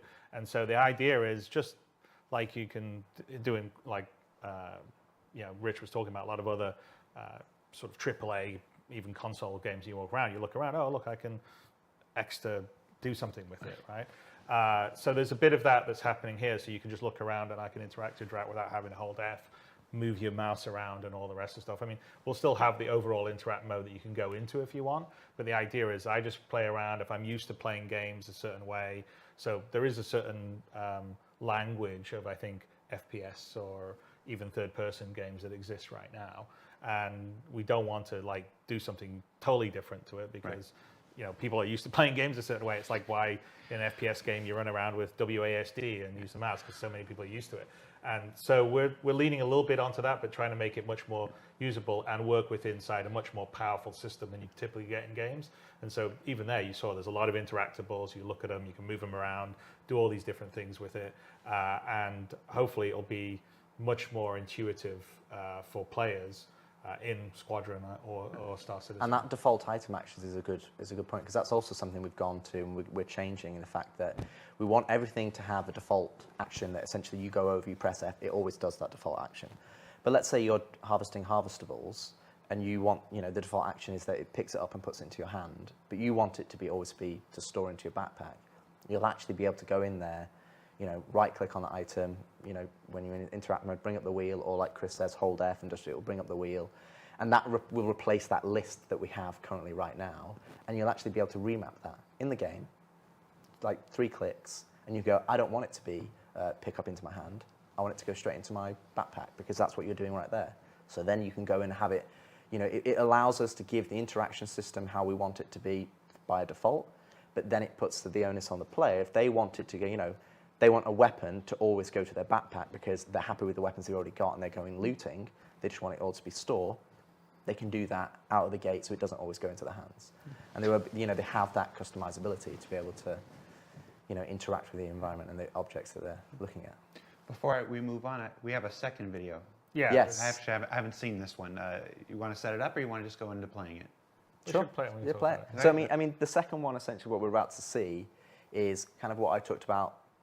This is the second half of radon scanning. So this is where they're still getting the environmental information, like whether you've got a vent or a terminal or a hacking area, but you're also now getting information about the enemies and the AI and what's out there. So it's a wider and broader. Yeah, I mean, this is where you basically, it's almost like whether it's X-ray vision or you can hear it through the wall, but you could track someone on the other side of a wall, but you're doing the charge scan, which is much more risky because it's noisy. And if people go, oh, someone's scanning, maybe there's someone over there and they can track you down. But it'd be useful in like when you're stealthing around, it's like you're going to go around a corner, you don't know if there's some enemies around the corner and you want to find out, you use this. It's very useful, yeah, having played lots of levels. Definitely because in Squadron, we're trying to have a certain amount of realism, so you're not just going to go and gun down 400 people. So we want you, when you're in situations, you're outnumbered and you have to, it's more of a stealth game in the FPS than it is a straight out run and gun shooter. Bring it to the point of realism, then bring it back to the point of fun, as you said. Well, there's a lot of fun stealth games. All right, so I want to see this clip. I haven't seen it yet. Let's roll FPS 2. So what you're seeing here is that he's going to do a scan wave in a moment. Essentially what you'll see is that it's now penetrating through the walls, and now you can start to see the slavers that are in this environment. Now these slavers don't necessarily have a radon scanner, so they're not able to pick you up. So what will happen is when you do a scan wave or a charged scan wave, your signatures will basically skyrocket. So that's what will give you away to other people. So in the PvP environment, you're only getting, it's a big risk. If you want to do it, but you're giving away your location. So if you're willing to do that, then so be it. But in a more of a PvE environment, what we're going to do is we're going to have tailored. Some enemies will have radon scanning and some won't. So if they do, then they'll be like, hey, I've just been pinged, and they'll get your location and then they'll go and investigate. So what you're seeing here, on that video is kind of a more wider, broader area and seeing through the walls, whereas the first one is kind of a more limited scope. And you can, it's up to the player to choose which one they want to do.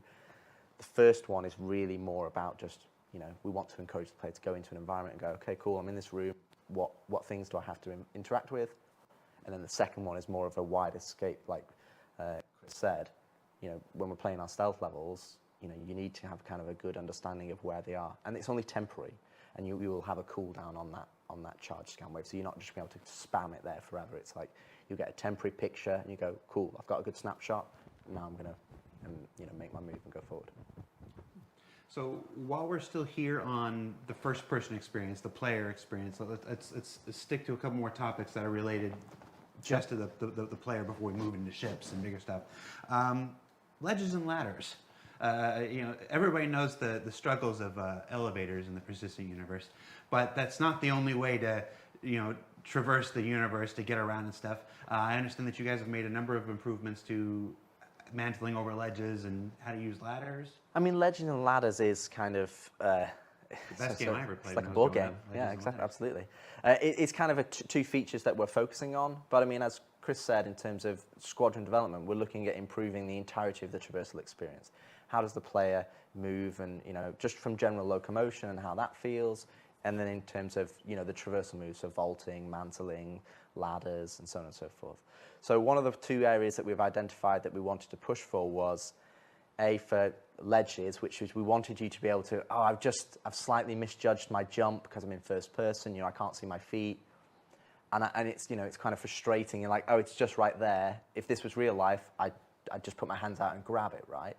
So that's the first part, that we can actually grab onto ledges now that you're falling past, so that you can actually then pull yourself up, which adds just, it's to be honest, it's huge. Like we've built traversal levels now, and it's the difference is night and day, because when you're in a first person, it's very difficult to judge like right on the edge. So we can add a bit more challenge to the traversal so that you're actually moving around with ledges and grabbing and pulling yourself up.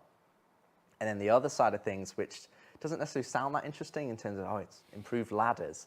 But again, is if you play the Star Citizen right now, you get onto a ladder, you're looking bolt straight forward at the wall, you're locked, you can't look around, you have no spatial awareness. It's just, that's it. You're locked in, you can't get off halfway, you can't jump off, you're kind of very locked. So what we've done... Jump on halfway too. No, exactly. So what we did is we kind of leveraged how we did body dragging, and that, you know, even though you're attached to this thing, you want to be able to look around. So you can attach to the ladder, you can jump onto a ladder directly, you can run and jump onto a ladder, you can look around full 360 degrees, you can look around 90 degrees as you're going up. You know, and it's just a lot more fluid and a lot more, you know, it doesn't feel like, oh, now I'm locked in. It just feels like you're more of a human being on the ladder and you can look around. And then, obviously, if you can look behind you on a ladder, that opens up environment, you know, opens up scope to jumping from that onto something else. So it's... Yeah, because you can jump off the ladder halfway up it or wherever. Exactly. So there's a huge amount of, I mean, in Squadron, we're putting a lot of traversal gameplay in, which will make its way into the PU when all these sort of systems settle, and I think you'll see a lot more. I mean, you already see a little bit where, you know, you could use a tractor gun to put a crate over or push something to get up and look at stuff in derelicts right now, for instance, in the PU. But imagine a whole level above that, which is kind of what's in Squadron. I mean, even that in the derelicts was really inspired by some of the early work we were doing in Squadron.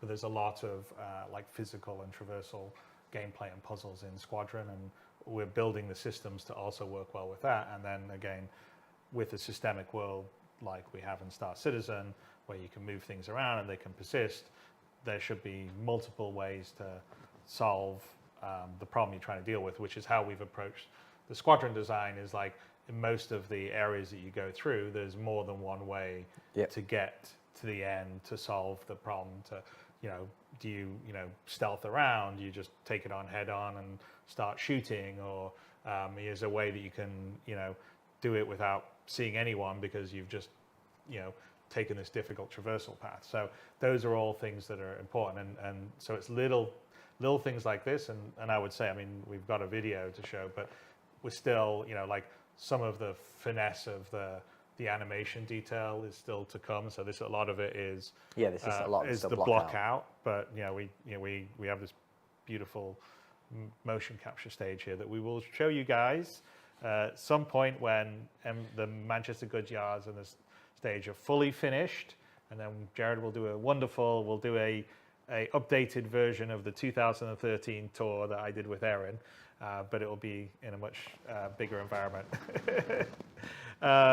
Anyway, but I would say definitely that, I mean, we could show it, but we got details to come, like, for instance, if you jump and you just make it, you know, you're going to, you know, catch your balance and do that sort of stuff. So that's not in here, but that's sort of the details, the finesse that we're adding to really have that sense of you in first person, feeling your body and your inertia when you're going up and down on it. I mean, if you cut out to the third person when you see some of the stuff, you sort of see some of it even in the block out animations, but there'll be much more in the final version. But we probably should run the video if we can. All right, ladders. So obviously this, as you can see, this is final art. Absolutely. So this is taken directly from Squadron 42. No, it's obviously a test map. But you can see here that, as Chris said, the level of inertia is still block out phase, but you can see that we're actually starting to get that you can grab on, you can go straight into a mantle or a vault, you can go straight into the pull-ups. And the thing is that what you're seeing here is, you know, while this is just an test map, a lot of these are providing design ethos to then feed into the PU. So if we've got derelicts and we've got environments that we want the player to go and do missions in, we don't just necessarily just have to rely on you've only got jump, or you only can do vault and mantle. And right there, we did a jump halfway onto a ladder, and here we're looking around to the left, to the right, and you can jump off the ladder at any point. You can slide down it. You can do all sorts of things. Wow. We got a bit of a sneak peek at the end. Yeah. So we're gonna find an elevator. The true boss. And we jump across to get on the ladder there. And again, these are all the block out animations. And oh, I wonder what that is. What is Someone that? accidentally put that in there. Yeah. Anyway. But the other thing as Back well. to our spaceship. Yeah, I mean the other thing to say about the traversal is while we're highlighting ladders and the ledge grabs and things here, the other thing is that we're also, we've taken deep dive on things like the control input. So for example, we've got action queuing coming up. So, for example, if you're sprinting and you were shooting just before you're sprinting, you might be holding down shift and left mouse button. And then now, what happens now if you then release shift, you've stopped shooting. But sometimes you want it to continue shooting because I'm still holding the input that I want to do, and what we're kind of terminology in terms of this action queuing. And that's something that we've got a whole matrix of all the different controls, all the different methods from prone to crouch, the transitions, weapon swapping, and so that just using the controls is a lot more fluid, a lot more intuitive. So it's something that we're really, really putting a really magnifying glass on to making sure that you're not fighting the controls. The controls are working for you. It's doing what you want it to do. So if you are using a gamepad, or you are using a joystick, or you are using mouse and keyboard, it's easy to use and easy to interact with the world so that you can immerse yourself in the environments and the missions and the gameplay. So it's something that we're really, really pushing forward to make better. In all aspects, right? Because, prone's one of the things that we're set to be working on here, right? The crouching, the various transitions between all the stuff. So some of the stuff right now in the PU's clunkier than it should be. And so we've really taken a deep dive on all of it. Yeah. And to make everything a lot more fluid, looking around on the ladder is a good example. But also, like on a bigger level, right, we've done a complete rework on EVA, what we call sort of push and pull. There's, physical interaction. We should probably talk a little bit about that. We have a video to show of that, but it's a complete redo of the current EVA system, and it has a lot more of what you would expect when you're in space, in vacuum, pushing yourself off. You don't, for instance, you have momentum now, so if you push off in a direction, you will just keep moving in a direction. The use of it's far more easy. Yeah. Handling weapons and looking around, and some of the tech that we've developed for the push-pull is the same stuff that we're going to be using for prone and a bunch of other stuff. And really the looking around on the ladders is kind of based on some of the to be honest, a lot of those systems are, and when Chris says push-pull, he means 0G push-pull, not trolley push-pull. But we'll talk about that too. Yes, we will. But when we talk about EVA T2 and 0G, the biggest thing, again, it's just be an EVA right now in the star system and just look left. You don't have a stability of if you're a human being, you look left, your horizon doesn't change because you move your head and it's the same. Our camera tilts and moves, and then you get into a scenario where you're you can't really understand the perspective of where you were in. It's oh, I'm now upside down. So EVA T2, which again you'll be able to see a clip of it working, it's night and day. It is we basically threw the old one away, and this is a fundamental change in terms of how we work in EVA. First off, you're not upright. You're in more of what we call the Iron Man pose, so you're leaning forward. We still retain the upright pose for certain circumstances, but it means that you've got a better sense of your actual volume when you're traversing forward, so you've not got these legs that are beneath you. But you can totally look around 360 degrees. Your camera is stable, so you get a good orientation. When you look back, you see your body. It's fully decoupled. So you're not just pushing forward and you're flying like a spaceship. You push forward, and that gives you an initial inertia in that direction, and you will keep going in that direction until you change.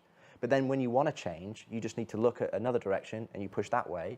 And the way we've implemented it, it's almost like your suit's kind of similar to the IFCS on the ships, that it kind of counters the forces and then allows you to go in that way. We actually originally tried it where you would drift and actually do the curve, but it just made traversing more intricate spaces, which is what we want to do. Eventually we want to be able to turn gravity off in ships, and that you can take those down.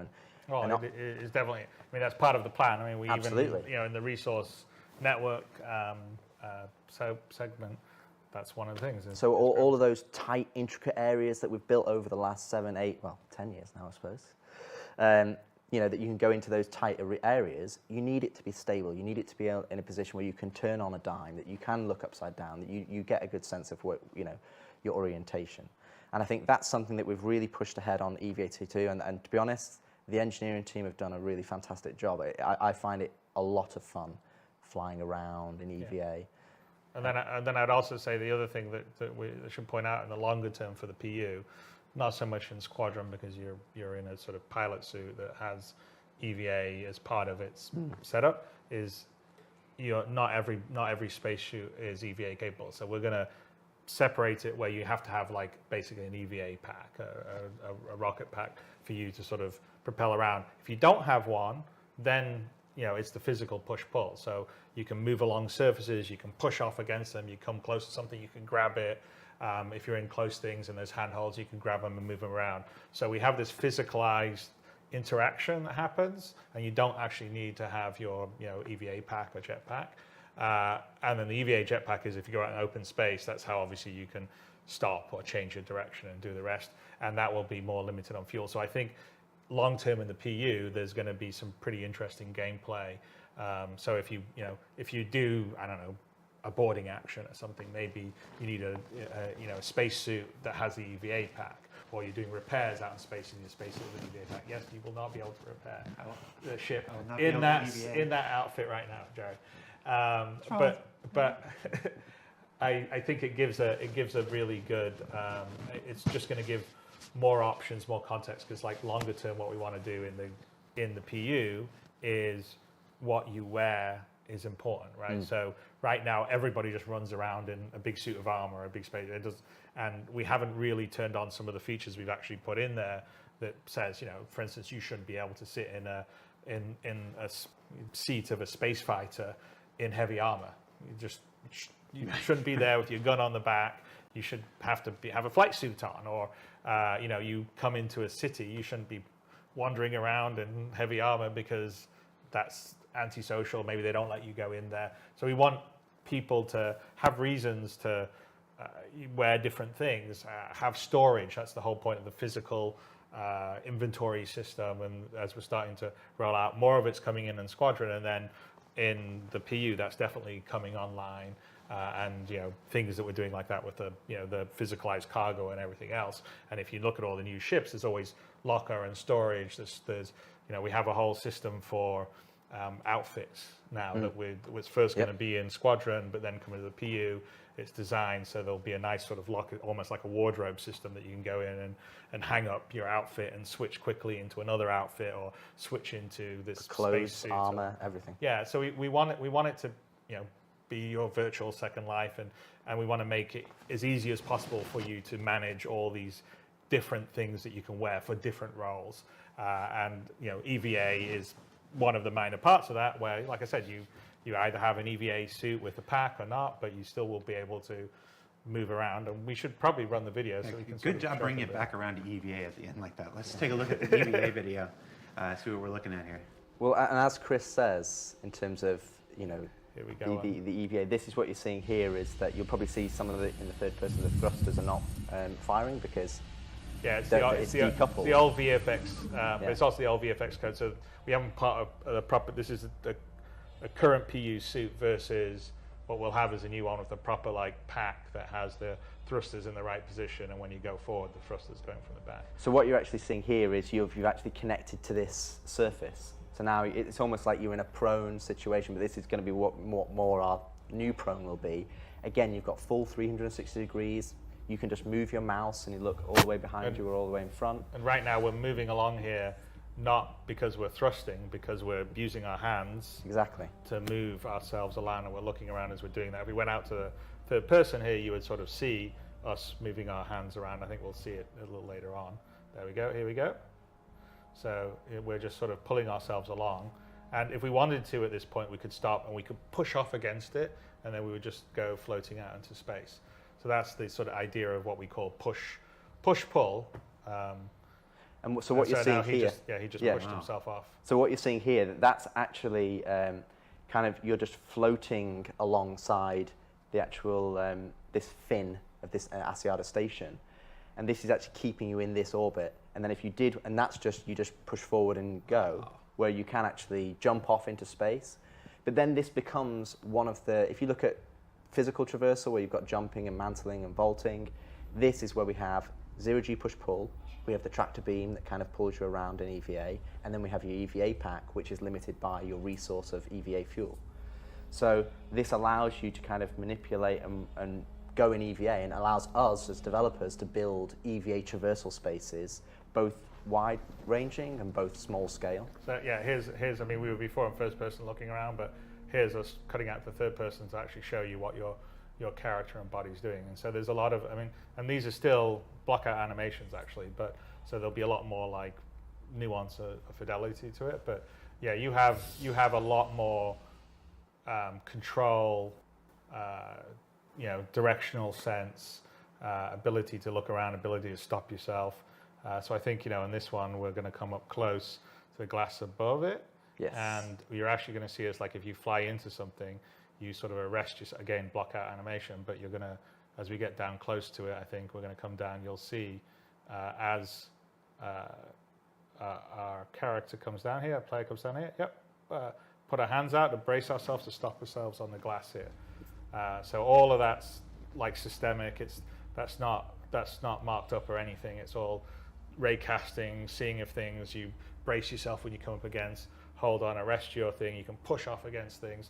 So we've spent a fair amount of time and engineering on all this, but it's not just for Squadron. It's going to be, you know, it's obviously useful in some of the environments of Squadron. This is one of them, obviously, the acid aerospatial. You're going to look down on the slavers that you saw in the earlier scan, but, you know, the use of this in the, you know, the PU is going to be massive. And also the big thing that Chris said there is it's systemic. There's no markup. If you want to go and climb all over a ship, you can do. If you want to climb over a space station, you can do. If you want to climb over anything that's in EVA, it has a surface, you can put your hands on it. It's got a big enough space to put your hands on it. It will work. So there's no like, oh, it only works in this scenario, or it only works in this scenario. It is what you see here. And then as what we've not been able to show today, which is we do have working or partially working, is that when you go into very tight environments, if there are handholds, you will be able to grab onto that handhold, or whether it's a terminal or whether it's, you know, a hatch to get into a ship, you'll grab onto the handhold, and then, you know, instead of putting your hands out and landing, you'll grab on, and then you go, cool, I can use the terminal, or I can look around. And again, you're not locked in. You can look all 360 degrees. You'll switch hands as you look around, and you can get a sense of, okay, where do I want to go next? I want to go over there, cool, or I want to go through this door. And it works in tight environments, wide-scale environments. And fundamentally, it's a lot nicer to play than our current version, which is just No, I mean it's massive for the game. So I think there'll be a lot more sort of EVA external action. Yeah. The combat's better. It's much more stable. I think, you know, we'll see a lot of puzzles and traversal in the PU that can be built from that, because we don't really, we have a lot of stuff down on planets, but it would also be nice to have more like exploring more the sort of derelict asteroid bases kind of things. And EVA, I think, you know, we all love science fiction, obviously. We're making these kind of games. That, you know, that's sort of a lot of classic sci-fi that you see. So we spent, you know, that's an example of us being able to spend the time to really think about how we want the system to work, how best it's going to work, and bed it in on Squadron, and then it'll be something. Yeah, because we did 2 or 3 iterations. We did, we did 2 or 3 iterations of how we wanted to do it. Did we want to have this Iron Man pose? Did we want to have the upright? Did it blend between them?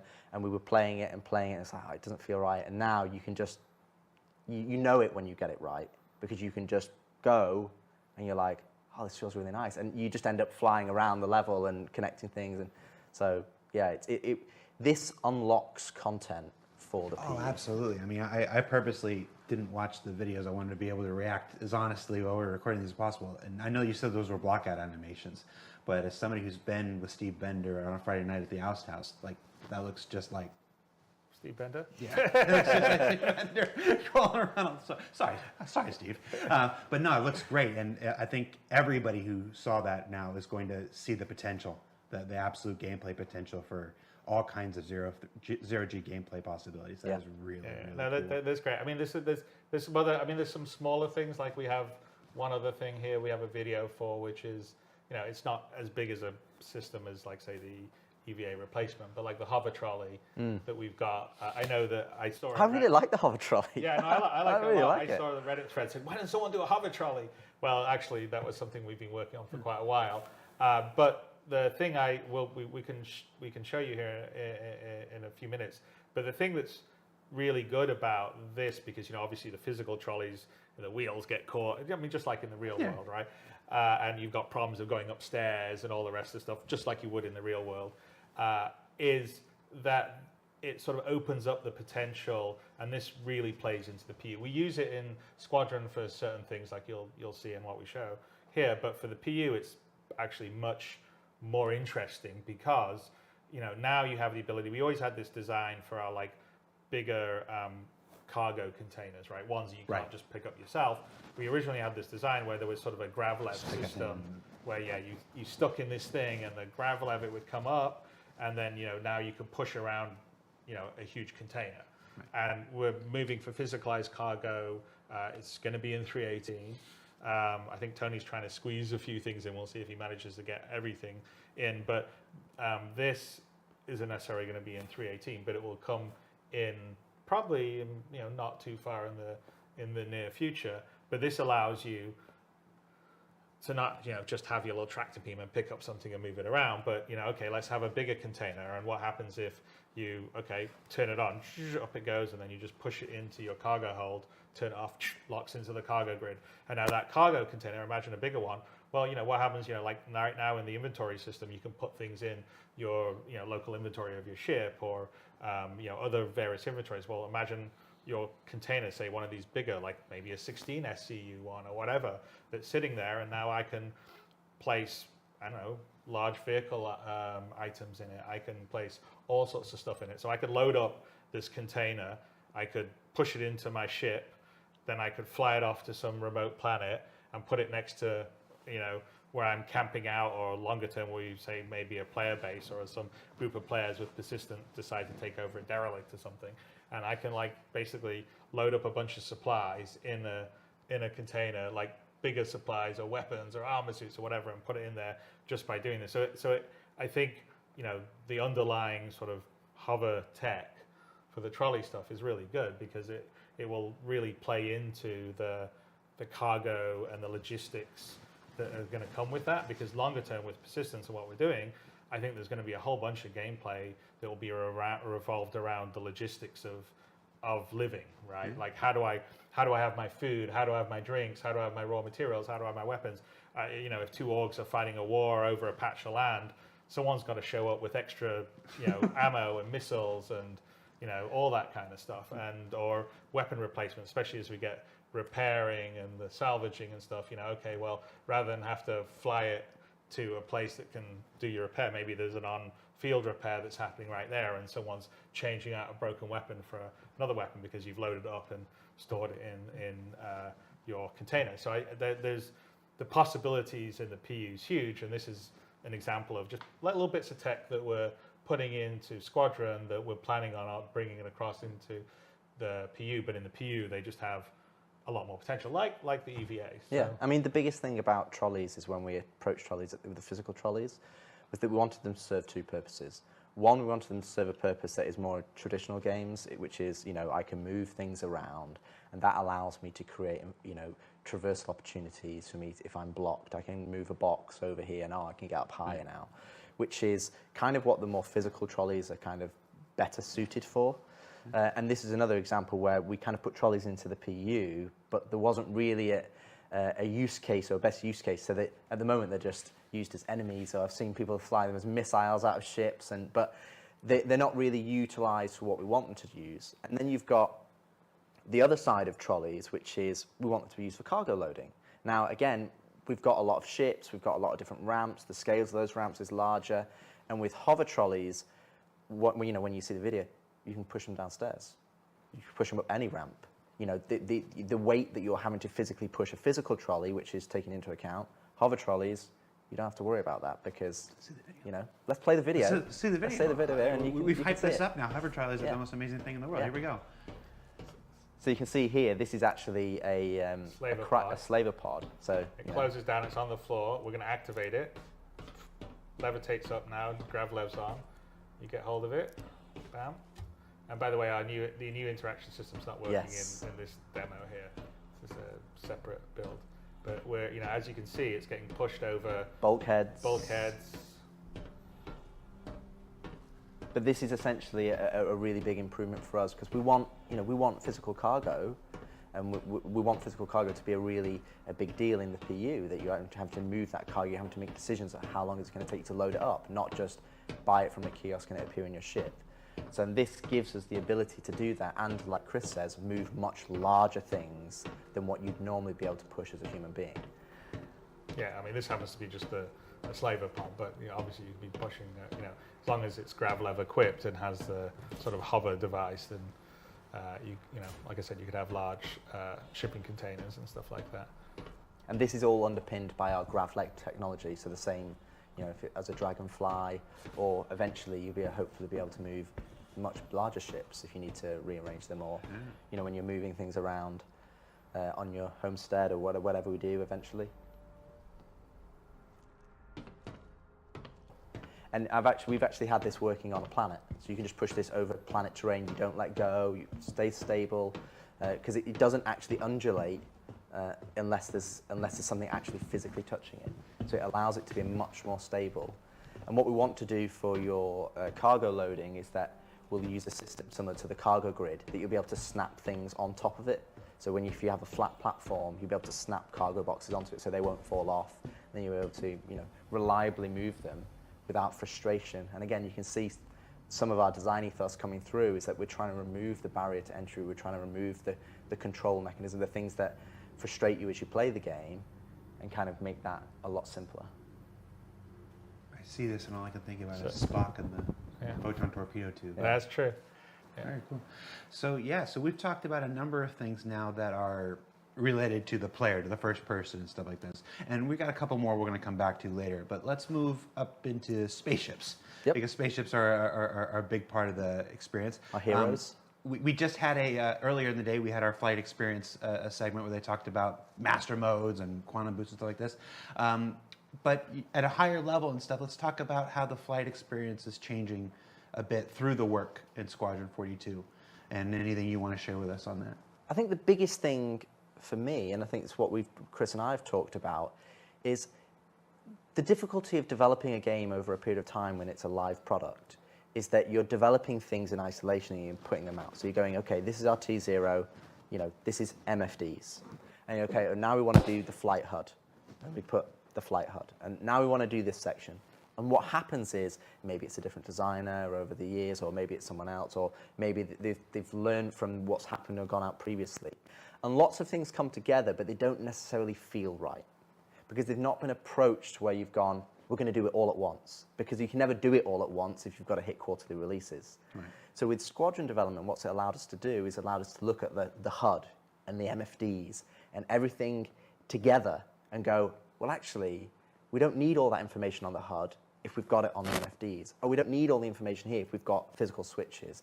And it's allowed us to approach the design of the cockpit experience holistically, so that we can go, okay, let's pull all this noise away, because we've tried to fit everything onto the HUD. We've tried to put everything on there. You need to know your G-forces and your heading direction, and I need to know my ammo, and master modes is a good way of going down that road, is kind of going, okay, we want to have traversal and we want to have combat. So if you've got SCN, combat. If you're in QCM, you're in quantum mode, so that's traversal and flight. And then we've taken that approach and gone, okay, well, do you always need an altimeter? Well, no, maybe not if you're in space. Maybe you only need an altimeter when you go down to atmosphere. Your MFDs, if you're in SCM, what do you really care about? Well, you care about your health, your weapons, your target's health, how they're doing. But as a default experience, we're only giving you the information that is needed to you at that point in time. And what we actually saw is that you're flying around. We've got gorgeous space environments. I want to be able to look at them. I don't want to. You want to see the ship that you're fighting. You want to see the environment you're flying around in.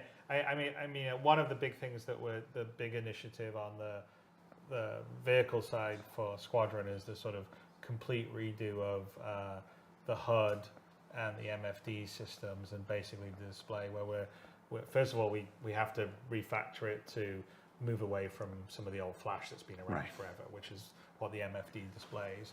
And on the HUD, we sort of took a look at where we were going and felt like Rich said, it's just too much stuff's there all the time. Well, we want to be more contextual. So, yeah, and we're doing this in a overall holistic way that would be probably almost impossible if we were trying to fit it into quarterly releases in the PU. So, you know, most of the vehicle team is working on this as a sort of group. You know, in the need for multiple speeds that we saw earlier, you sort of saw some aspects of it, which is the different modes you can be in depending on what you're trying to do.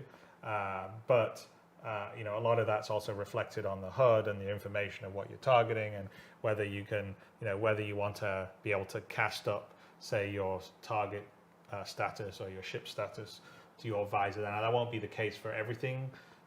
Every suit, like for instance, if you have a more combat-oriented ship or suit that you would wear, you know, like a, you know, I don't know, a Gladius or a Hornet, and you've got the appropriate equipment, then you should be able to cast. If you're just flying an old rust bucket like an Aurora. Well, what was the Drake ship we saw the other day when we were looking at it, saying all the HUD was on there? We're like, well, it's kind of the equivalent of a lorry. Oh yeah, you know, it's a Caterpillar. Yeah. So yeah, you wouldn't have the Caterpillar.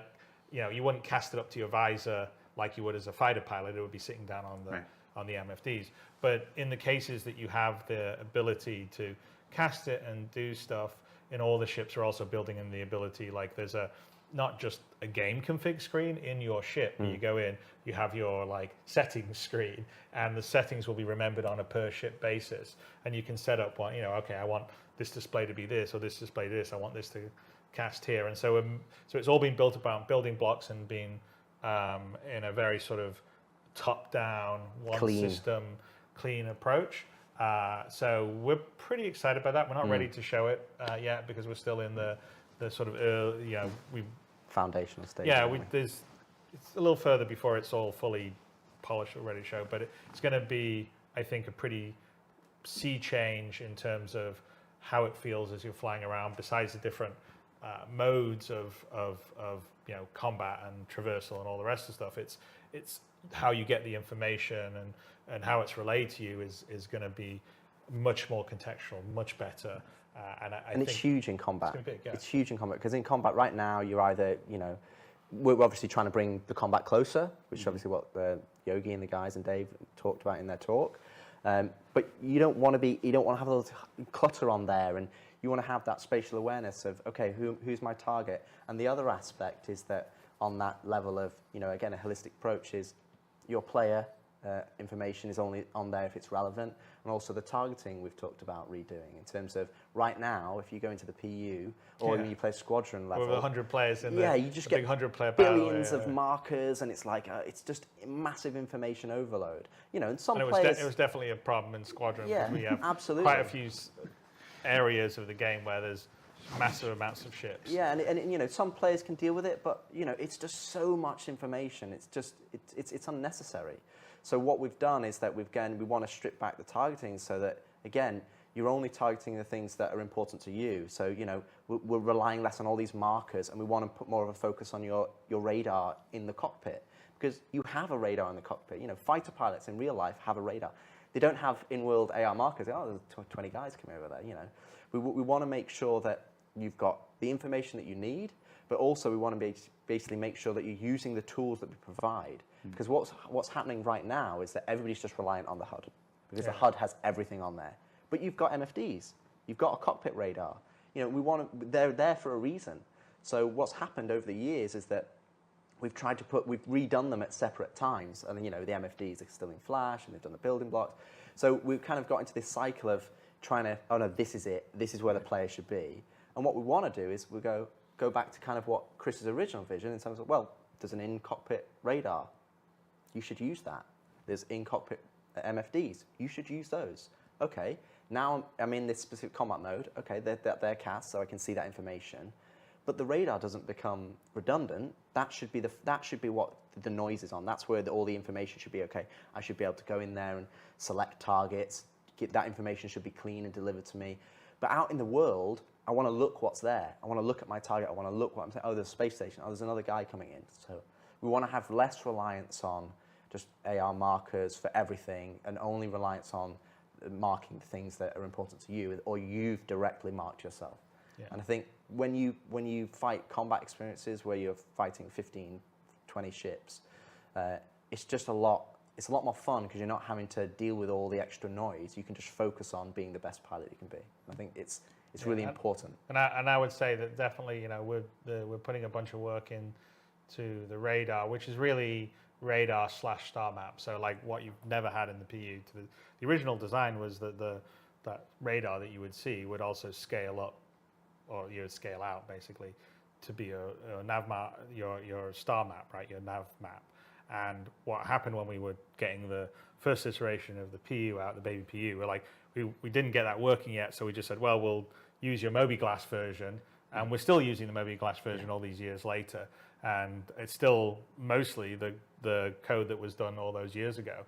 And that's when I mentioned at the top of our talk that the star map, well, the star map's really star map and radar, because you can zoom in and zoom out, and you can zoom all the way to the radar level or zoom all the way out to the star map. And we've put a huge amount of work into making that much more fluid, much more usable, much visually better, and also having the information there and the interactability. So like you can be zoomed in and you can be looking at your radar and you can mouse over contacts and you can get the information from it. You can click them and then that will now select it as your target and do a lot of things that haven't really been there. So I think a lot of players, because we haven't delivered, and this is sort of at the top of the talk that Rich was talking about, was because we haven't delivered all the things.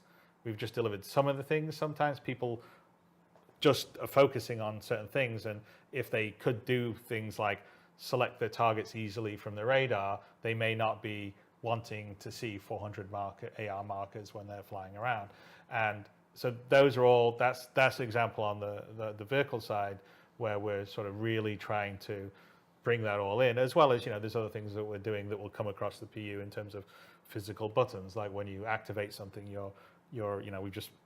that's in process right now, but yeah, you'll click a button and you'll see your character, click, here's for the landing gear, or here's to turn the lights on, or here's to activate my quantum drive, just to make it sort of feel physical. But we're going to give you modes and ease of use so that information's presenting to you well, and you can have fun being lost in the world, which is the most important thing. And a certain level of customization, as we talked about, because some ships have better MFDs and more usable places than others and stuff like that. So, well, the other aspect as well, in terms of just the radar and scanning, which is a really good example of a feature that we've put onto the PU in Star Citizen that isn't hit what we envisaged it to be, because right now you're kind of limited to 20 kilometers. Now, really, I think you've seen Quantum Boost in some of the earlier videos. The premise that we want you to be is, we've got this vast universe. So we want radar and scanning. We actually, we have this smaller radar and scanning on the FPS. You have the smaller one that's giving you information in the room, and then the larger charged one that's giving you information about maybe the floor that you're on. It's the same principles in the ship side. It's that we want a smaller one that is fairly instantaneous, and that's kind of giving you information about the people you're fighting, or your local environment. And when I say small, I'm talking, say, sub 100 kilometers. That's just giving me information around this area. But then we've got the charged scan wave, and that should be giving me information about things that are 10, 15, 20,000 kilometers away. And then that's where Q-Boost comes in the fact that you're Q-boosting to these locations. You're not having to go, okay, there's a quantum travel marker there that's 1 million kilometers away. That's like, okay, I'm making a conscious decision to go there. But for Q-Boost, it's like, okay, I am there. I want to boost around the environment, but I want to have things spread around so that, we're not just cramped in, because radar and scanning is fundamentally, it has two purposes. One purpose is to give you information about the things in your environment, and the second purpose is to help you explore. It's to help you find things that are not necessarily apparent, because space is a big, dark place. So we need that. We want to be able to take advantage of that. So when you have this ability to detect things that are much further away, all of a sudden you start to feel like you are that pilot. You got to fly to them to investigate them. I think that's a good example of something on Squadron that we were also looking at, like, how do we solve the problem of you're patrolling an area, right? And it's not very much fun if you patrol an area and then it's like, space is big. I go to this area and then I look around and my radar covers 10 kilometers in front of me, and that's it. That doesn't feel like I was patrolling, a large area of space. And so we sort of were thinking about, well, how, really if we think about it, there's like short range, which is, what you would call the standard control mode, like slower exploration. I come up to a derelict, or there's a cluster of asteroids that I'm going to fly around to see what's happening. And then there's the medium range, which hasn't really existed in both the PU and is something that we really wanted to have in Squadron, and we really should be in the PU, which is, well, what's that over there that's 10,000 kilometers away? The equivalent of being on a planet and going, there's a mountain over there, I can see it, I don't know what's on it, but I'm going to drive over there, I'll walk over to that mountain.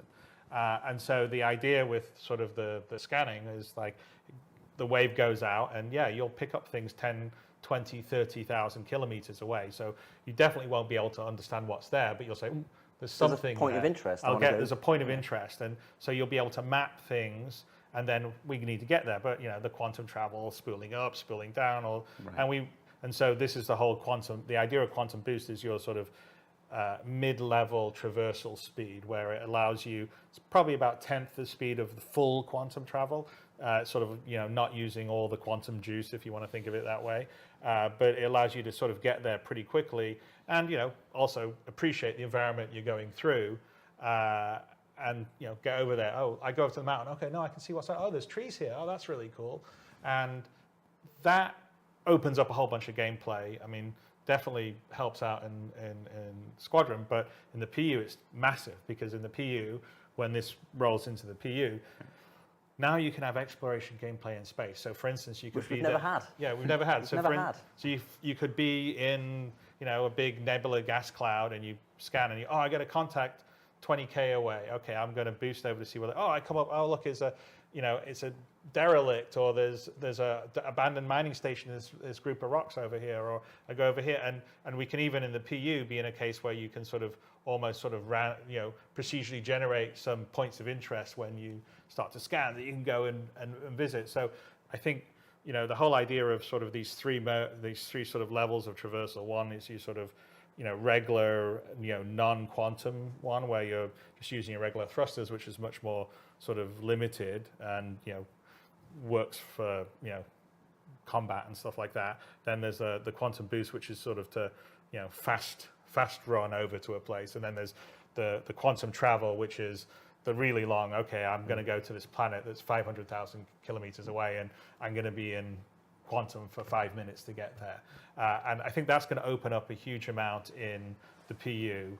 I mean, it makes a big difference to the gameplay. I mean, it makes the exploring in Squadron in space feel much bigger. Yeah. Because that was the thing we were trying to follow. And I think it's a problem in the PU right now, is when you're in space, it's sort of like, most of it is it's point to point. It's empty for you, right? It's like you spend your time around the space stations, or some asteroids here around the planet. But we want to open it up a bit more and have that idea of, I can detect something, I want to investigate it. So the whole sort of exploration, investigative gameplay that can happen in space now, because of these different modes of travel and the scanning, is going to be a huge deal. So I know we have a clip for this. For folks who maybe joined the program late and didn't see the flight experience segment earlier, or if you're watching this separately on YouTube and you don't know what this looks like, let's take a look at the quantum boost clip that we have, so we can see it one more time here.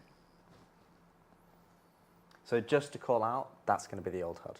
Yeah, that is the old HUD. That's too busy. Right, that's the next old HUD. Yeah. Earlier we were showing the old HUD. So we've done a scan here. That's also the old point of interest, because the point of interest will be just points. Yeah. But basically, we've done a scan. We've got some points of interest that are, multiple 10Ks away. And you can see the distance there. It says 13,000 kilometers on the right-hand side.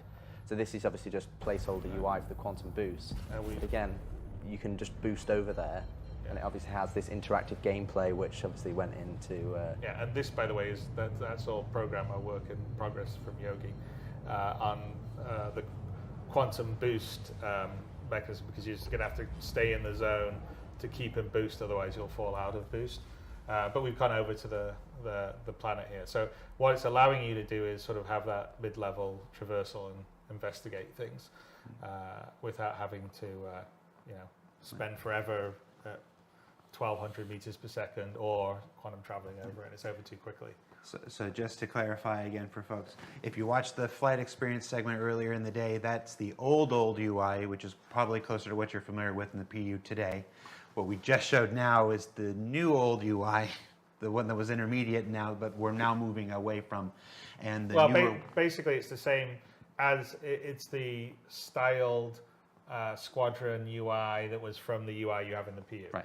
So what you have in the PU is these generic version that Zane did. This was the one that we had, the style that we did for the Aegis style, but it was still based on the idea of all this information being present. And we've decided that we wanted to really scale that back to be more contextual, to switch between modes. So that's one of the reasons why we're not really showing all the HUD and the MFD stuff now, is because we're in the process of the change. So it's, a lot of programmer art, and you even saw it in the Need for Speed segment, whereas a lot of that, like the mode stuff and everything, they've just sort of hacked in the modes to the current HUD stuff. But when the new one comes online, it should be much cleaner and easier to go. And I don't know if it was too clear on the video that we were seeing, but on the video we say we were originally in SCM mode, standard control mode, and then we switched to quantum mode. So the spool up wasn't really the spool up for the quantum boost. The spool up was just, there's a spool up as you go into quantum mode, your shield's powered down. So you there is some risk when you're in the fast traversal mode, and the quantum drive powers up. But once it's spooled up and you look at a place, you can boost towards it. And it's just, you press shift and it's instant. Yeah. And so for people that want to, go, oh, what's that over there? People have been wanting to, I just want to like free quantum, right? There's people who want to do that for quite a while. It's like getting on your horse. Quantum boost is. Second start of the right and straight on until morning. So we've been talking about these flight experience stuff, the ship-related stuff, the new UI stuff, the contextual changes and everything. We'll obviously show those as we get closer to being ready to show those. You talked a little bit about the star map. Again, not quite ready to show today's stuff. As far as those mapping things and getting around stuff, there's also the mini-map. There's also the mini-map, which has always been this promise of being able to find your way through either a really large ship or a space station or stuff like that. What can you tell us about the work on the mini-map? So radar, as we call it, is essentially, it encapsulates the star map, it encapsulates what's in your cockpit, and it also encapsulates, when you're in FPS, you have an FPS radar and scanner. And the mini-map is essentially a way for you to be able to, and you can access it both from your Mobi or it'll be on your HUD, a way for you to get the spatial awareness in, when you're in a 3D environment in FPS. So I think what we have in terms of the mini-map, it gives you that 3D isometric view that you can move around, and all the information in there is underpinned by the FPS radar and scanner. So the information that you're scanning in the environment is the information that you'll see on the minimap. So if you go into, say, a known location, so let's say you go to Microtech, that landing zone, essentially, that will be pushed to your Mobiglass. So you'll be able to then load up the minimap and go, okay, how do I get out of here? I mean, I've seen so many different new players play Star Citizen, they're like, where do I go? So it'd be nice for us to be able to go, here's the spaceport. Here's where you go and buy food and drink. Here's where you go and buy weapons. And you can just go, cool, I open up my map, and it's like, oh, that's where I am. Oh, that's where I can go. And it gives you a map at your fingertips. But then when you're at an environment that is not, say, let's say you go to a derelict outpost, you'll be mapping that environment as you go, or you may be able to find a terminal that has the map on there that you can download, and then you have it to you. So it really allows us, again, Star Citizen, one of its strengths is that it's scale, but that's a challenge for us as developers to be able to give it to players and for them to be able to understand and navigate where they need to go. Because the first thing is, how do I play the game? Where do I need to go? What do I need to do? So, how do you play the game is about making the barrier to entry, the controls smooth and intuitive, what you understand, and then it's like, where do I need to go? okay, well, this allows you, we have a mini map here, and this allows you to go, oh, cool, there's the spaceport, there's the shuttle, or there's the train, or this is how I get to this area. And we can provide, missions that allow people to then navigate to those places, so that then they understand, okay, this is how I get to a certain place. Because everybody, if somebody says to me tomorrow, come round to my house or go here, just give them a postcode and you put it in GPS. Everybody's so put in Google Maps. Exactly. You need that. You need the street level version of it. Yeah. And so we've long wanted this. It's very critical for Squadron, but it's also I think important for the PU.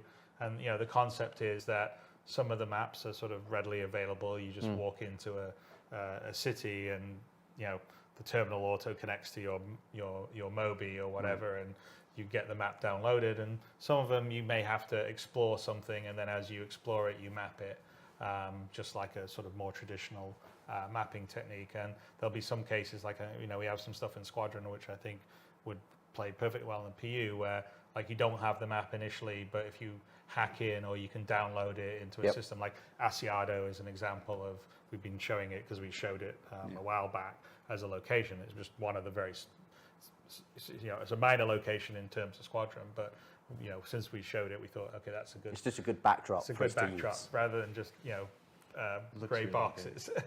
But that would be an example, is you don't know the layout of that place, but you would have to go and hook into their system, download the map, and then now you would have it in your mini map. So what we have is we have some footage here which is showing how the visuals, the mini map, in terms of sort of an isometric render in the engine, in the UI, that will essentially become your mini map. But you'll have a more sort of reduced version with you in the middle as you're moving around. But if we run it, you'll see kind of what the tech is. So first, this is in the editor, but it's essentially what it does is it's taking our existing layouts, levels, ships, so we don't have to build this custom, but it's a way of applying certain shaders and marking up certain objects to be displayed, like the floor gets displayed but the walls don't. So we can just take the existing geometry you already have streamed in that you're walking around already, and then use it to be rendered for our mini-map. So this is essentially in the engine, using the Idris ship itself and the various parts of its interior to create the mini-map without any special. This doesn't have any specific custom like UI art for it, other than some of the like level things that say ground level or whatever. It's one of the advantages of having high detailed ships, because the environment's already in a good state to show straight out the gate. And so the idea of this being systemic is that when the feature is ready to go, ready for prime time, we can just apply it to space station. Yeah, because a lot of traditional game development, you have to make custom mini-maps. Yeah. So you look at an environment and you go, we have to make a custom environment mini-map.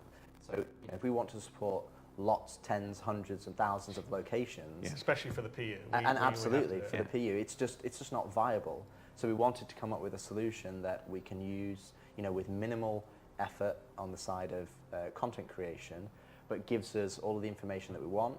And this mini-map is not just, oh, that's where I am. It can show you objectives, it can show you other people, it can show you information about those things. And again, it's all underpinned by the radar and scanner. So when we call it the mini-map, this is just a kind of how you view your radar information in FPS. And your radar and scanner gives you so much more information than just, oh, that's the name of the door. It tells you what's the state, does it have power, can I hack it?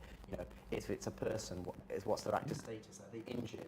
So if you're coming into here and going, I'm trying to do a medical mission, and I've got a marker, I can go, cool, I can get a scan of the local lie of the area and go, right, this person's injured. Oh, his body's injured too. Oh, he's got a tier 1 injury. I'm going to go and help him before he bleeds out because I can see his health. And you'll be able to see that via this information. Yeah, it allows you to detect saboteurs or intruders. Absolutely. But then, using like the relay networking where those saboteurs and intruders can start pulling fuses and start hiding themselves from the scanning. Well, this will also underpin resource network. Yeah, so exactly that the same visuals and tech is planned to drop into the resource. So if you're looking at like your schematic for the ship to where your relays are going to be, or security reasons, bulkheads, which doors are open or closed, basically it will pull up your holographic view of your ship like that using the same tech. So that the idea is those two things work well together. All right, so we've been talking about the FPS stuff, the stuff that affects the player specifically, and we're going to touch a few more of those things before we leave today. We've moved up into space and talked about our flight experience and the scanning and the mini-map and stuff. Now, from ourselves and our ships, let's talk about our enemies, our opponents, the entities we're going to encounter, and talk about some of the AI improvements that have been coming because of work on Squadron. What can you tell us? So the AI systems that we have, we basically threw them away. So we found out we wanted to understand where we wanted to go, what we wanted to achieve, and over the years as I've worked in games, and I think probably Chris would attest to as well, is that the best AI are kind of some of the simpler AI that you have a really good solid foundation, then you build on top of it. And I think our AI over the period of time that has been there, I think it's kind of had lots of different iterations, and it kind of lost its way a little bit. Kythera, and then yeah, it's kind of lost. So what we've done, and well, they've also no one's the AI that's in the PU has never really had tuning time. No, exactly, the focus. And it was a basic implementation at the beginning, and then it's been rolled out, and there's so many other things going on that they really haven't had time to focus on it because you're playing, and with the servers running at 6 frames a second, there's a whole bunch of problems that come with this that doesn't help the AI out at all. So this is actually a really good example of where Squadron really helps, because we're saying, okay, don't worry about that. I mean, I'm sorry that the AI is kind of brain dead a lot of the times in the PU. It's a combination of its older logic and behaviors haven't been well developed, but also it's because of poor performance of the servers, and what's going to happen with server meshing is going to make a big difference for that. And there's other things that are happening in the background that will also make it better. But the advantage of taking it onto the Squadron side is that we can really just focus on the AI, the behaviors, iterating on it, adding sort of interest and complexity, and making them feel like real humans fighting you, or in the case of Vandal, real aliens fighting you, and not or creatures. Yeah. Well, hey, let's be quiet about that. But not get tied up in some other problems that come with multiplayer, come with online servers, and make that work really good as a single player, having fun, feeling challenged, feeling like I'm not just shooting dummies that jump up and I can easily blast. And when that all works, then comes across into the PU, especially when some of the later stuff's going to trigger in the PU, I think it'll be a whole different experience. And I won't argue it's been like a long, hard slog on the AI side. It's partly because we wanted to become really systemic, and we have a massive, especially in the PU, a massive world that can have all these different situations. So it's not, like if you're doing a standard FPS game, a Call of Duty, like the narrative parts of it, you know exactly where everyone's going to be, and you can sort of script actions for the AI to make them seem intelligent, but really they're kind of following scripts. Whereas with us, all the different planets, all the different, can you be, locations on the planets or up in a spaceship, or all these different situations the AI could be in, there's no way you could script it all. So you need to make it systemic. It needs to understand the environment. It needs to have perception of what's happening around it, and be able to communicate with the other AI it's fighting alongside to seem like they're working as a team. And so that takes time to work. The AI team is been working on it for a long time, led by Francesco Riccucci, who's been doing a great job.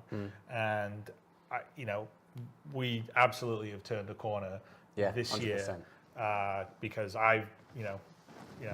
both me and Rich actually, we were playing it when some of the blast systems came in, and it was challenging to say the least. Yes. And challenging in a good way, in like the fact that we were like, okay, we want to clear everyone out. Like we were running Asiato as a test level. Okay, let's see if we can just run and gun and take all the slavers out. No. And Rich is a much better FPS player than me. I think I'm kind of okay, but Rich is much better. But no, we weren't all managed to get it. But I was like, I'm going home. I downloaded the build and home. I'm like, damn it, I'm going to finish this level. I'm like, I almost managed to do it. I mean, it was, you know, it was like Elden Ring from software. Like, I want to do it one more time. And it wasn't just that you were getting like a headshot or anything where it was like, okay, the AI is just supernatural and they can instantly shoot you. It was like they were moving around, they were anticipating where you were doing, they're trying to flank your areas, and they were behaving intelligently. And those are all behaviors and systems that we've been working on in terms of like realistic perception. Like they can, you know, they can hear a sound around a corner, but if you were 3-4 doors away or whatever, maybe they wouldn't hear you if you dropped something. And you know, see where you were and see you in the peripheral vision, or they'd have different ways of approaching, searching for you or fighting you, you know, whether they're more aggressive and they're pushing up towards you, or they're defensive and they're staying behind cover, or they're trying to flank you. So there's a whole bunch of work that's done, and so on the AI side, I'm actually feeling like it's going to be some pretty great stuff. And so that is going to be stuff that will ultimately be coming to the PU, and it'll be really cool. But I don't know if, you know, Rich wants to add a bit to it. Well, I need to ask something, because I've spent more than a single day on the internet before. When you say we've thrown everything away. Well, actually, I was about to come back to that. Because that's going to be the title of the Kotaku article. Well, it's interesting, because what we talked about is we identified everything that was there. So when I came on, I wanted to understand where, you know, we're talking years now. So what is there? How do we want to change it, and how do we want to manipulate it? So we're not throwing away the more technical underpinnings of the AI. Subsumption's still there. No, like subsumption, or like how they navigate and pathfind around the world. It's more about the bits that you go and you tune, and the bits you tweak, and we call them behaviors, like AI behaviors. So what we did is we pulled all the AI back and stripped it back to essentially 3 base behaviors. Essentially, defender, so I want to stay back and cover and defend a location. A strafer, who kind of wants to get, you know, siege you and wants to go behind you, and then pushers that kind of want to put pressure onto you. So we wanted to create these 3 core behaviors that the AI can choose to go, you know, they can choose combat behaviors. This is so once you've engaged in combat, they can then select one of these behaviors to engage you, so that you get a mixture of combat when you're fighting them, and obviously you might get 3 defenders, or you might get 1 strafer and 2 pushers. And we've got a video to show some of the behaviors. But then what we have is we have a trait system that sits on top of that, and that's where designers can go in and go, okay, I want this defender to be to always defend. He can never re-roll as another behavior, or I want him to be like a turret, so he never moves from cover to cover. Or I want pushers to be, you know, I want always to be a pusher. I want them to, you know, be aggressive. I want them to be reckless. I want them to have friendly fire. So we can go in and essentially we've got 3 base behaviors that just by themselves play well. You can play that and go, okay, do these 3, is that a fun experience? Then you can start adding in all the other things on top. You go, okay, I want this trait and this trait. So you're crafting combat experiences. So in a PU mission, if you've got a ship coming in bringing AI reinforcements, we can say, okay, we can weight the behavior. So you're not getting the same thing every time, but you can go, okay, you get these guys who push, they're quite aggressive because that's their faction, whether it's Ninetales, or these guys are quite defensive, they're more military. And what we have is these traits that multiply the behavior. So now we've got multiple different things. And then you add different weapons in there. So you've got sniper rifles, so the different engagement ranges. And all of a sudden you have this matrix of individual behaviors that is multiplied into the hundreds that allows us to have a really strong combat experience that is not the same. It's not, Star Citizen game that you're going to be playing for hundreds, thousands of hours. You don't want to just be having the same combat experience over and over again. And vice versa in Squadron. We want you to be able to ramp up the combat. We want to have factions play differently. We want you to have different experiences you play throughout the game. And when we looked at the AI combat behavior, that's something we identified. But then we also looked at perception and basically tweaked that and readed that in a way that allows us that, you're coming around the corner, it's not just instant headshot. Because, to be honest, AI, it's very easy to make AI that are amazing. Because they're just computer. They know where you are.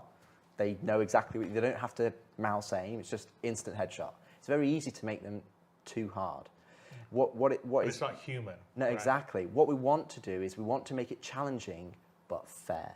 And that is when when Chris was talking about playing through Asiado, even though it was very challenging, when we died, it was because we made a mistake. It was like, okay, I didn't check my left when I came out here, and I'm like, oh, I got taken out. And we've also looked at accuracy. So we've looked at accuracy as that, even a human, even a soldier, they don't immediately have a bead on a target and they pull the trigger. They take a time to adjust to it. So, as soon as you pop out of cover, they're like, oh, someone's there. It's not instantly on you. They've got a bit of time. And then what we wanted to do is that we don't want AI to be 100% accurate, but we want you to still feel pressure. So we have a silhouette-based accuracy model now, so that if they do miss, you're getting that sense of like, pew, pew, it's kind of going past your head, and you're like, okay, I'm under pressure. And we want the AI to pressure you, but pressure you in a way that you feel like, oh, what? How did he shot me through a box? Like, he's pushing that way, and you're hearing him, and you're like, okay, they're coming this way, and I'm being pincered. And I think that's where we've put our real focus on terms of how they perceive you in the environment when they're socially active, how do they perceive you in combat. And then we have pretty much 90% of what I've talked about there is in the game. We've had balanced passes, we've played it, it's a lot of fun. And then what we have on top of that is future things that we're going to be adding even more. So, we've got versions of them doing medic behavior and reviving allies and ammo management and all the other advanced combat behaviors that we can pull on top, which we're already working on, but they're underpinned by an absolute solid foundation. So if you strip all of it back just to those 3 base behaviors, the defender, pusher, strafer, is it fun? Because if it's not fun there, it's not going to be fun here. You can't just keep relying on putting stuff on top and going, oh, it's going to get fun when we do this. It's going to get fun when we do this. So we pulled it back so that, A, you have a challenge, that you feel like you're being pushed, that you feel like you're under pressure. Because especially in Squadron, you're not a commando, you're a fighter pilot. Fighter pilots don't go in and, they're not John Rambo. And again, in the PU, you could be a haulage trucker, or you might want to do something else. You might want to be doing just a homestead, so you want to do trading. And so when you get into FPS, we need to have the AI reflect the level of difficulty that we want to push into a persistent universe. I would say, throwing it away was it's disingenuous. But basically, game developer is iteration, right? So you have V1, then you have V2, and then V3. And V1 was the very first basic combat behavior, and it was the beginning, and there's a lot more systems now that underpin it. That's why we threw the base one away, because we have more ones that are underpinned by a lot more of the things we talked about, like the perception, the accuracy, and all this other stuff that happens. And within the context, you were speaking specifically of the FPS combat behaviors. Correct. Like the 7 segments I did about the bartenders, those are all still accurate. No, social AI and combat behaviors. We've redone the chat line yet again. Social AI is staying the same. More mess hall. The mess hall will never end. Right. But we'll also be using some of these tenets and ethos to push into the flight AI. So the flight AI, which I think was talked about in the earlier talk in terms of the jousting and how we want to have more close combat, things like accuracy and the behaviors and how they can roll different traits, and how that's something that we'll have holistically across AI, across Star Citizen as a whole. We're showing it as the FPS, but it's very similar.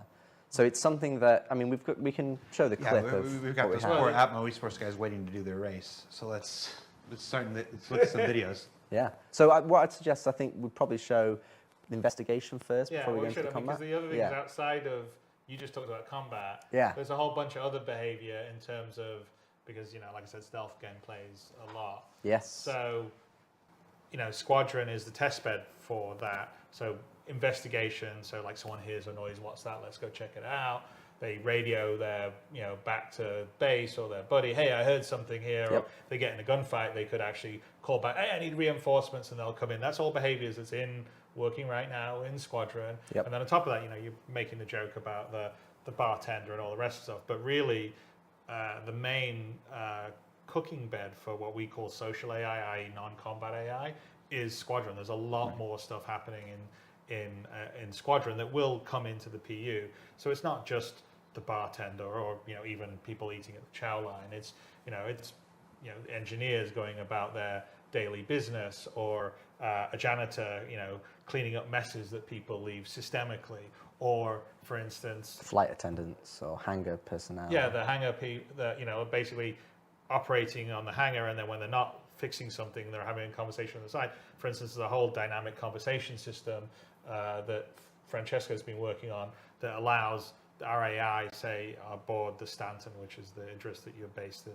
And it's huge. Conversation, when you're playing through a level and you can hear them talking to each other and reacting to what's happening, it all of a sudden brings that space to life. So yeah, but the dynamic conversation system allows it. So we have some that are sort of more story scripted conversations, like if you eavesdrop on some people patrolling, and we've got some stuff we want to let you hear so you know where to go and stuff like that. But also there's dynamic conversations, so people can just sort of, whether it's in a mess hall, they sit down and they just start up a conversation talking about the most recent vid show they saw, or talking about what they think the best, ship thruster is. And there's a system in for that, and we're creating a recording. But that's also a system that's going to come into the PU that's going to create a huge amount of life. So when you go into a bar in the PU, or you're wandering around the big point of interest, the cities, people will be having conversations, gossiping, talking about, I heard there was something went on, the Ninetales attacked someone in Horizon, but it will be systemic and dynamic, which is really cool. And it just adds so much. It just adds so much. So let's look at some of this in action. We don't have the conversation system stuff to show today, but let's look at some of the investigation stuff, and then we'll look at some of the combat stuff you were talking about afterwards. So we've actually got it as 2 videos. So there's the investigation in the test map, and what you're seeing here, in some respects, you might think that this is scripted, that this is something that we just put on a track. This is purely systemic. So if we captured this 20 different times, it would be 20. It would play out 20 different ways. So those individual there is going away to hide behind that orangey boxy, whatever we want to call that color. So that's the player. Essentially. This is essentially a standard for the player. The other 2 AI are searching for him at the moment. The white spheres you see are basically hiding or cover spots. And so as AI, this is a sort of debug mode, as the AI goes around and they search, the spheres go away, indicating that, okay, they've checked that place, so no one's actually there hiding out on cover. So, and they're both kind of working together. So their logic is they need to clear these rooms first, and then once the rooms are cleared, they can sort of go on. So they share this information. So as they're clearing the cover points, and the cover points are basically all the nooks and crannies in the room, they're clearing the cover points and they're sharing together. So you'd see here that they're going, okay, this guy's coming in and go, okay, there's an open vent. Again, this is systemic. He's just coming to investigate this vent, but he's not cleared this entire room yet, so he's not going to progress. And he's just going to go and check the rest of the room alongside his buddy. And once they've then cleared it, they'll then progress. But again, here would be, you'd hear them talking to each other. I've not found him yet. Where is he?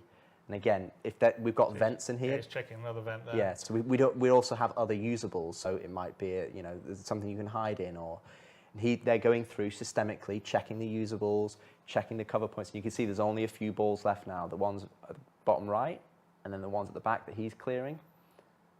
And then one of these enemies will then go, okay, we've checked everything in here. I'm now going to progress to the next space, because that's where, they're not in here. I think they're going to go this way. So you come back, there's only one set of ones left. He's going to check it. He's going to come through here. Cleared those, so now he's coming around here. And fire away! And what you're seeing here with the bar, which starts off, is something that we added for the perception. So they start off in green, and then it goes to yellow, then amber, then red. So once it goes to red, that's into full combat. Yeah. But the previous states are kind of levels of, they go up based on levels of different perception. So a green they just might have seen you. That's the equivalent of going, huh? Did I see something? No. And by the way, in the game, you don't see that. That's our no, debug. No, that's our debug. That's just indicating the level, and the level in the game would be. But we'll have audio and visual representation for those levels. So the initial green one would just be like a head turn, maybe a verbal cue. Then you're getting into the yellow and amber. That's where they're turning to face the noise and going, I think I'm going to go check it out. And then, maybe they'll walk over there to investigate. Or if there's 2 of them, one of them would go, hey, you go check it out. And then he goes and checks it out. And then we have obviously the red, where it's like there's a definite threat here. And once they've been threatened, like in most games, what happens is if you wait a long enough time, they will then de-escalate to the green, and it's like their minds have been, you know, it's like MIB, they flash through memory, it's gone.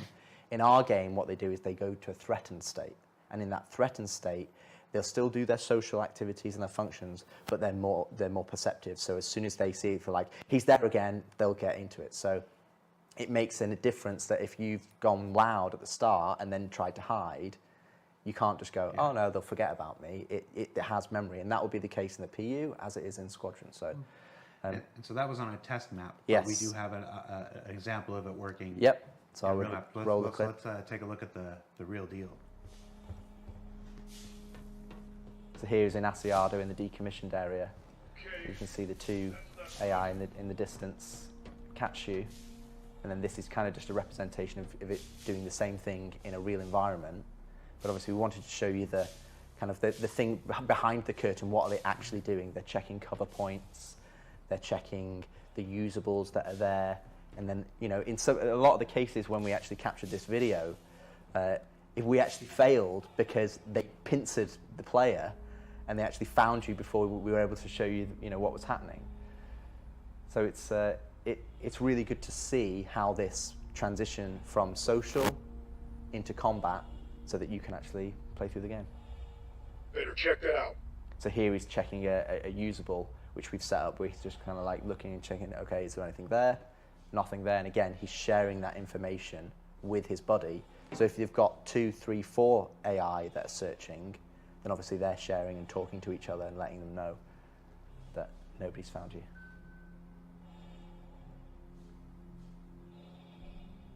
Like you may not be able to see them, but you're going to know they're out there looking for you. And if you stay in the same place for too long, they will find you. Yeah, so you can see the one in the background is actually looking over one of the vents, one of the railings, should I say, and then I think the Ross, who captured all these videos, I think he takes a bit of revenge. And again, not scripted. It's systemic. They understand all the hiding places. This is their station. They understand the hiding places. They understand where to look, and they just go through. Yeah, so you can drop these enemies in any environment, and they will play out like this. But obviously, the choices that they make at runtime will be different. Wow. And this is where, you know, we have to make sure that the AI that we're working on, even though we're working on it in Squadron, it has to work for the entirety of Star Citizen in all the different environments, in all the different scenarios that you're put in. So it's a major improvement. So that's hiding from the AI, but let's look at some of the combat tactics now. So let's do combat tactics 1. So again, what you're seeing here is in a test map. We wanted to kind of show you a bird's eye view. So we've just turned God mode on so you can see it. And you can see the labels here. So we've got the defenders that kind of push to cover points. Then we've got the pusher who's kind of pushing towards you. And then we've got the strafer who is kind of like taking more of a wider angle. Now, there are some similarities between all the behaviors, but it depends on what happens. So whether they go to cover, you know, a pusher, for example, can still go from cover to cover. A defender can still go to cover. So it's not like you've got these binary choices. It's about weighting the different choices throughout the behavior so that the AI provides something different, but also applies pressure to you as a player so that you're having to react to the AI. You know, right now, our current AI, you basically get the jump on them and you can just take them all out. But in reality, what we want is we want you to react to the AI because they're pushing you and challenging you. And we want that challenge to be fair so that you feel like you've made the mistake when you eventually, or if you do, get taken out. I want to get some of that God mode. And then we have one more video showing the tactics situation. Let's take a look at that. So this is just a short version but again, it's the same AI that have been dropped in. And they roll the dice they don't always become defenders or always become pushers or strafers. It can be random every time, so the combat experience is different. So you might all be pushers and they might all be defenders, but the way it works is if one of them rolls a defender, then the weight for them to roll another defender is lower. So essentially here you can see here that he's getting tagged a lot just because we want to show you the behaviors themselves rather than get taken out. So he's being a bit more aggressive than you probably would be able to.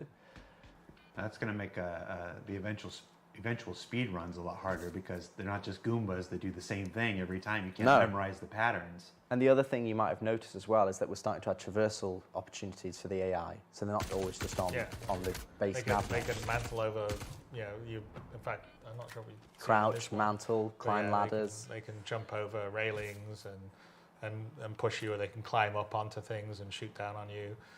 They can use ladders, they can do all sorts of stuff.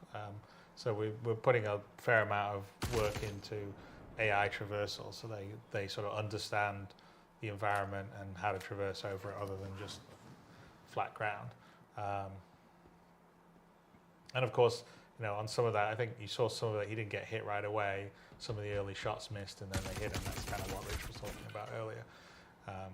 Because, like Rich says, it's very easy to make AI aim perfectly all the time because they know exactly where you are. Yeah. They've got all the numbers, but that's not any fun. So the fun is making them feel real, like you're playing against another real player or a human. All right, well, we are just about out of time. I think we got 2 more talking points we want to cover before we let you go. Let's start with one that might be surprising to some. Most people maybe not, they won't know about it. We haven't done a lot of talking about it in the past. Skills. There's what can you tell us about skills in Squadron 42? So skills, it's not just Squadron 42, it will be Star Citizen as well. So we've split them up into kind of 2 areas. One is physical attributes. So we have 4 physical attributes such as strength, agility, endurance, and fitness. And then we have techniques, which is kind of like whether it's takedowns or traversal. So if you look at the physical attributes, what we have, essentially we're going to have a skill system that you can go, and the way that you play the game will dictate how you level up these particular skills. So if you're constantly carrying boxes, you may get stronger, so you can actually lift stronger things.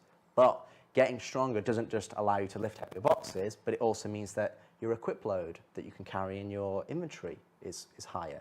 That weight doesn't affect you as much, so you can sprint further because it's not affecting your stamina as much. Your force reactions, you're more resistant to that because you're stronger in yourself.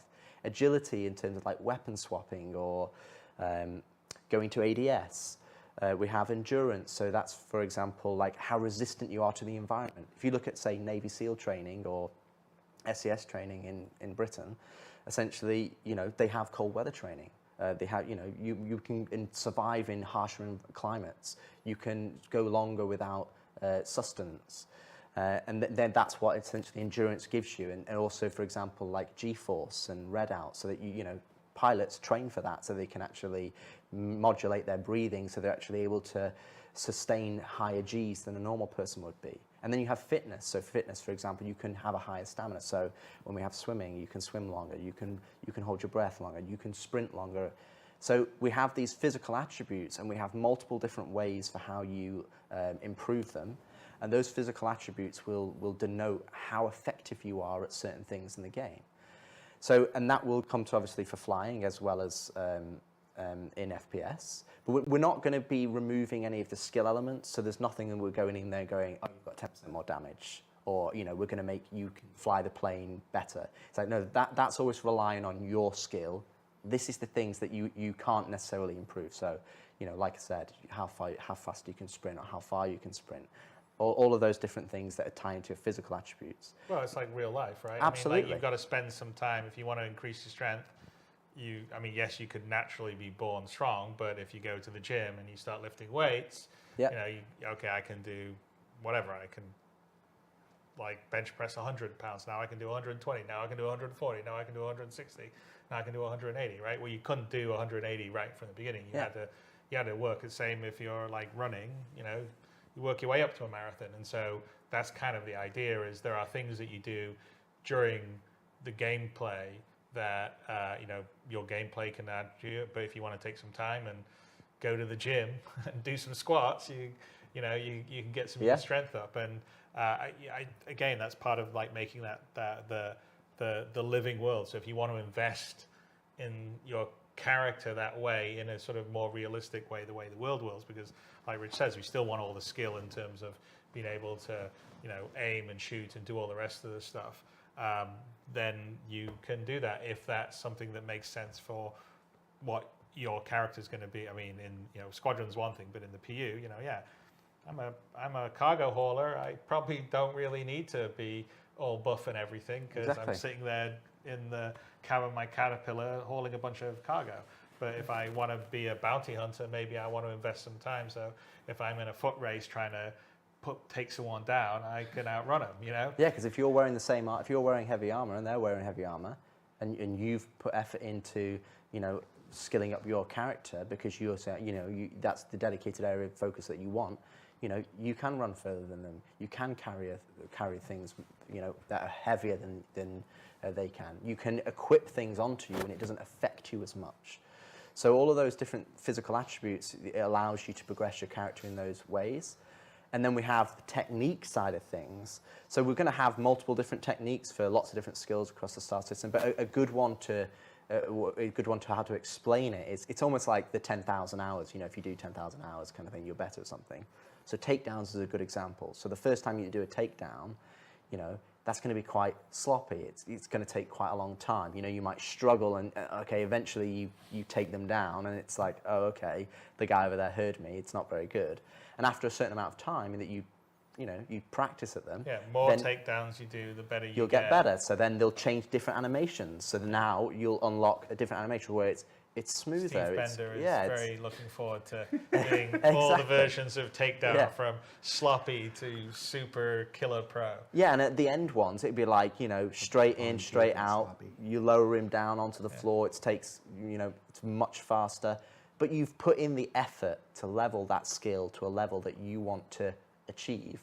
And I think that's what skills is about. It's about giving players goals that they want to do. We'll have the same for melee, like fist fighting, melee combat, or knife fighting. Longer term, we want to this is more PU, not Squadron, but introduce, say, more moves you could do in fights, say martial arts or whatever. You have to go somewhere. Or traversal as well. And learn them from someone and then do it a bit more and then you would get better. So these are all things you could gain. And that's kind of, like you said, the idea of sort of, the skills and techniques that we want to introduce because, again, it's, this is going to be a really huge, deep world and it's sort of up to you how you want to essentially build your character. If you look at fighter pilots nowadays or Formula One car races, they're absolutely extreme athletes. They don't just go get in the car and the car does everything. It's not the 70s. No, anymore. exactly. You don't. They have a pint of beer before they go to try to race a Formula One or they play a football match. Absolutely. So that's what it gives you. It gives us that ability for you to specialize your character in areas that if you really enjoy FPS, then you can push it there. If all you care about is flying ships because you want to be a fighter pilot, then you can be like, okay, I want to level up agility or I want to level up endurance because endurance allows me to hold more Gs. So, if that guy was going to black out, I'm not going to black out because I'm going to be able to do it. And it's those slight 1% differences that allow you to put some effort into do. And that you will be able to level them as you just play the game organically. So you're not going to have to go out and level them, like Chris said, squats. If you do squats, that's the equivalent of us going from crouch to stand, essentially. It's like we will allow you to do things like that. And if you want to go and kind of level them yourself, but you'll also just be able to level them by naturally playing what you like in the game. That Pilates area and microtech. Well, we went all the info, and then the other thing that we're going to do, which will tie into the last thing you're going to talk about, is the way that you'll sort of track this is the same way as I've got an Apple Watch on here, and I can have my health app that will tell me kind of how unfit I am, right? Or how fit I am. Unfortunately, at the moment, it's mostly unfit. But that will be essentially one of the apps in the mobiGlas, and then one of the last things that we're going to talk about as far as some of the stuff we're doing in Squadron is there's a complete redo of the mobiGlas, and the first iteration is in Squadron. There's a sort of cut down set of apps in Squadron because it's the military mobiGlas, and you don't need all the cargo trading and all that kind of stuff that you would want in the PU. But it's a framework that we're building almost like our own operating MobiOS system, and it's all in building blocks, so all Flash stuff's gone away. It's been built to be extensible There's been some tech and thought into how it looks and rendered, which is much nicer and transitions much better between the modes. And in Squadron, it's where you'll sort of be able to see, oh, this is who I am, this is how I'm doing in terms of like my health and stats, but also like, okay, here's my personal log of what's been going on in my life, which is basically sort of how I've been playing the game. Here's my mission assignments. Here's the ship chat channel. And, the ship WhatsApp. Yeah, the ship WhatsApp basically, obviously your nav map, star map, and all that will be in there. And Galactopedia. The Galactopedia, so you can look up, and then in the PU, it's going to just get expanded and maybe potentially have a slight UI difference to be not the military version, but be the civilian version. But it will all go in the same framework using the same base work. So one of the things that we've been really trying, not just on the Moby, but on the HUDs and the MFDs, is they're all using a common building block framework, and we're trying to share the same base code stuff so it's easier to support and maintain. Because one of the problems right now in the PU is because there's a hodgepodge of the old system, which is the old sort of Flash scale form system, and the new building blocks, it's really hard to extend stuff right now. And so one of the big obstacles to doing features is actually the UI.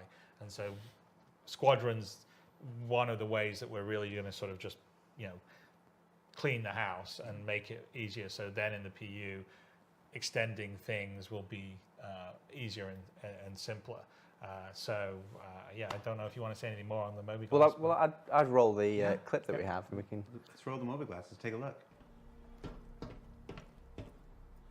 So the first page that you'll see that's coming up right now, it's kind of like the overview. So it's the overview of your player, it's the overview of your ship, and then it's like your primary objective. So and all of these widgets that we call them are kind of shortcuts to the kind of the main focus areas. See alerts as you go to the other page. So you can see here we've got your messages. So this is kind of like the email client, and then on the right we've got kind of like the ship chat that's coming in with general ship chat from the AI, which again is kind of just making it believe that you're in this believable environment or a real life environment rather than just you alone.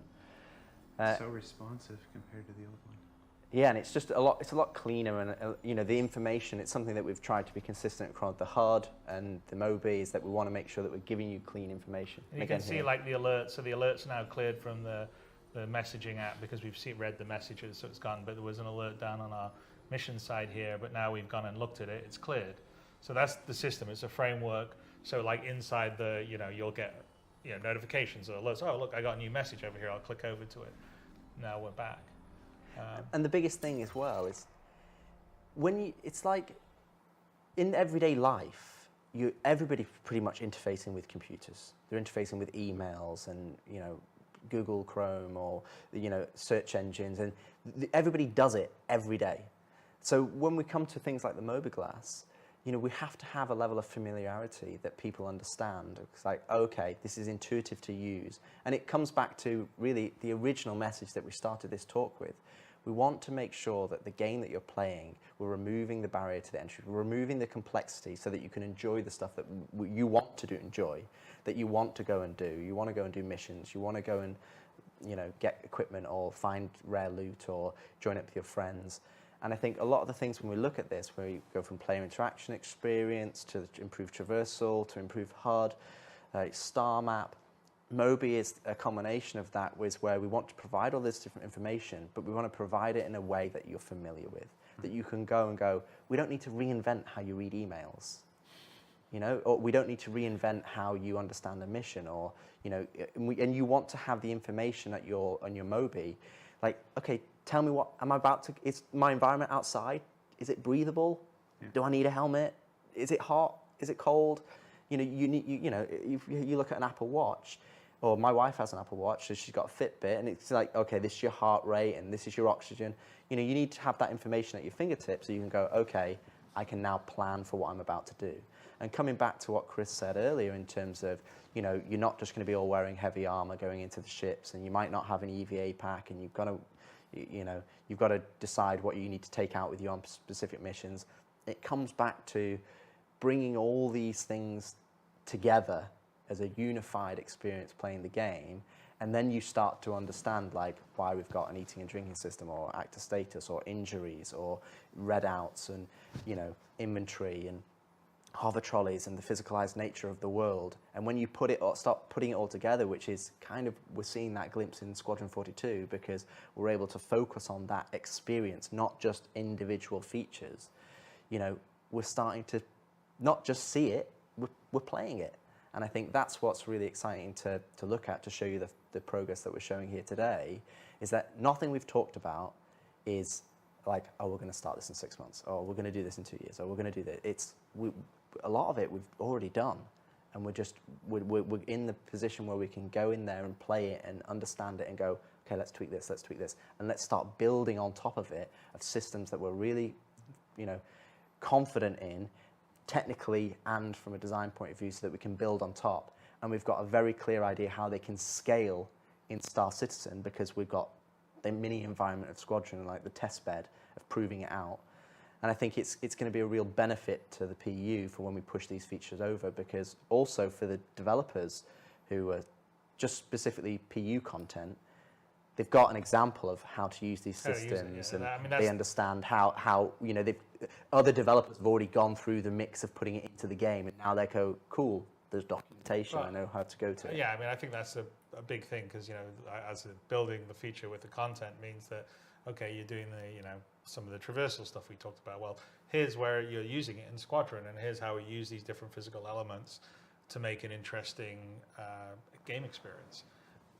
And that means that the PU team that's now going, oh, we want to do 10 of those or 100 of those, has good examples of how to use it, rather than here's a feature, you figure it out. Because again, that was a lot of things that went in were that. It's like trolleys, as we use an example, or the mounted guns are just features that didn't really have gameplay or use associated with them. So, there's a lot more going on in Squadron than just this, but we thought this is just a snapshot. It would be very good to talk about some of the core gameplay things that we're working on, because we know that people are saying, hey, we'd like these to be better, or this to be easier to use, or smoother, or more responsive, and that's absolutely, we know, and we're working on, and the plan is it's definitely going to be in the PU as well as Squadron, and Squadron is working on the PU too, everybody.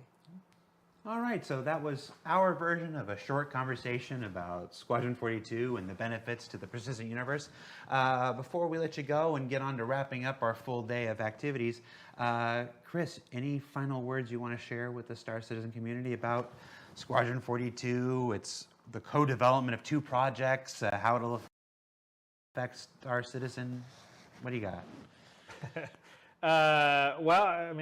I'd say that it's incredibly challenging trying to have develop 2 games side by side, also while you're building the tech as well.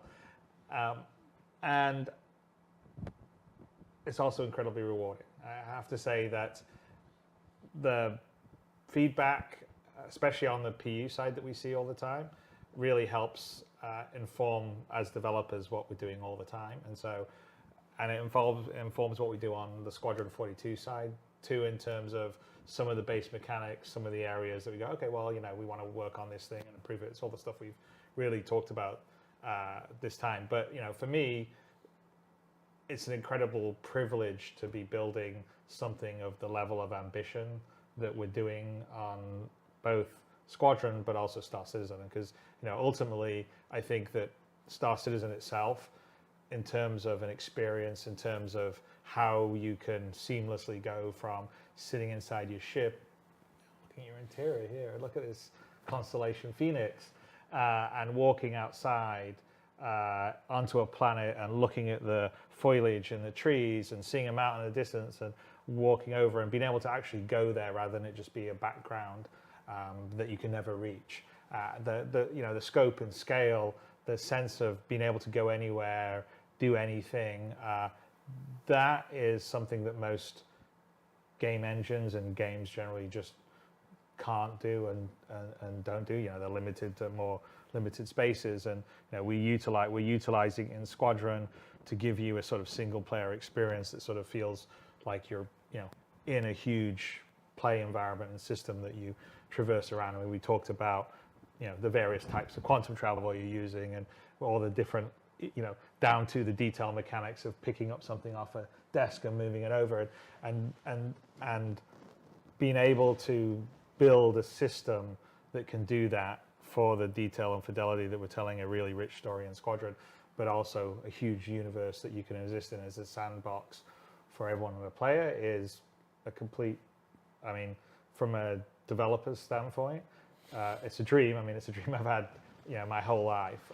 Being able to do it because we're supported by the community out there is something I'm always eternally grateful for, and it's the best job in the world. So as much as it can be difficult sometimes, as much as it can be frustrating when you see everyone bitching about something or something's not working, or what kind of idiot did this, or which doesn't this person know how to run a project and all the rest of the stuff, it's still the best job in the world. So you've read the feedback. Well, of course, we all read the feedback.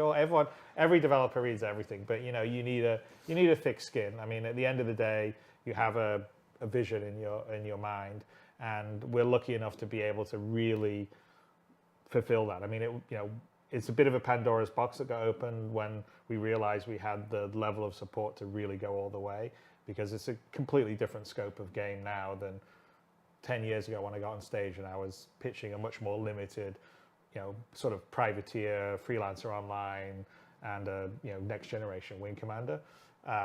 What we're building now is a completely different experience in terms of a lot more just fidelity and scope and possibility, and the idea that you can do and be anything in it, and if you can think it or imagine it or see it, you can go there, do it, do all those things. That is, like I said, I think there's almost nobody out there in the industry that has got the opportunity to do that. We're getting to do that here at CAG. It's thanks to everyone that's supporting the project. So like I said, it's hard work. No one slacks off. We're working really hard. We all wish we were doing stuff quicker and faster than we end up doing it, but it's not because we're just sitting here, eating bonbons. We are working really hard, and it's exciting. I mean, for me, I look at things we have in development and how far we've come. How far the game itself, even Star Citizen. I mean, this year there's more people playing it. There's more, spending more time in the game than there was last year, than the year before. I mean, we're accelerating. I think that's partly a testimony to the game itself. Over the last few years has become more stable. It's become more performant. There's been more features and content added. So even though we still have a lot of things to go, and we talked about a lot of things we want to improve, it's more of a, yes, it's rough around the edges, but there is something there that keeps people coming back, despite the frustrations, right? And I think it's that sense of you being able to go and do anything and be anything in the universe. And we're really committed to finishing that off and making that a really great experience that's frictionless. So, while it is challenging doing these two games together, it's also a hell of a lot of fun, and I'm, looking forward, over the next few years, because we got a whole bunch of really cool stuff coming down the pike, beyond what we already have here. That, it's a good time to be making games. It is a lot of fun.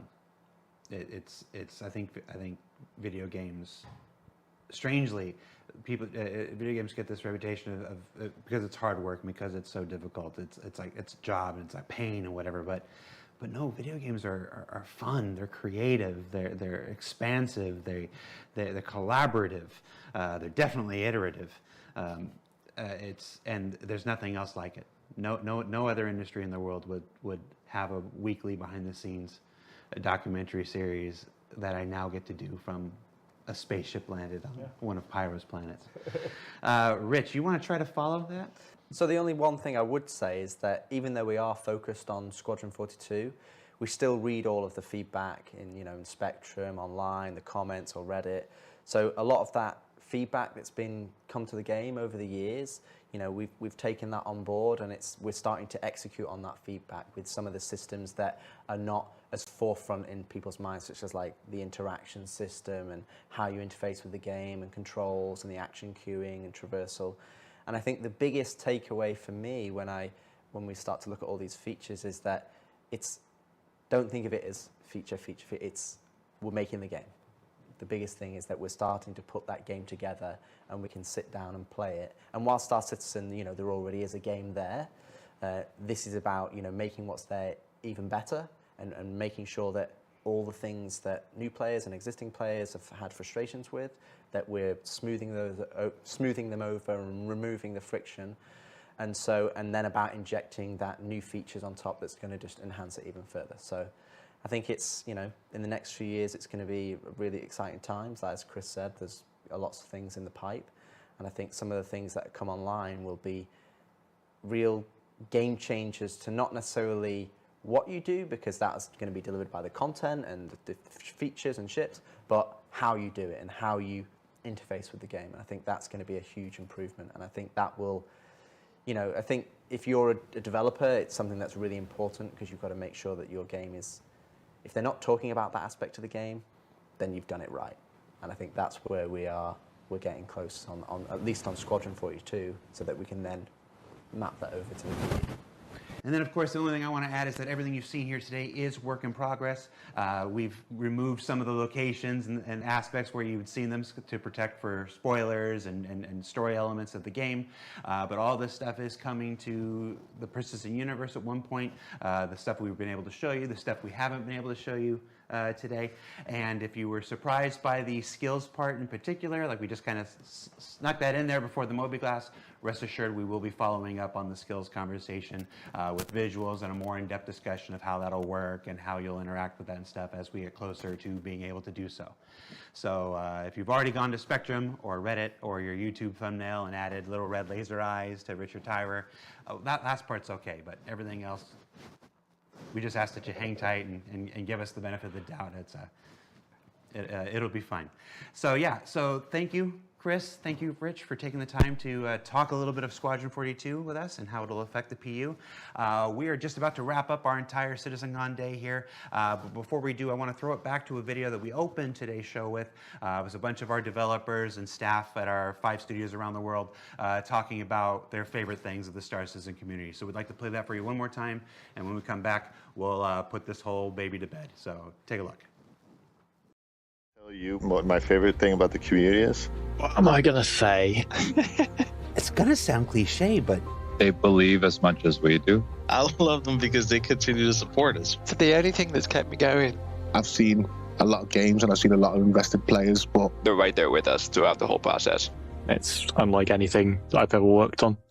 The thing I really like the most about the community is how welcoming they are. To new players entering the verse for the first time. New players come every day, and I find that they're always happy to show people the ropes. I found it very wholesome. When I first did the CitizenCon, where I got to fly the Carrack, everyone was so supportive, and the cheers I got when we were flying through that wormhole was unbelievable. Their effort they put into, like their creativity. Such as building a simulator inside of an entire RV or... Machinimas. I love watching them on my lunch break. I enjoy watching the videos on the content. There was one recently on Twitter where it was like the 100 players entering the atmosphere that just looked really grand. I love all the memes. Some of the incredible fan art and passionate drive that you see come out of them is fantastic. How they come up with crazy ideas each and every day and surprise me. I really like all the crazy shenanigans they get up to in the PU. I can't cuss, can I? The new and exciting ways they find to break shit. Just the random stuff that you do. It's not like the gameplay we intend. People doing crazy stunts in their ships. I'm from the character team. That's why I think it's cool when they show off all the ships, because that's really the only time I get to see them.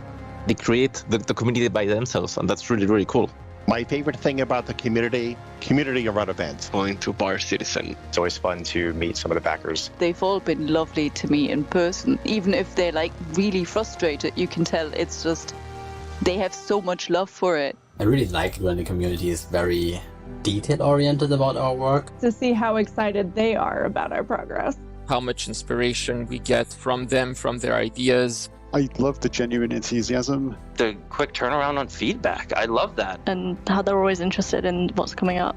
I especially appreciate the people who are able to keep track of dates. They, call us out. It really impacts our decision-making process for, what did we do right? What did we do wrong? It is the most rewarding thing in the entire development process. We're not making the game alone. We're making it with the community. Still keep fighting us. They really do make all this possible. I'm living the dream. We all are. My favorite thing about the community, it'd be impossible for me to narrow it down to one. And if somebody said you had to, I'd probably just turn and walk away. And the community is at the heart of everything that Star Citizen is.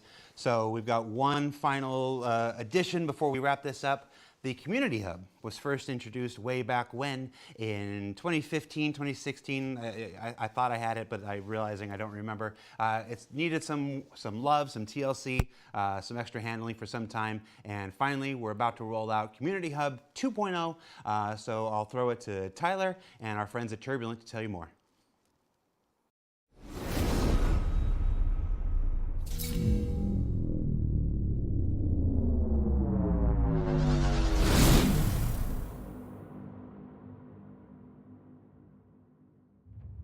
Hi everyone, my name is Tyler Whitkin and I'm the Director of Community at Cloud Imperium Games. Each and every day we're taken aback by the tremendous amount of creative community content coming from all of you.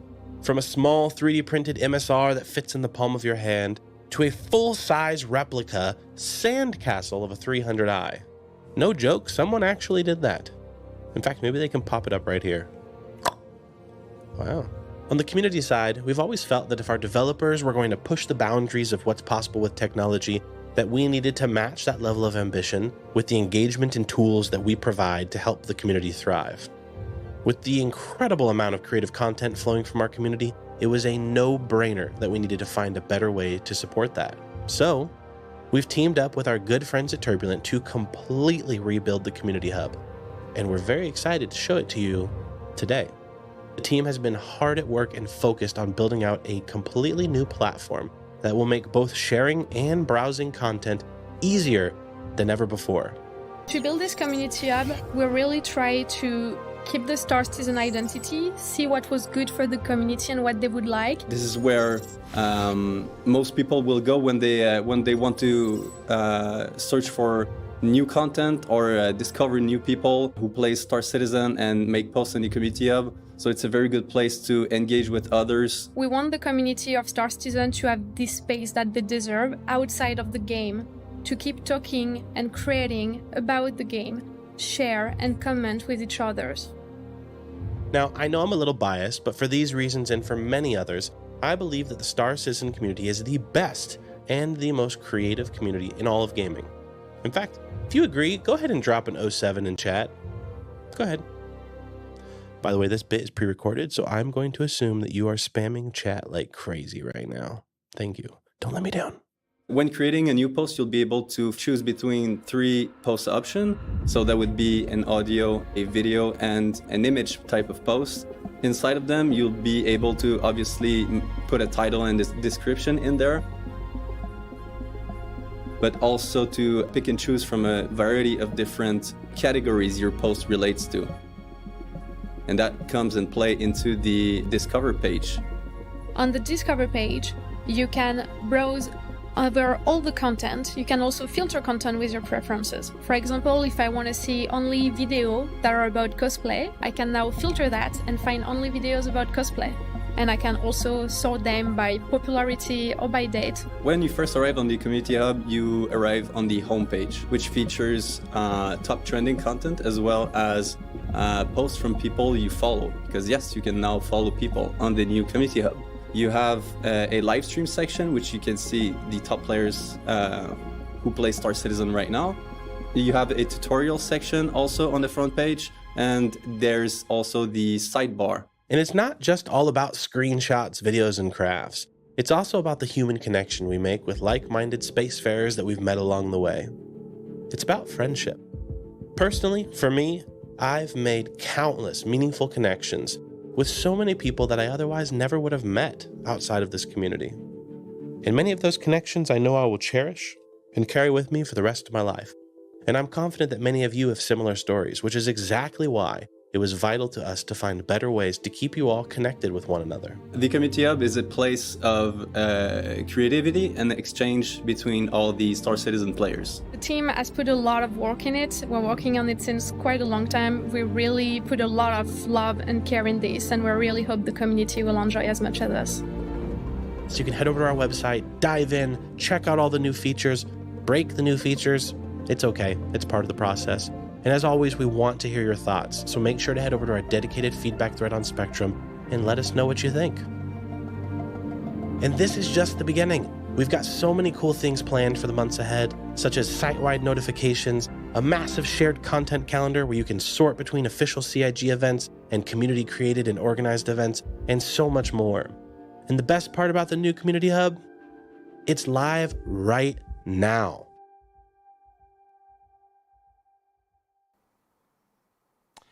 And if I'm not mistaken, that new version of the Community Hub should be pushing live right about now. Or now. I don't know what time my watch is saying. It says it's like 12:30 in the morning. One last thing before we let you go, because we got more endings than a Lord of the Rings movie. Atmo Esports is running our 10th anniversary racing event, the new Babbage Bash, or the Babbage Bash, or something like that. That's immediately following this stream. We got a short video just telling you a little bit about who they are and what they do. So let's throw it to Atmo.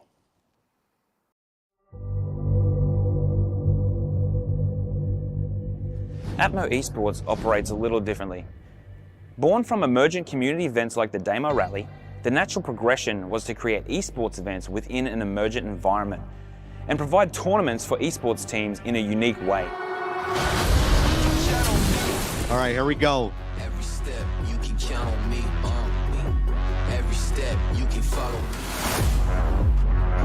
Whoa! Oh, baby, look at this race starting, guys! Atmo volunteers create events within massive sandbox gaming environments, and we work with talented community gamers to supply supporting roles such as camera crew, shoutcasters, event organizers, and so much more. Our team is a group of passionate professionals from all over the world, all with gaming in their veins. We operate purely online, and everything we do is created collaboratively. It's gonna change the way we play the game.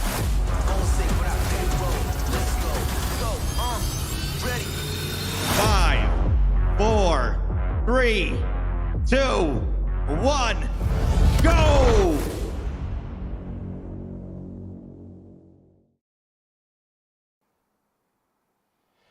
And well, that's it. Another CitizenCon in the bag. The debut of our new home for our evergreen, recurring weekly video content for the foreseeable future. Hope you enjoyed it. There's a ton of information that I'm sure is going to feed our content creators in the community for months and months to come. But the last word on things shouldn't come from me. Let's throw it over to the peanut gallery, to our esteemed group of guests and visitors. Chris, oh, shoot. Hold on, let me get in here. There we go. Get in here, get in here. Hey, what do you want to say? I think I've said quite a lot already. I don't really need to see that much more. You can do like 15 minutes more. Well, let me start with back in 2012. All I'm going to say is that we wouldn't be here without all of you out there that have supported us over these years and believed in the project and the world and the universe that we're doing. I know everyone that meets everyone from the community out here really appreciates the sense of support and love that everyone puts in from your side and also from our side into the project. So we really appreciate that. This year's CitizenCon didn't quite have the big flashy demos that we've had in the past, but that's mostly because we've got a huge amount of people heads down working on getting persistent and streaming out, and 318, which hopefully we're going to go to Evocati this coming week, right, Aaron, we think, maybe? We're absolutely working on it. All right, so we'll see Guillaume over here. He's not Mike, so he can't really say much. But he's our Director of Development on Star Citizen Live. So we're working hard on that for this year, and that's going to be a massive patch with a lot of really cool features and gameplay in it. And of course, we're working very hard on Squadron too. But It's been a great time. It's been an amazing ride so far. I'm looking forward to the future. So you did get someone to be twinsies with you. Yes. There you go. And thank you very much. Happy birthday, Star Citizen. Happy birthday, the community. Happy birthday, Happy birthday. Star Citizen. Cheers. Cheers. Cheers. Let's throw it to Atmo. Bye, everybody. Goodbye. Bye. See you next year. Bye, everyone. Bye. Cheers.